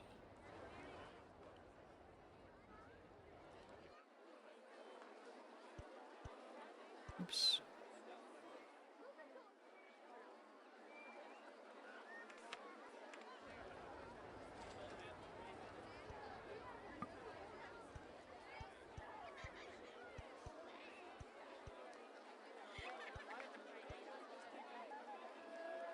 Okay.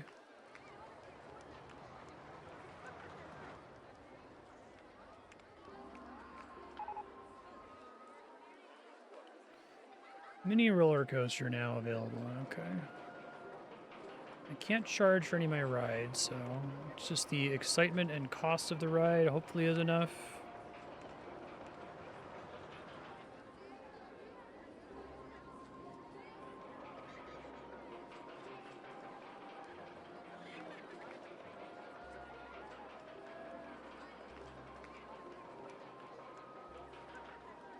See what it does for, I guess I can try to do an advertising campaign. I need 2,500 guests, which I guess I can kind of sustain with advertising campaigns, maybe. So, probably not going to have enough money to build a comparable ride at all. It's going to be that long. Does this one ended up... Can I see, like, the cost of the ride somewhere? Does it say that when I save the template? Let's see.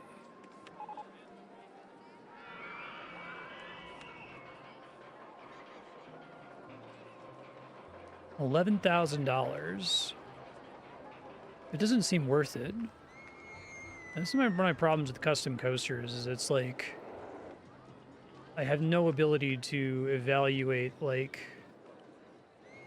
each additional section of track if it's a waste of my time or not, compared to building basically anything else, you know? So we'll see if the queue ends up filling up, if that's a problem or not.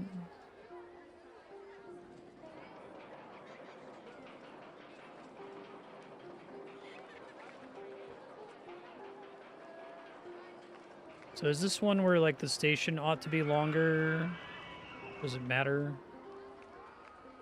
So the number of cars.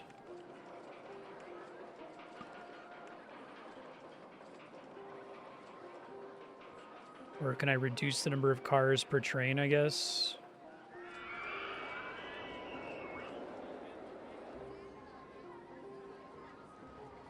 I don't know if the second train is in danger because they have to brake sooner.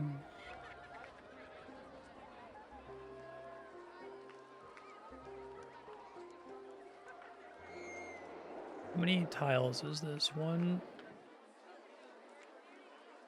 Yeah, I guess the train having to stop sooner doesn't cause a problem. 2, 3, 4, 5, 6, 7, 8. I can't really... I guess I have to see when the second one gets in here.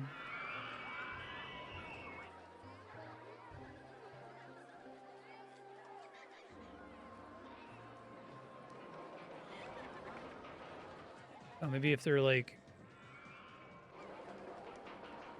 in sync with each other, they can just keep running like that.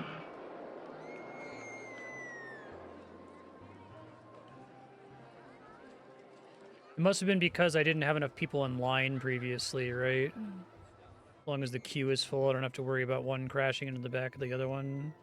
I'm trying to, like, reduce the number of cars in a train.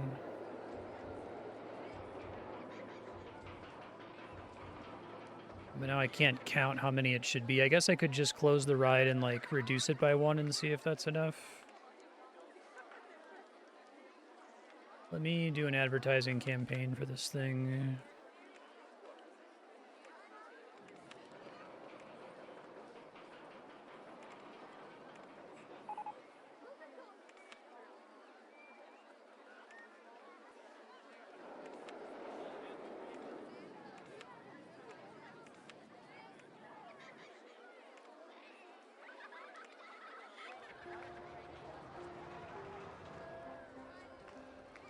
The ride type itself is expensive.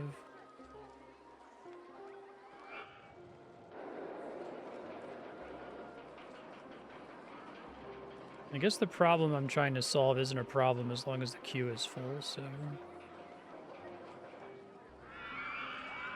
Excitement factor up.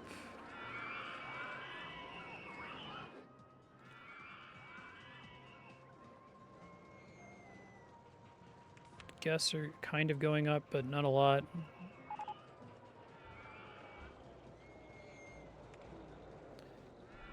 Guess thoughts right now. I'm not hungry. It's crowded here. I don't know what, if anything, I can do about crowding, to be honest.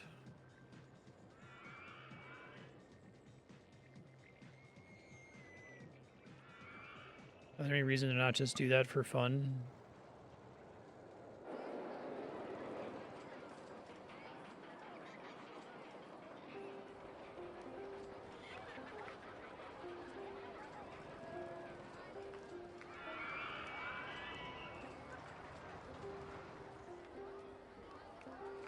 I guess I don't really understand how excitement affects, like, park entrance. I assume that when people outside the park are evaluating the park, they're thinking about like the overall value of the rides, but also their stats like excitement.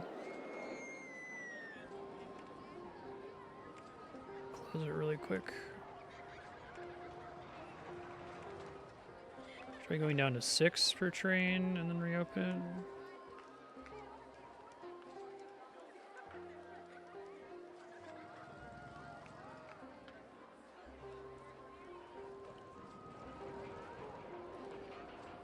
Ride value versus park entry fee.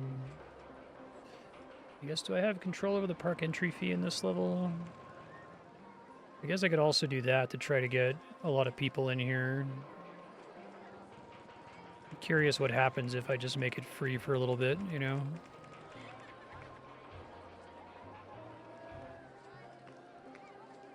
I don't need, I mean, I need money to build another coaster here in a second.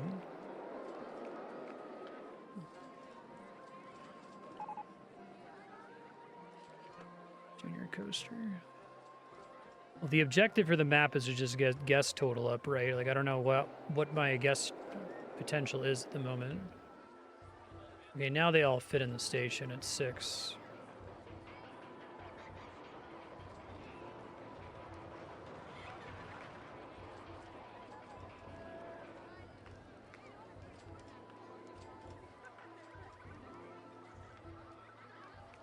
So I might end up getting, I've already got most beautiful park.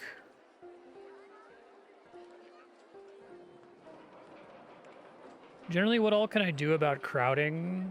Anything really?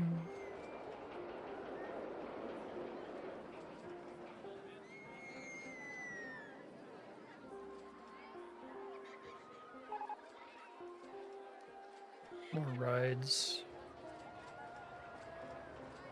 So I could just try to squeeze in some extra flat rides to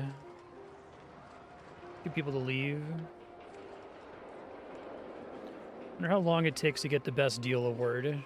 And try to cheese that and then raise the price again.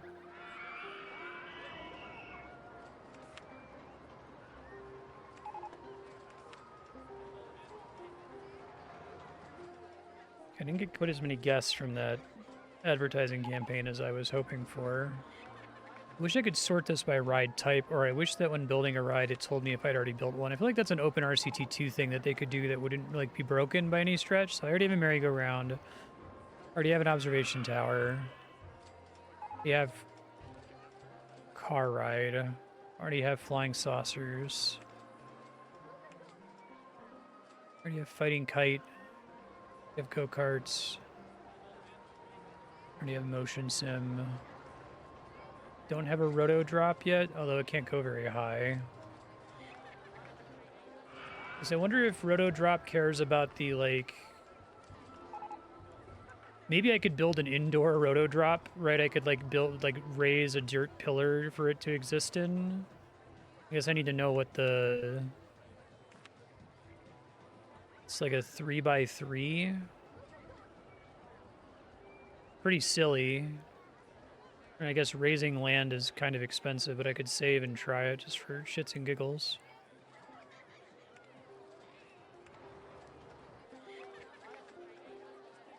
Start it underground. How much of this do I own over here? Like exactly as much?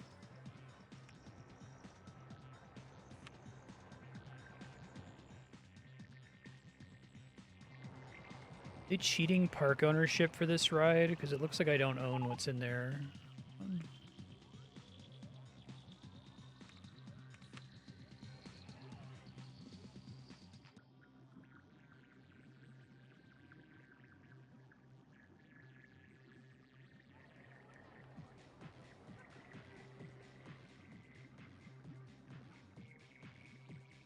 If I could just build one into this cliff face, like that's what I'll do, you know?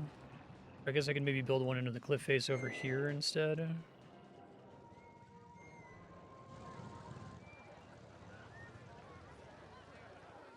Okay, I could just delete some of the shit over here.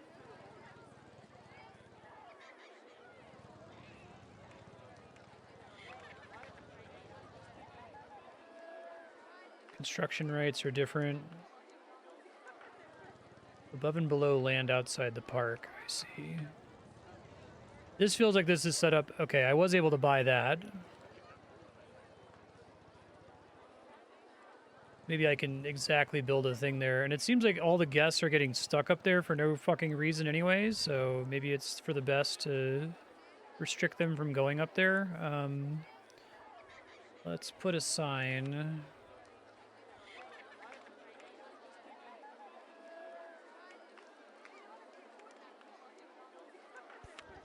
Don't fucking come in here.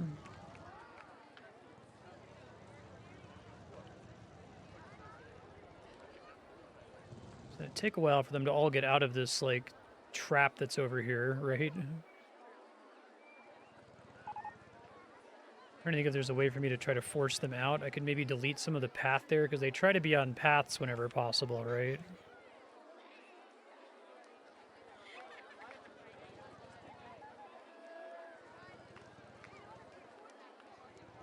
Seems to be working. Okay, so if I wanted this to be my little 3x3 and then have it go through the ground, I need to, like,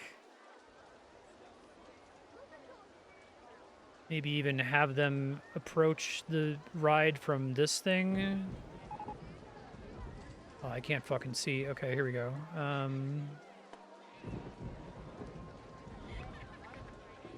Probably just want to rebuild this whole thing.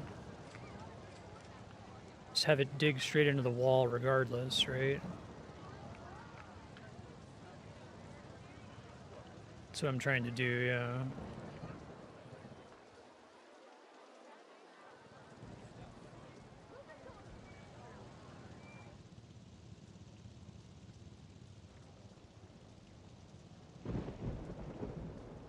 Hello, sir.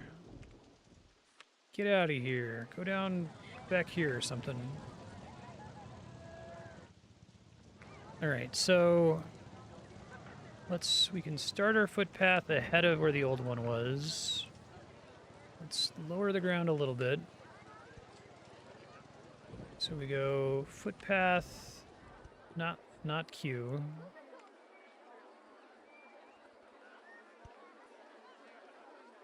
We have to go this way to dig into the wall. Okay.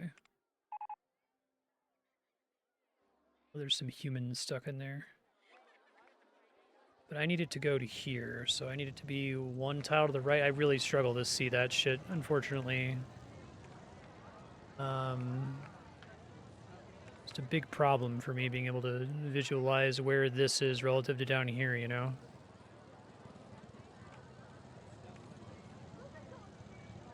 Okay. So now, in theory, we're at where the ride's going to go underground, right?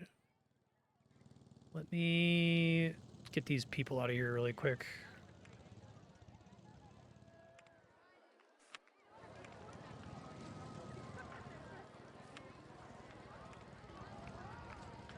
Let's delete all the paths that are in here.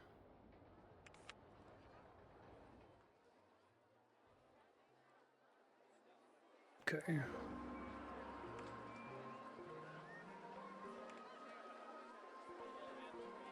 So that's where we want to go up, right? And in theory, we can just go up immediately if I build a ride on the tile that I'm facing right now. I know I'm going to have to, like, put in queues and stuff. I'm just trying to understand what I'm doing here.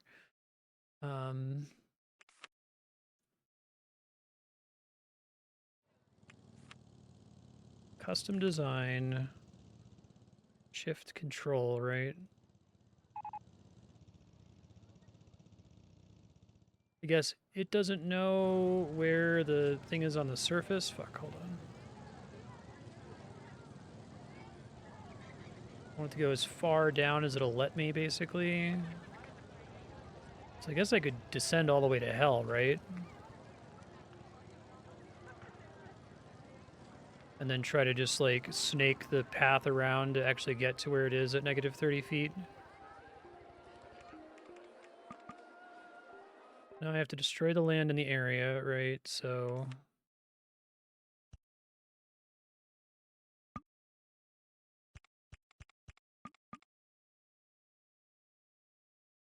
So is there anything else I have to clear, or is that good enough?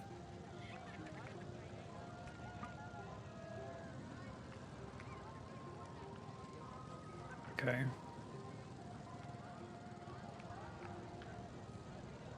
So then to like snake this path along. Save really quick.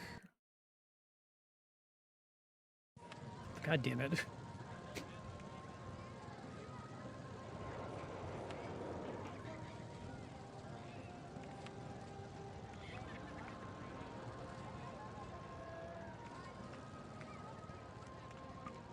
Land not owned by park. Okay, well that's problematic. I might not have room to snake in here. Let's see.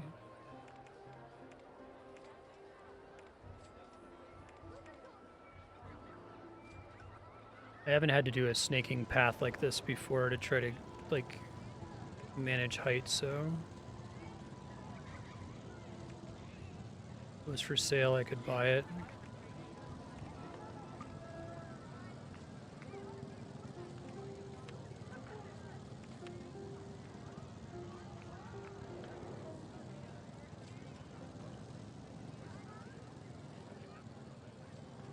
So it won't show me what tile I'm actually looking at here, right? Okay.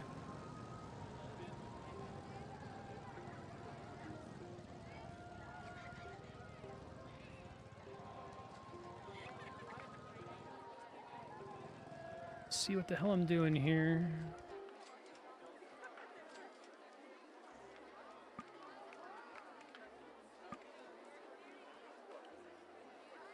Little land not owned by park thing.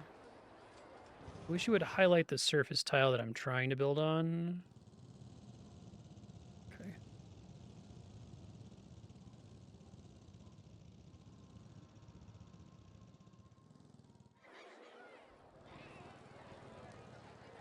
Keep pointing down.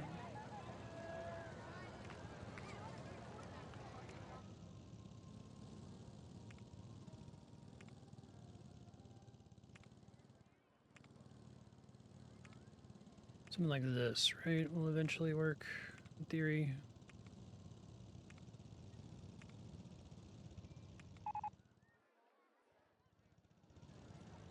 Still in land not owned by park, okay.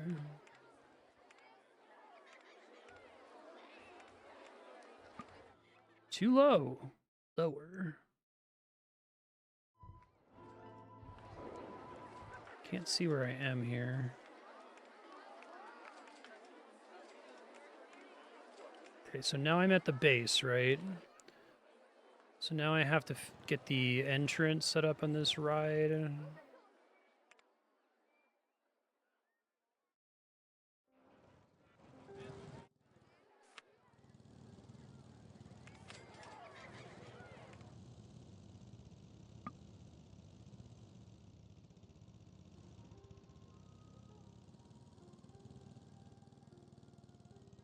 To like figure out where the room is for the queue, or I have to buy more land to get the queue to work.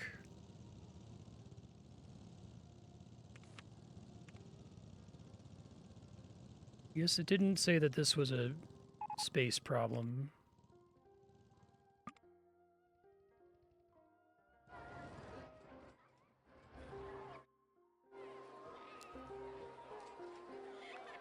Try to figure out what tile I'm needing to buy here.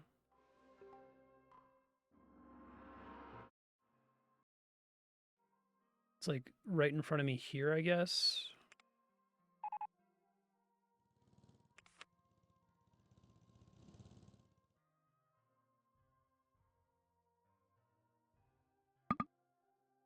I'm spending a lot of money doing this, aren't I? Fuck. This is one of my problems with building my own custom rides, is like not being able to project how much it's going to cost me and getting in trouble because of that. I guess I just have to wait this out until I have money again, huh?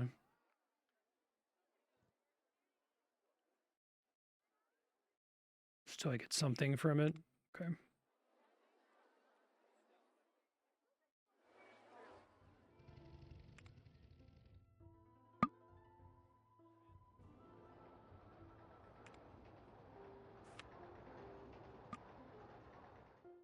guess the land I just bought was not actually useful. Fuck. I can't tell, man. Thought I was looking at where the arrow was pointing, but I guess I wasn't.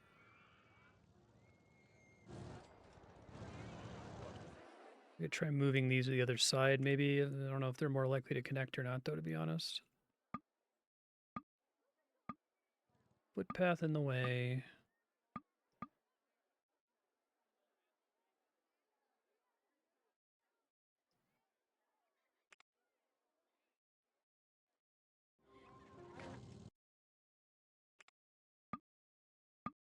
Interesting. The entrance is a tile higher because of the little roof thing. It's kind of silly.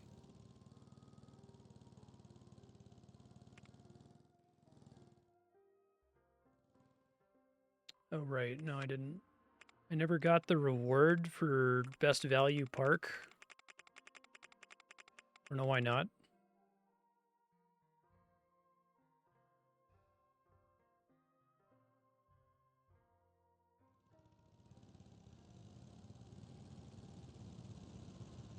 Oh, spinning plates.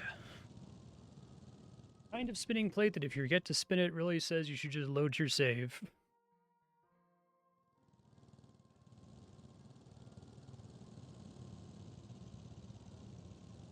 Okay. I was hoping to get a pop-up, and that pop-up was going to send me to go raise the price, but...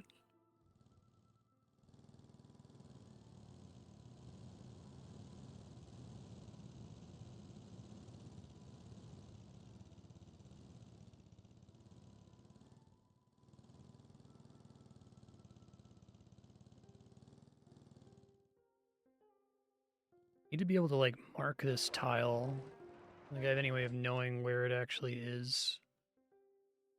Fix the cutaway view. I mean, I guess I can try to infer where it is relative to the actual ride piece. It's up one diagonal from the ride piece, and then left one. Up one. I feel like I just bought that, though. I don't know, maybe it's... Need one more over, I guess.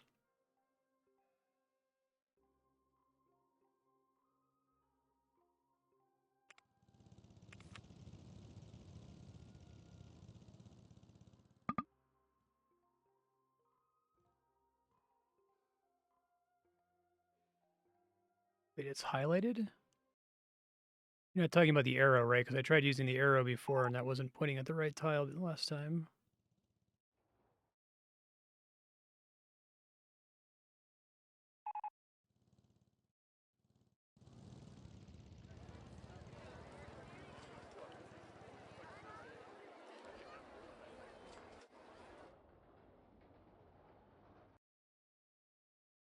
It would be like a yellow square, right?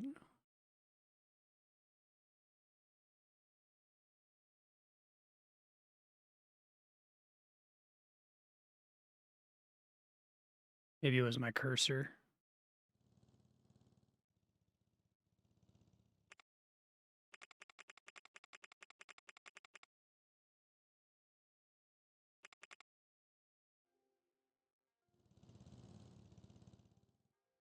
And the cutaway away doesn't show me anything.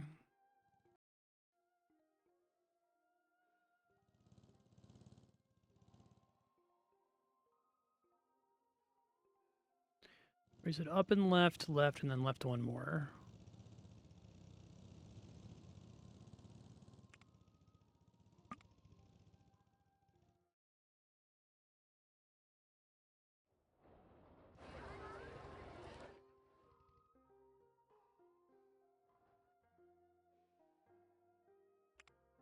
And here we want that one to just be there, but I have to buy the land.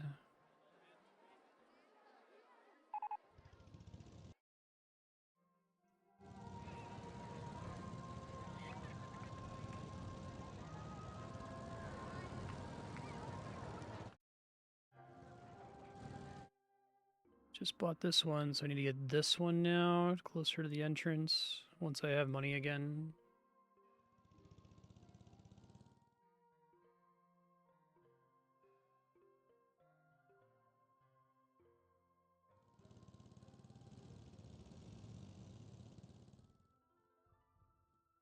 really annoyed at the...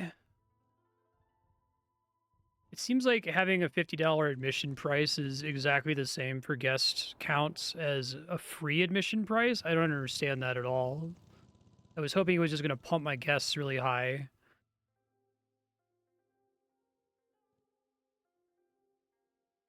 And hoping that it was... So how do the awards work? Is it like every tick, does it roll a chance for the award based on what? I thought it was just like scripted that if, oh, it's a free park and everything in the park is really affordable, it just gives it to you. But you said you can't rely on it. So, but it's happened for me before with my Soviet park. I was charging like $12 for a shitty park and it gave it to me like immediately. Is there only like certain time ticks where it awards them or something?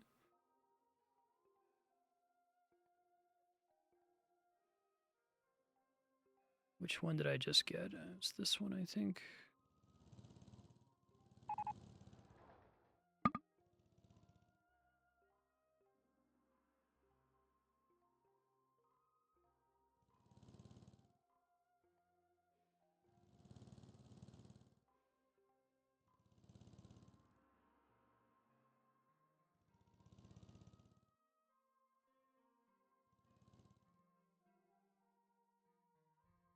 Well, I don't know if $50 is too much. It started at 30, but apparently there's no difference in guest count between $30 and free, so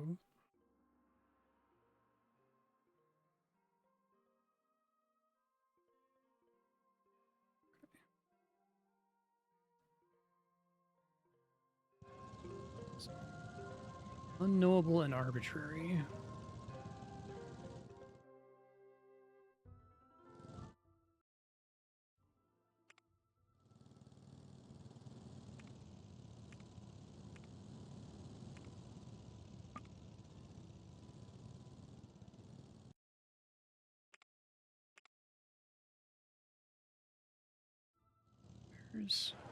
Can't see the path.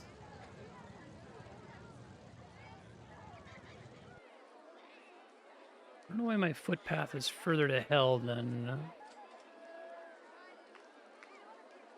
I was trying to dig here. Hold on, I see height.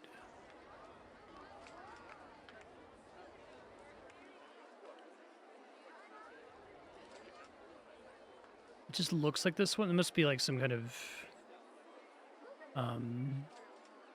illusion.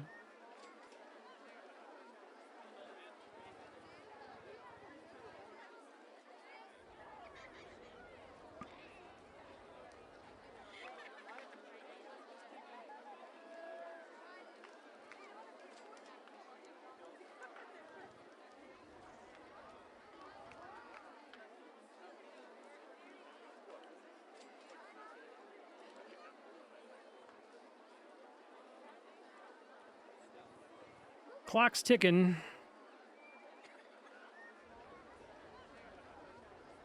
I have no idea how much my $11,000 roller coaster is making for me either.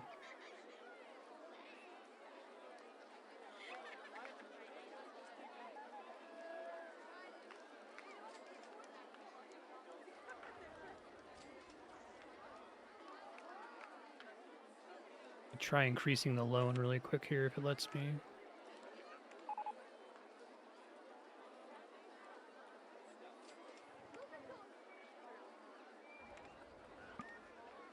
Footpath in the way. Okay, how is that? Am I crazy or does my 30-foot not look higher than that negative 25-foot?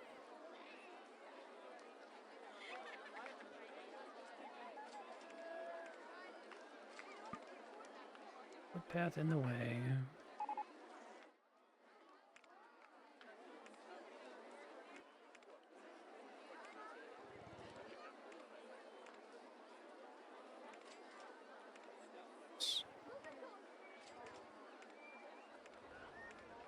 Right, it must have been some MC Escher visual illusion or something. I could not make out what the problem was there. All right, get out of here. Open this stupid ride.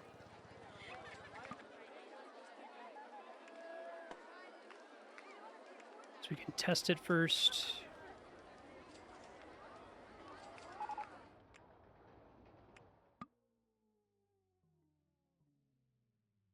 Yep.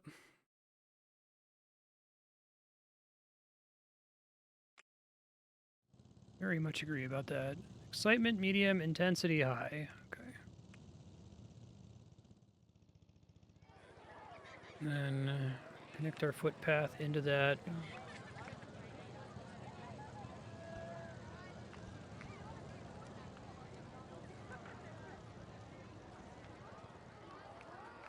Make sure they're actually going in there.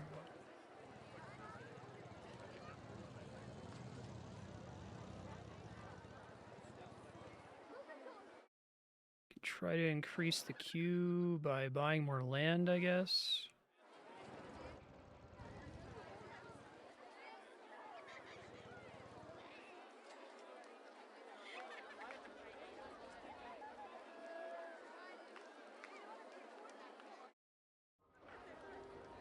Just kind of like snake it around this thing, maybe.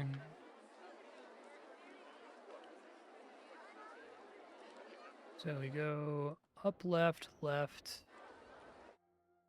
A little bit further to the left.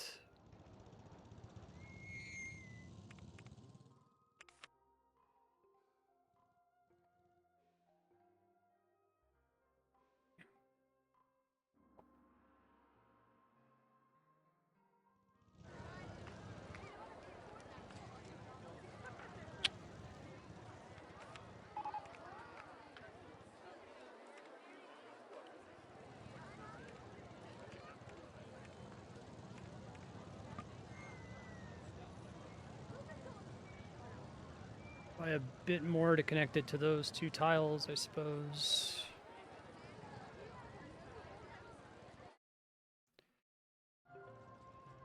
Still really hard. Oh, now I can see it. That's so weird why it wasn't letting me see it for so long.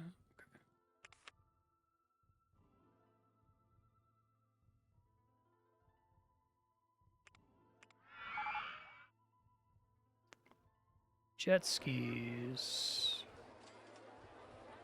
Oh, it's too much, though. Okay, hold on.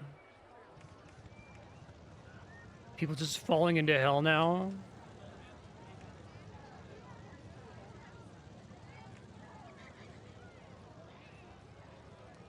Yeah, that'd be nice.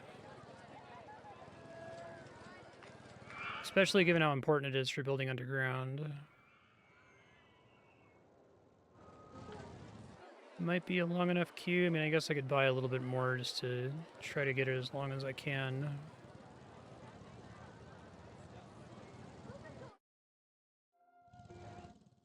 It's these two that I have to buy.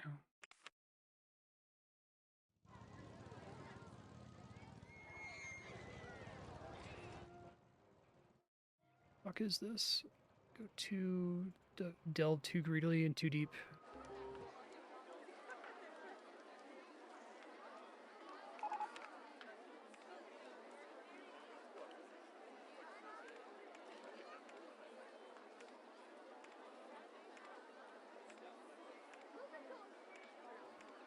Okay, seems great.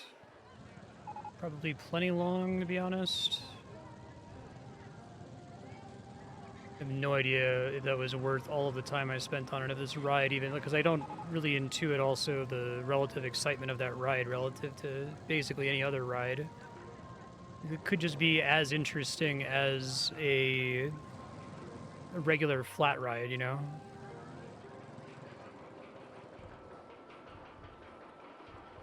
Bumped up by 150 guests.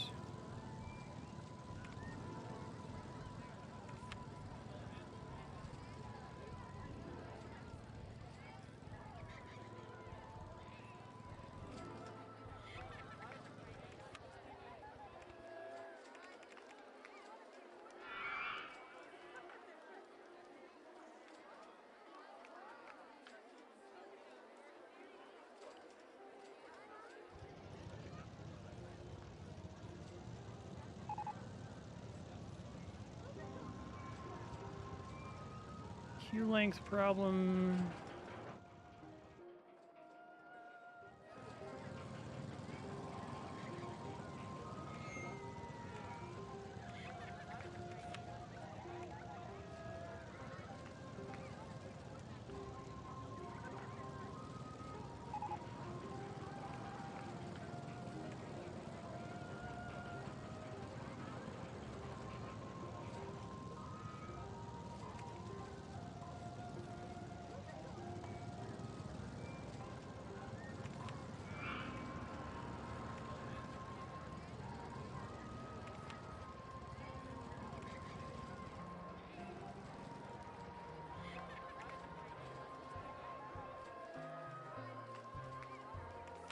It's too crowded here. There's a lot of 3x3s, I guess. Although for the 3x3s, I guess I need space for an entrance and an exit.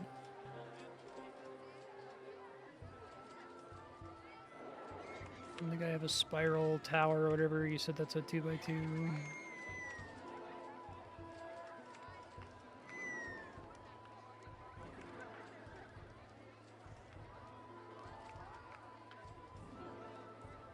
I'm already into year 2. I guess I could try to just like max out my loan and build another coaster out there. But I started with 1,200 guests, and I'm only up like 500 guests from both this ride and this ride. So I feel like I have to be playing so much more aggressively than I already am. I don't think I can increase my loan by $11,000. Flat rides. I don't know. I feel like I just spent the entire first episode learning that flat rides suck ass and aren't worth building. Only I ever build coasters. I guess they would all be duplicate flat rides at this point.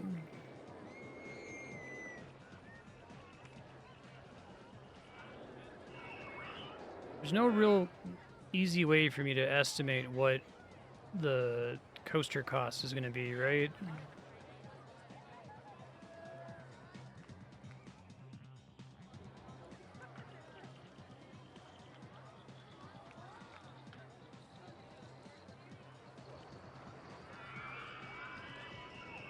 I built like the most expensive of the kind available to me. I see.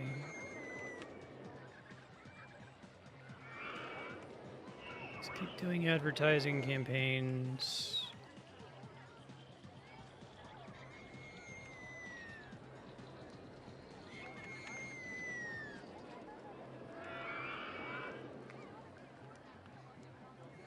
Concerned about the vouchers for free entry to the park because, like, when I set the park to actually be free, I saw no additional guests.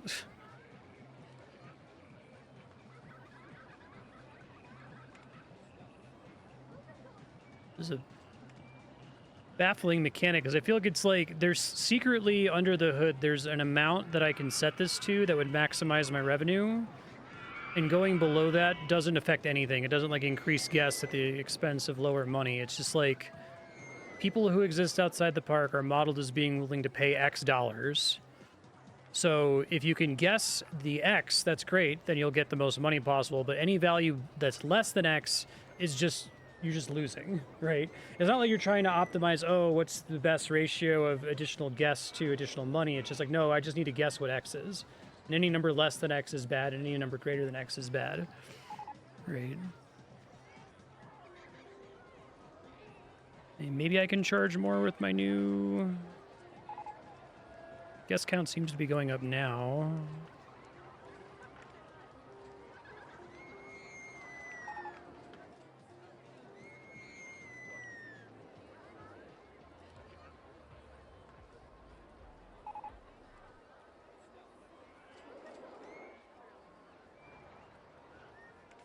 That's completely fine, and I'm okay with not being able to know the number. It's just I wish that there was a relationship that was like, okay, if you go below the curve, if you charge less than whatever the optimal price is, then you won't make as much money, but more guests will come. I was assuming that if I set the park to free, that everyone was like, oh shit, this park is an amazing value. Everyone go there, even though you wouldn't go there otherwise.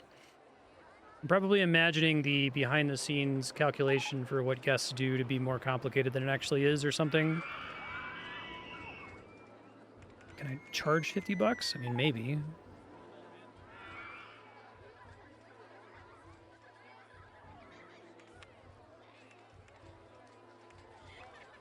Borderline should just be running these all the time.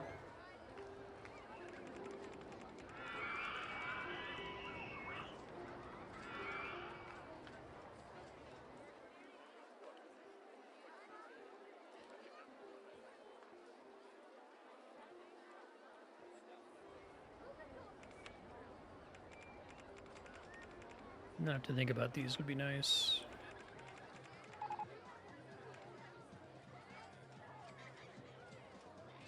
Junior coaster and motorcycle single rail.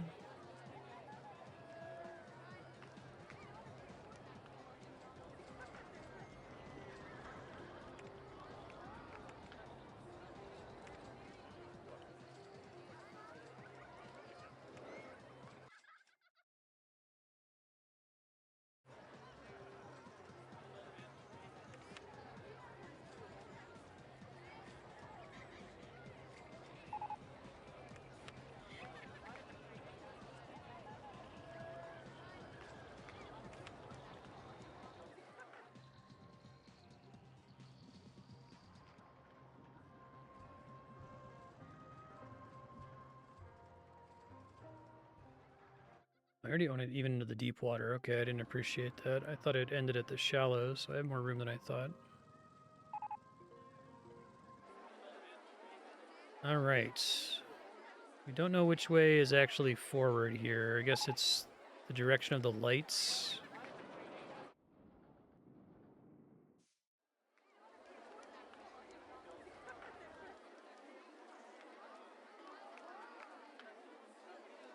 I thought that's just the direction I'm building in. It won't ever let me build the other direction without rotating it. Okay.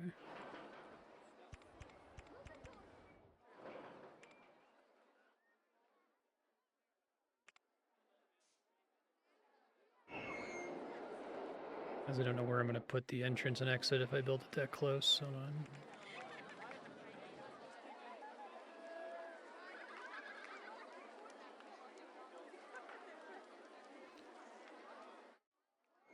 Here so I can like go over this thing.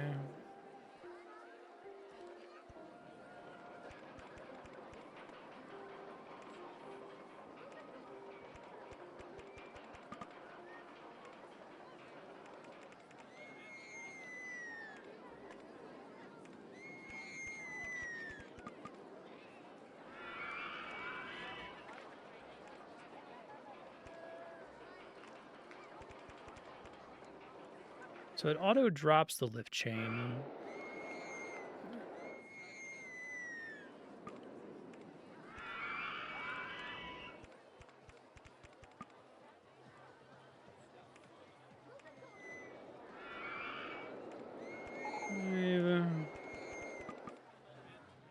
I might be able to go a little bit further because of the positioning on that coaster there. And the idea here is that this is a cheaper coaster because each individual set of track costs less. But I don't get any special, like, booster track on this one, just because it's just the way the ride works, I guess.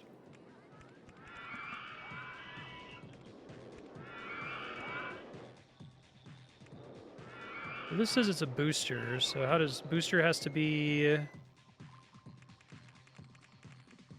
I can set booster speed to whatever I want, like... Is there some reason not to set it really high?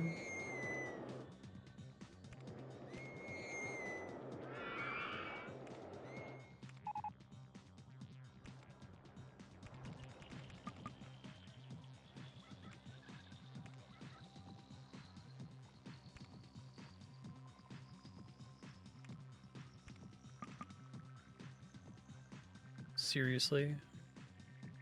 God damn it.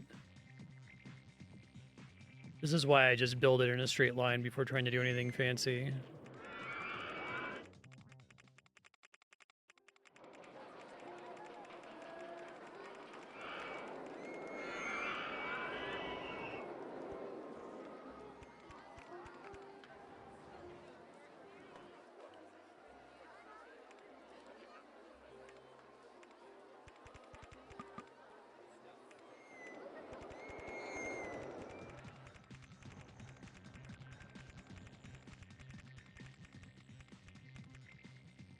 Guess if I do that, I'm not going to be able to turn around anyway.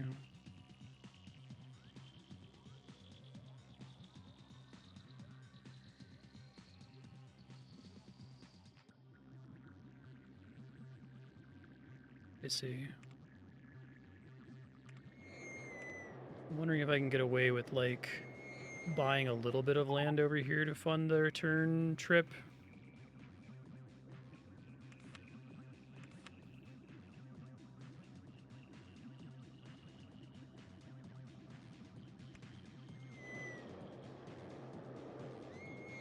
At least it highlights it there.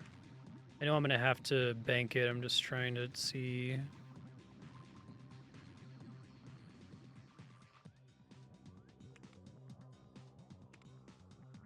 So we have to bank left.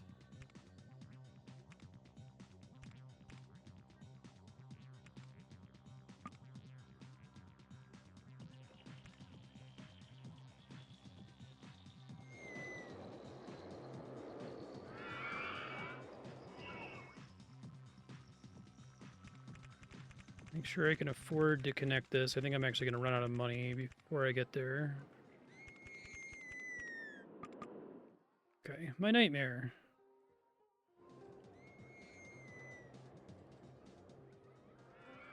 So, I guess if I refund the whole coaster...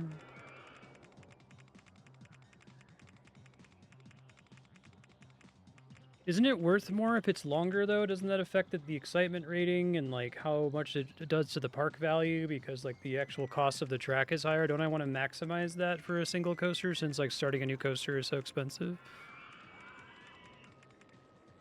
Let's see what my... Not as much as I'm thinking. I long for death.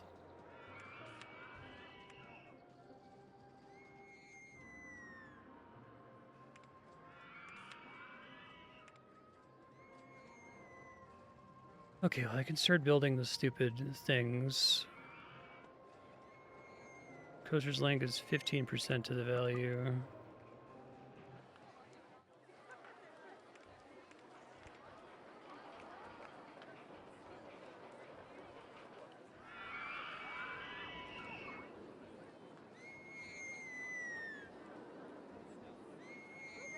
The new coaster is cognitively expensive. It costs me more brain power to think about how I want to lay it out. Turn that off.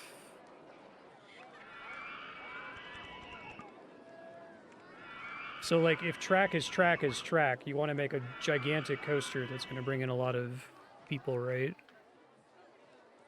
If it's just park value that we're going for to try to get as many guests in the park as we can, is my thought.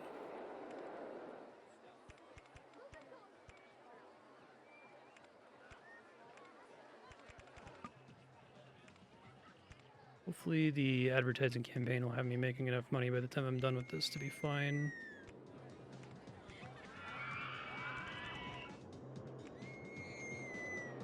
Now we want this to be booster. But so, like, how does the booster work? Can I set this to an arbitrary value? Can I say, like, 30 miles an hour or something?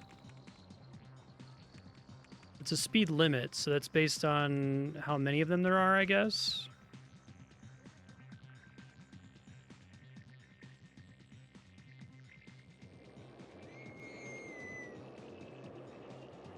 I'm just wondering if it's like, because it seems like it just lets me set it to whatever I want, you know what I mean?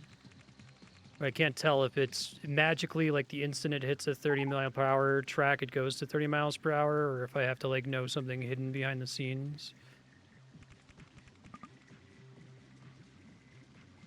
Okay.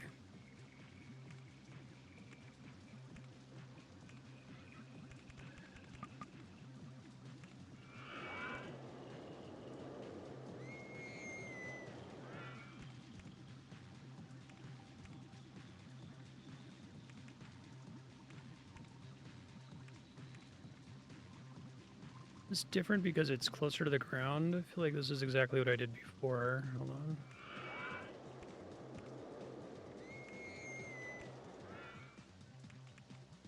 But I banked it, like, right here, and then it was fine. Oh, maybe this is what I need? No, that's not right. I guess I don't understand why it would be different if it's on the ground versus already in the air.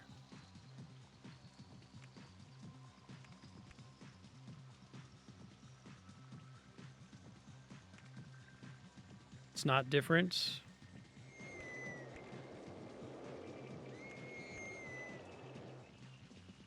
Oh, is this... I just wasn't in the right exact spot. Okay.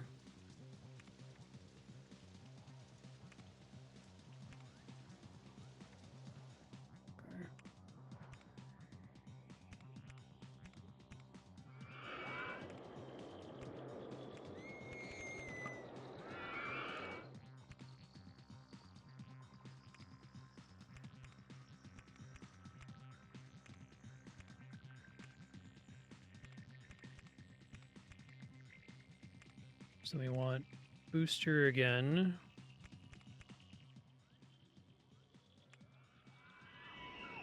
An unbooster.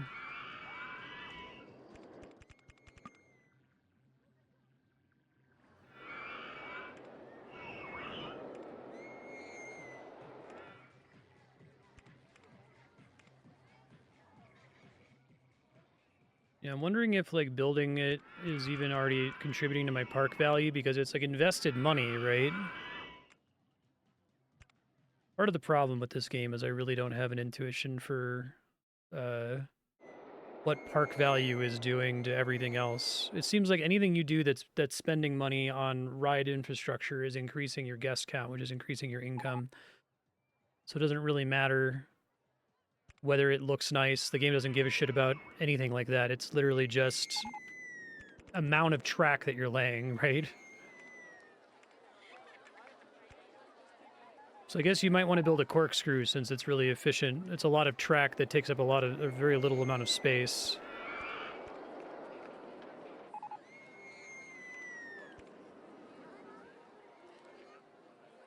Probably just want to connect it around the other end here.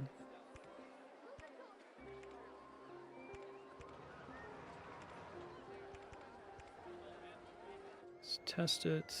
Have to have an entrance and exit. Probably going to be a little bit messy to have them here, but we'll just put them there for now.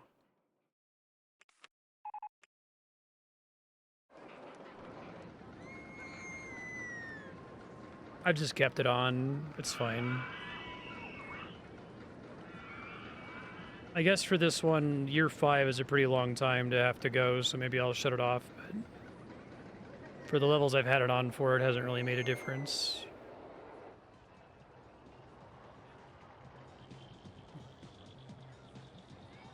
This is why I liked Tiny Towers, is Tiny Towers didn't let me get away with this shit. Okay, so the booster needs to be higher speed limit, I guess. Now, presumably I can just jump to that piece and adjust the booster speed, hopefully.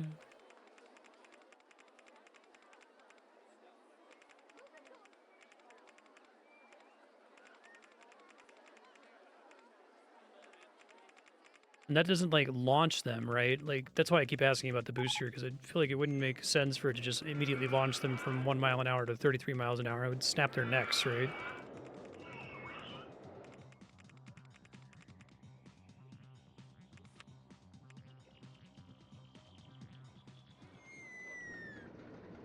Just based on length of the track.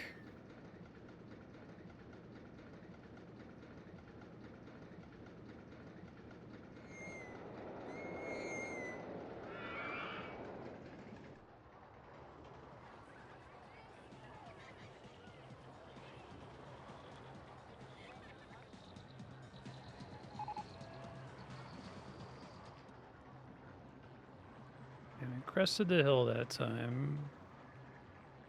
Oh, I'm gonna have to bank the final turn. I think I forgot to do that. That's okay.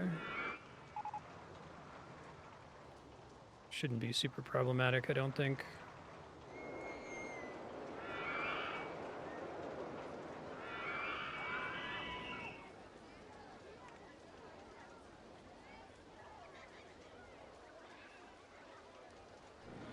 Excitement rating on this one sucks. Because it's not fast enough, I guess. Because the booster lifter is much more powerful for max speed. I guess maybe it doesn't super matter if I'm already at 2,200 guests. The setting for early wrap was a cheat, question mark?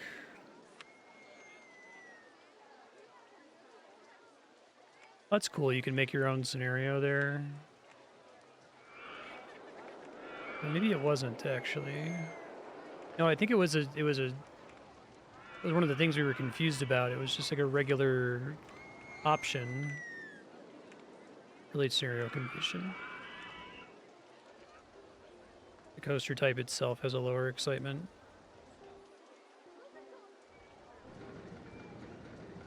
Alright, well, let's see. It seems like it's increased my park value because my guests are way up without me having made any changes.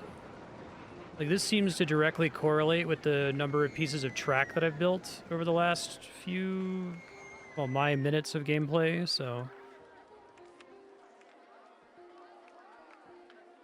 Literal baby coaster in real life, I see.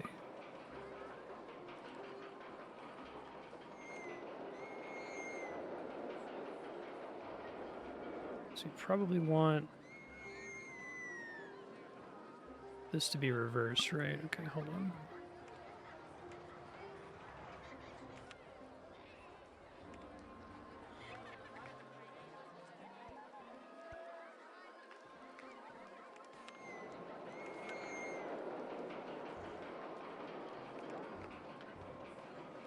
Yeah, right.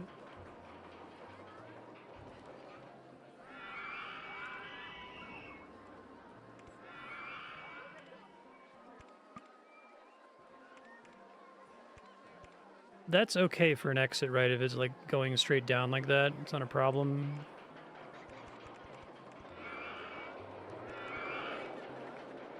Oops.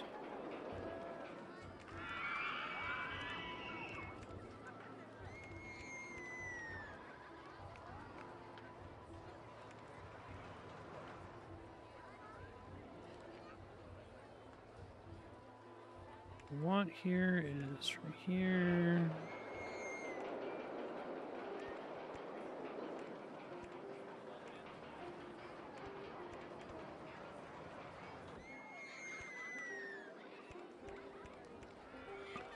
It's probably fine.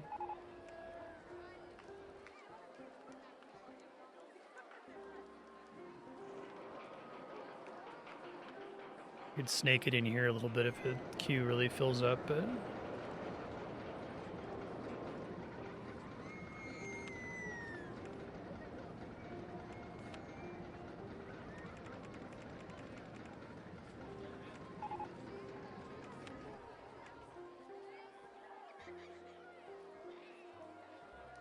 name of this one I just built.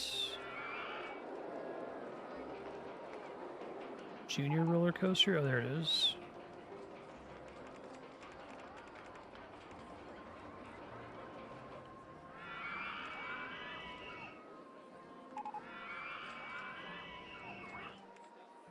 Soybean milk stall.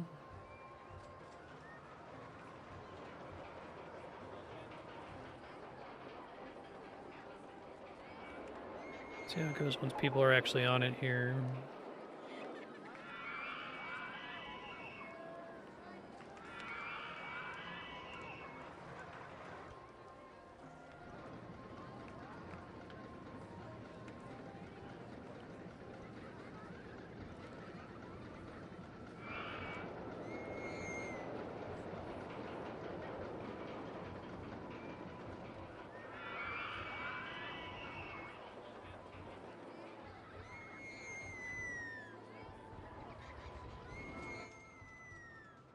Okay.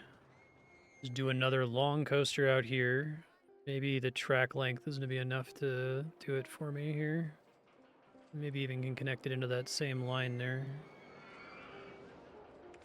All right, what's the next cheapest kind of ride? Junior was 13. I guess we don't want a water coaster.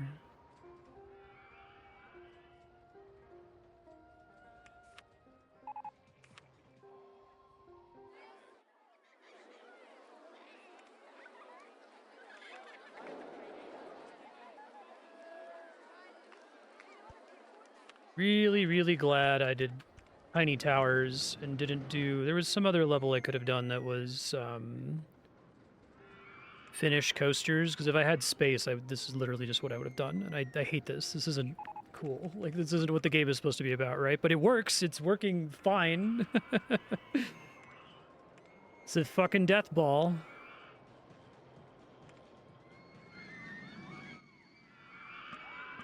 Tree height still, okay.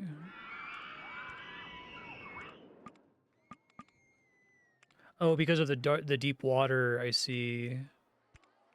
That's a little tricky.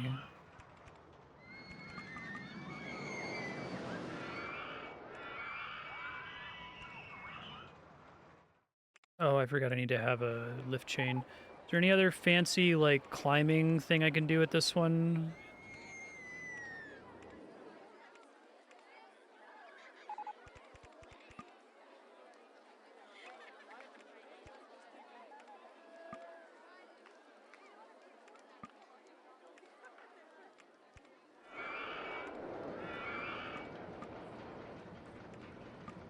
Right. The exact same mistake, okay. Guess I could maybe get away with that drop if I built the station like a tile back. Hold on. Since it becomes deep water at like the least convenient time there.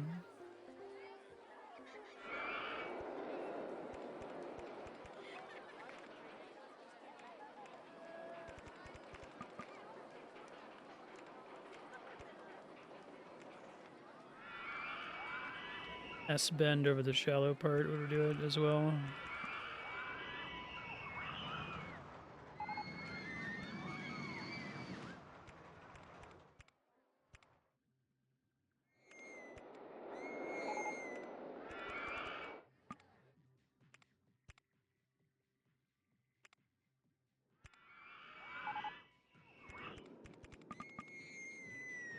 If Chris Sawyer had me as a playtester, he would have rewritten his excitement algorithm. You gotta have people like me play your game, motherfucker.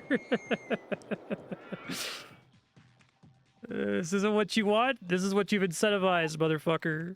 Look, you can see it. It's going up. Right. Like, as I build track... where's my park value? Everything is tied to this number. You can actually... This is crazy. You can see it... you can see it go down as I sell the pieces and start over and then start to climb back up again, right? Like, I feel like I could win... Even if I didn't finish a coaster, I think if I was just constructing a coaster in the background, it would eventually have enough of a knock-on effect on guest count that I would win. Awful. It's absolutely horrible.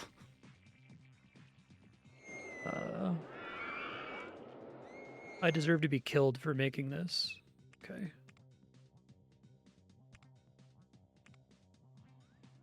Guess we can bank really quick. Not worry about going out of the park this time. Well, I'm go a little bit out of the park.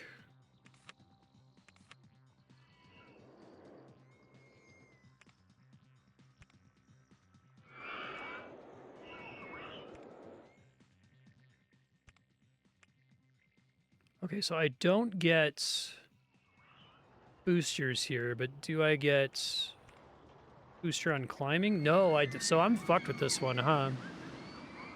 This particular kind of coaster apparently just doesn't have any way to go up other than lift chains. Out and back coasters. Can we say that a second lift hill is problematic for some reason?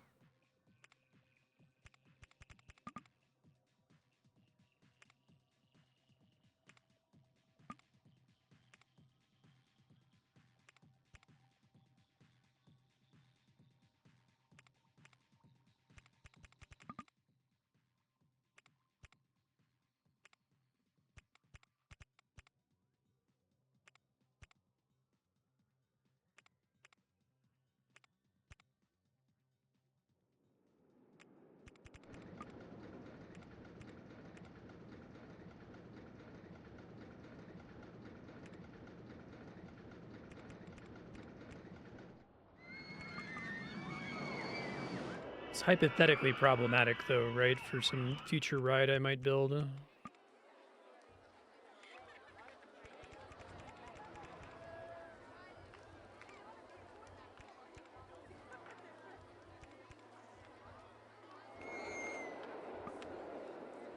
Oh, right.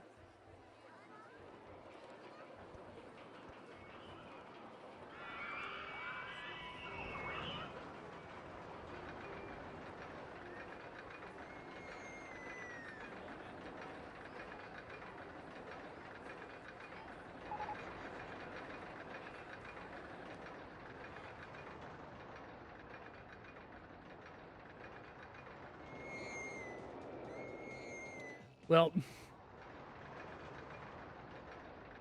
bam. we gotta have a lift chain on every hill, basically. Or at least on this one, I suppose. I'll go over a little bit to finish this one, so I'm not leaving future Marstead with this level here. I don't like that I have to, like, delete the track to fix it. I wish I could just override it, you know? Fuck, goddammit.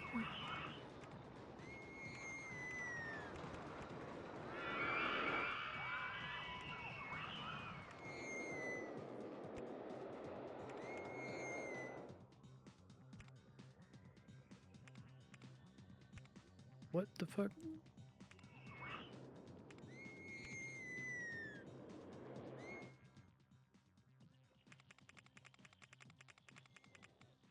I think that might be okay, actually. Let's try it.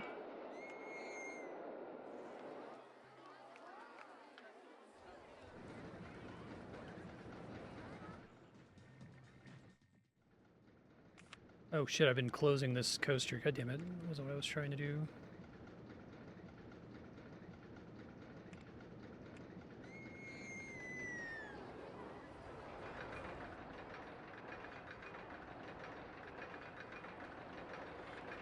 This is like a little hook that pulls it up, I guess. Does the lift necessarily slow it down when it touches it, or... No, it tries to apply... Okay, I think I see.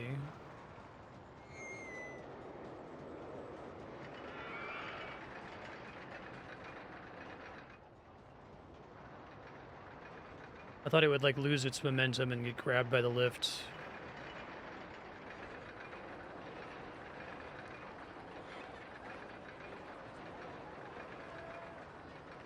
Okay.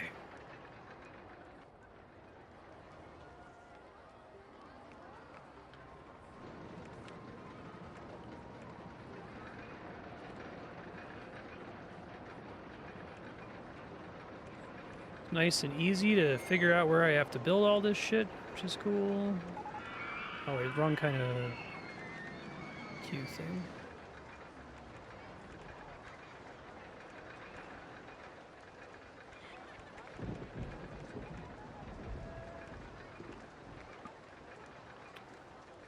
Actually, what we want to do here is just connect it to the other one, so hold on.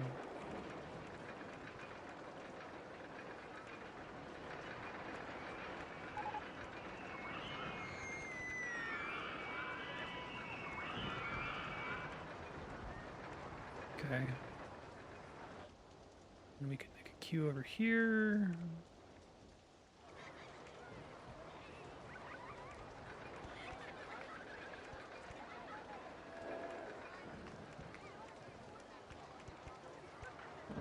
Good enough, maybe?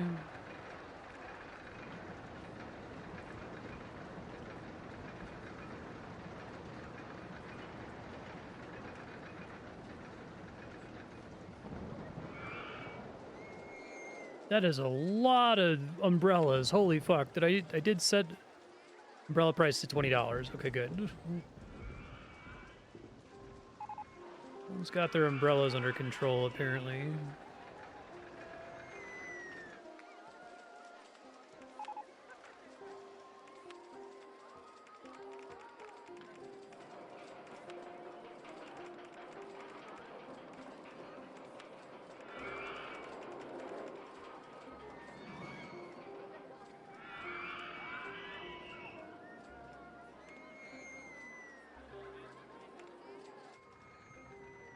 Okay, let's see. I guess this one...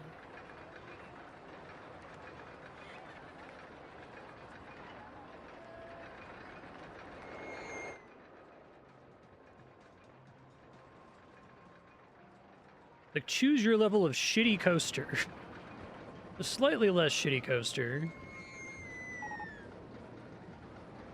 The more in the ocean you are, the shittier the coaster is.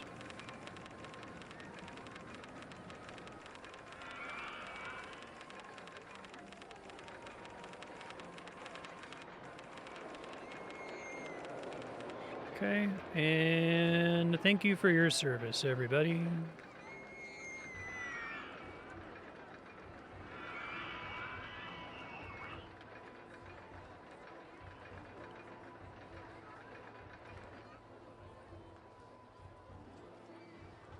Preesh. Is there people complaining about here? I need to go to the bathroom. I'm gonna try to build more bathrooms. I need to go to the bathroom is a negative complaint that will trigger park rating reduction, I guess. I don't understand sometimes. It won't let me place it where I think it's going to place it.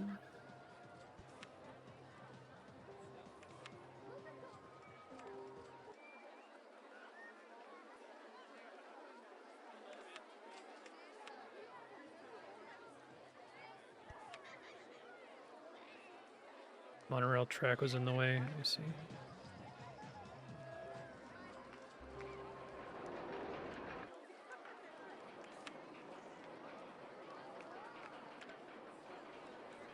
So am I able to have a bathroom floating in midair up here? Will it let me build that?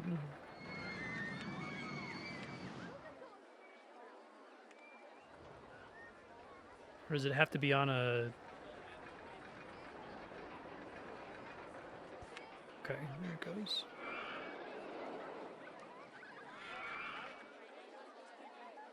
Vandalism here is really bad. Fuck. Okay, that's part of my problem right now. Try to figure out where that is. Probably just from having too many people here. So this guy, everything off except scenery. I feel like I was struggling with this earlier to try to get it to show me benches. It's because it's paths, right? That's the problem? Okay. Oh, they're not kidding about the vandalism being bad, huh?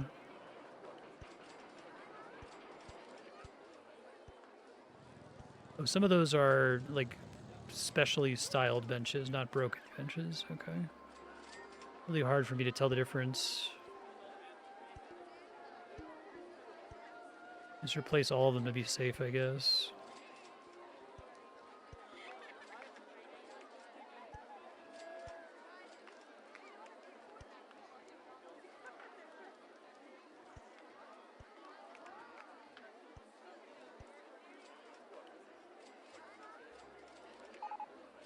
Lamps are the problem.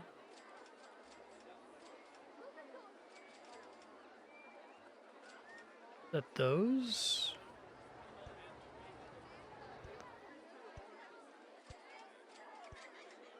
Are those like particularly sensitive to vandalism or something, or easy to vandalize?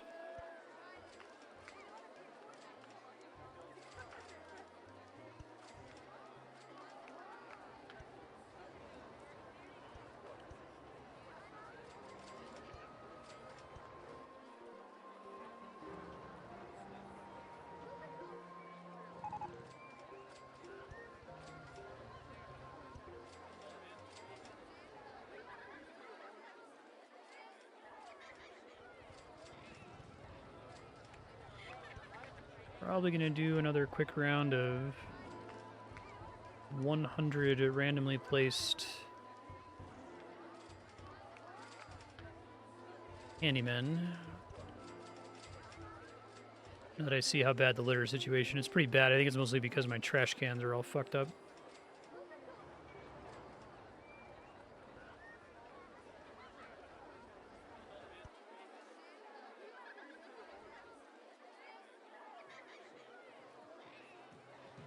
Okay, I think I got most everything.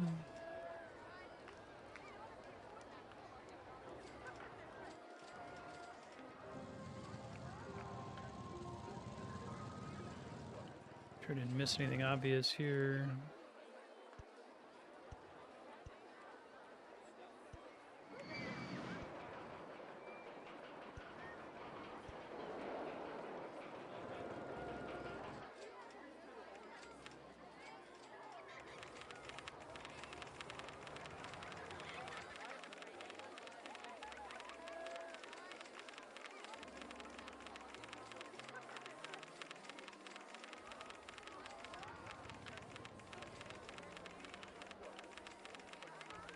Be funny if these technically counted as guests. I know they don't.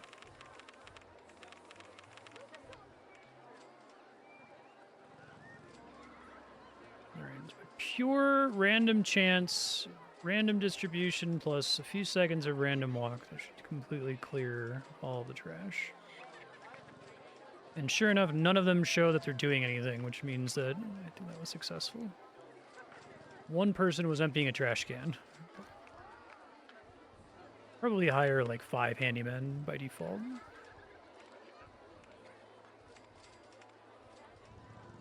Guess trend line is up. I currently still doing all of my marketing. Try to build some quick flat rides somewhere, maybe a little guest thoughts at the moment. Still people complaining about the vandalism being really bad. I guess that thought will persist until I could also refurb some stuff because I've been at this map for a while now. That thought's just going to persist for a while until they have something else that overrides it, I assume.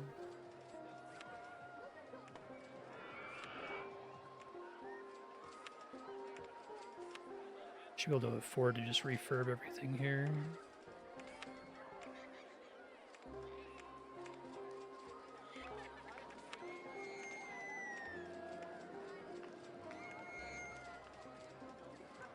Monorail, car ride, merry-go-round, motion simulator, go-karts, flying kites.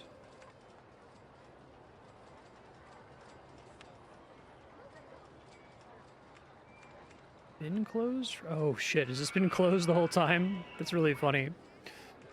I guess I probably could have won this forever ago. I didn't realize. This must have been when I was trying to figure out the carts, the length, and then forgot to reopen it.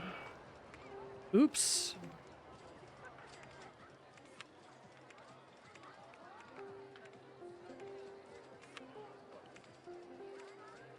Well, that'll probably do it.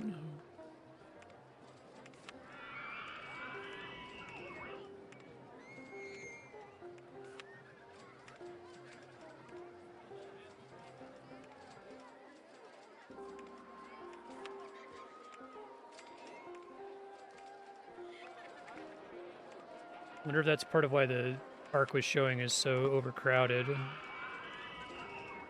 Car rides, one of those takes for everyone to get off the rides.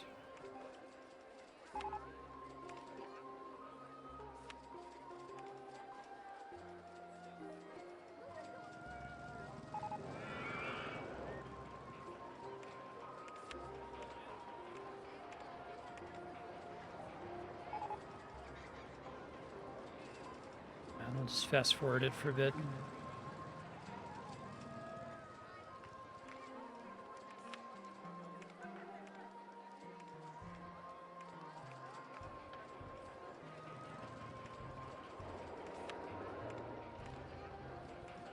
I guess we'll see, because I have to go all the way to the end of year 5, right? Because depending on how much money I have, I could just try to refurb again, but...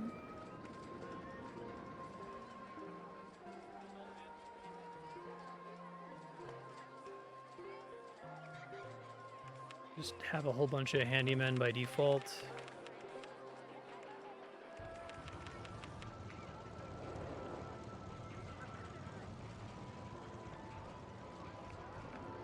Probably be able to afford it. Pay off my loan. Mandarin Duck Ride is also long as fuck. I guess I'll see how it's going with the fast forward, and it's just like, well, yes, I'll be able to keep them at 2,500 guests, provided that I pause and refurb close to year 5. Then I'll just toggle the option back on to end the stage, because I don't think it would change too much about the level. Shit.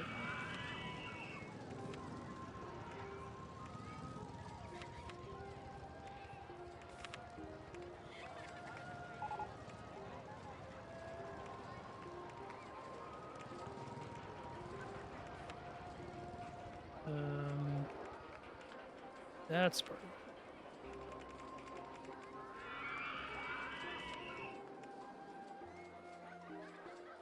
Did just refurb that. I should have done it for more weeks, but that's okay.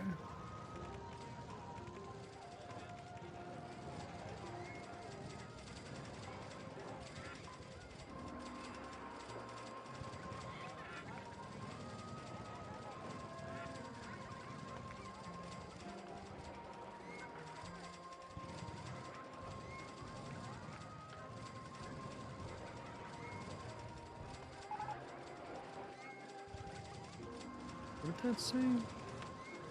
Length of queues. Oh no, I built a restroom that... God damn it. The fucking... Why are you like this game? Why are you the way you choose to be, you know?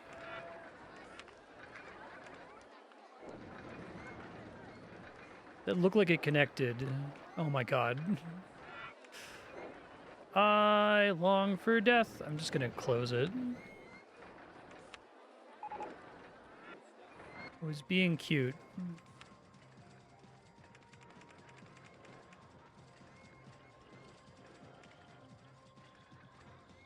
And we're at the objective now. Afford to pay 1 million people.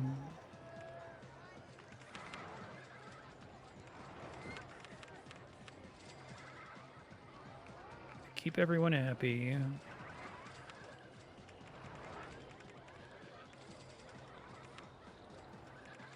I guess I'll make a save really quick because I could just load this. See what causes guest count to falter, if anything.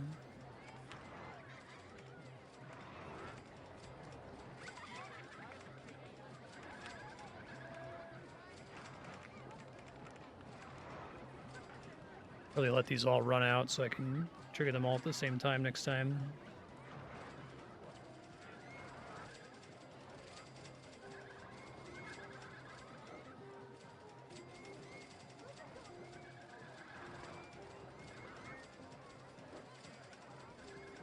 Love this awful observation tower.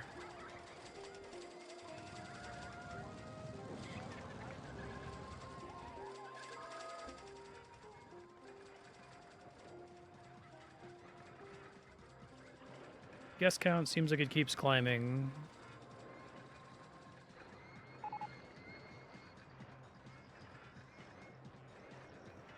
So maybe next time we'll try to spend the whole episode on Micro Park. That's one where I'm going to have to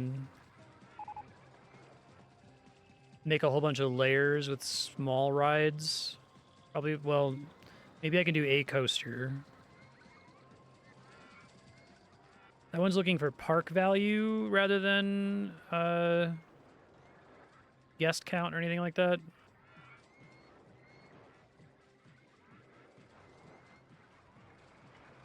Everyone's riding the boring ocean rides.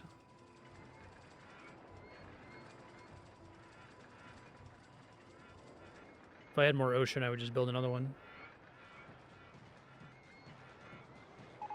150K in 3 years. It feels like building a single... It seems to me like most flat rides are not worth the real estate of just having to support the queue. Unless if you got really efficient at having exactly the right queue length for every flat ride.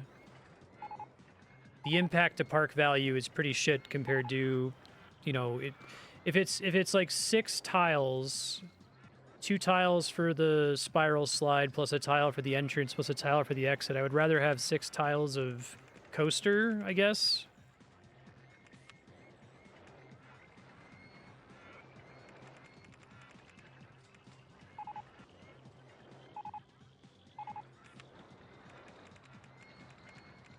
I think this will end up being completely fine. I can start trying to close stuff down for refurb, but... It looks like my guest count is so high. I guess it's starting to trend downward now. Probably due to rides less good. Crowding, maybe. Vandalism is happening again, even though I hired like 10 security guards. Didn't matter.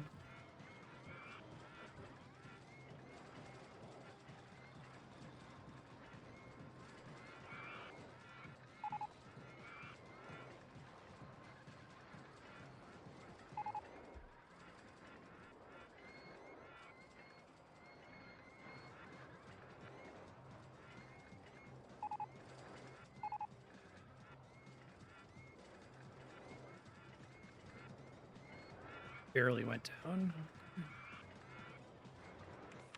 Look at rides. Wish this remembered my last sort.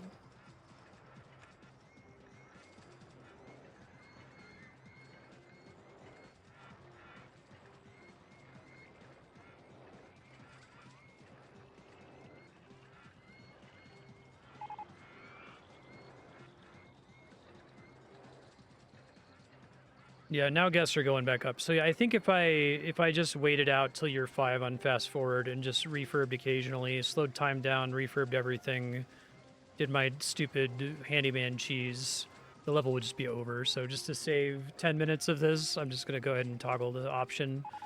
Although that does make me want to die a little bit. Hooray! Okinawa Coast.